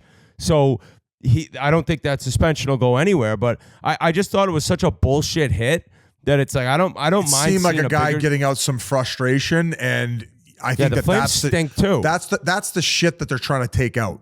It's not like it was a hockey play where he caught him up high, where a first-time offender, you're getting a game. If you're running at a guy, goalie's pulled, and then in the midst of the air, you kind of throw out your elbow and clip him, I think it's like, okay, we're going to address this now. Anybody else wants to do it, this is the standard. So don't mind it. Sucks for the Flames. And that's it. That's all I got. In Flames land, Kadri. See what happens there. Not good so far. Along with a bunch of other guys in that team who've struggled. So we'll see what happens with that team. Yeah, Kadri had a nice scrap with Sillinger, that game versus Calgary. Also, we got to shout out Adam Fantilli, got his first goal against Minnesota late in the 3rd period on the power play. He had like no room to work with there. He was basically in a phone booth, fucking boom, slapped the right home. Was it to take the lead or tie the game? It was one or the other. They took the lead. Minnesota did tie it, but they ended up winning in overtime. Yeah. Columbus did. So, yeah, nice stuff. Like to see the guys get their first goal. Attaboy, Fantilli. This might have been maybe my favorite highlight of the weekend, or the week rather. Our Nationals game Saturday. What's his name? Luke Evangelista broke a stick right about center ice. Equipment guy Pete Rogers gets him a stick, sends him in a breakaway, boom, scores the goal, and all the guys on the bench crowded the equipment guy, like, giving him cheers and shit. Just one of those awesome clips, man. That's why we love the game, Biz. Have you ever have a situation like that where basically what exactly just happened? No, I was the guy handing out the stick because I wasn't fucking doing it. Yeah, didn't somebody say you would give righties your stick? They're like, dude. Oh, what did I say? Who said that recently? No, I said it somewhere where we were talking about it, and I think Jans just randomly this one time started quizzing me, and he's like, Biz probably doesn't even know what way the guy on his line shoots, and I was kind of like, and then they asked me, and I got the guys wrong. Yeah, I think this was last week we were talking about this. And then sometimes it was Ray Whitney, where a guy lost his stick. I'm a lefty, but it's a righty. I'm just panicking, and he's like, "What the fuck are you doing, idiot?" And I'm like, "What do you mean lost his stick?" He's like, "Fuck, you're not a righty, you dummy." He's like, "Let the righties put their stick over so they don't even give them the option." Well, it makes a lot of sense. But he would have one hell of a backhand if he got a chance. I could see a guy skating by the bench with a broken stick, and like you're the only guy leaning over. He's like, "I'll just play with nothing.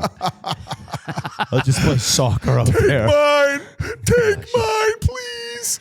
All right, couple more notes here.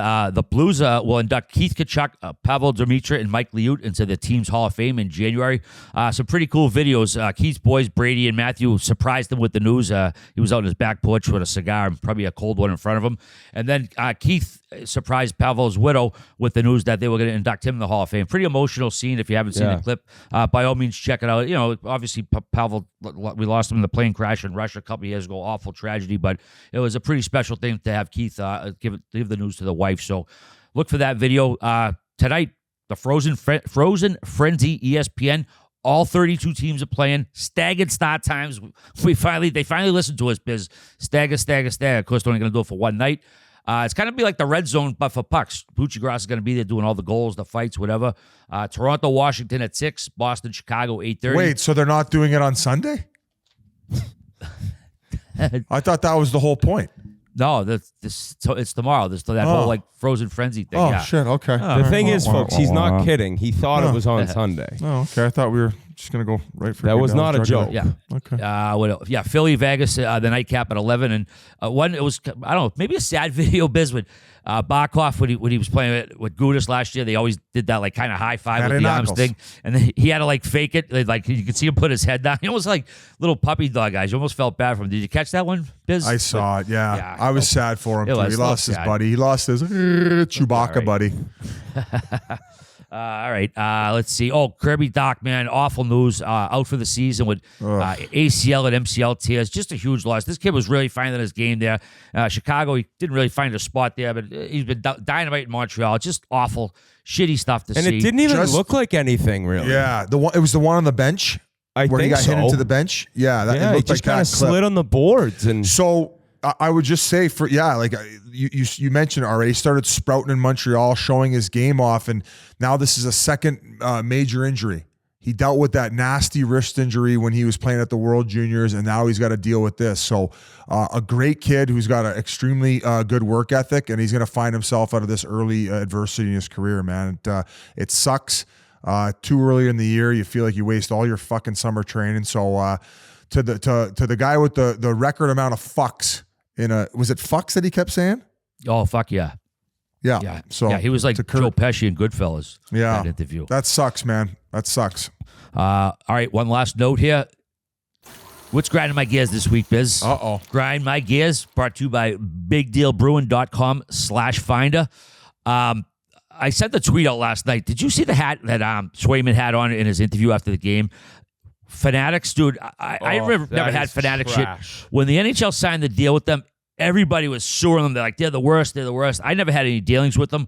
What I've seen for what they've come out with, brutal. That hat was hideously ugly. It looked like a fucking kindergarten kid glued it to the top. Everything they've come out with is brutal. There's a Twitter feed. Fanatics sucks. Everybody sends in all their complaints. They just seem to butcher everything. And I just want to know why, like, how was the NHL not aware that this company was this subpar, and why did they sign up a deal with them in particular, man? Because fucking BioSteel didn't pay them, so they had to get the money from somewhere. Yeah, fuck, man. But apparently the T-shirts are like horrible too. Like I was reading on that thing, like they're not that bad. I'm selling them out of the back of my trunk. They're not that bad. I said I'm selling them at the back of my trunk. They're not that bad.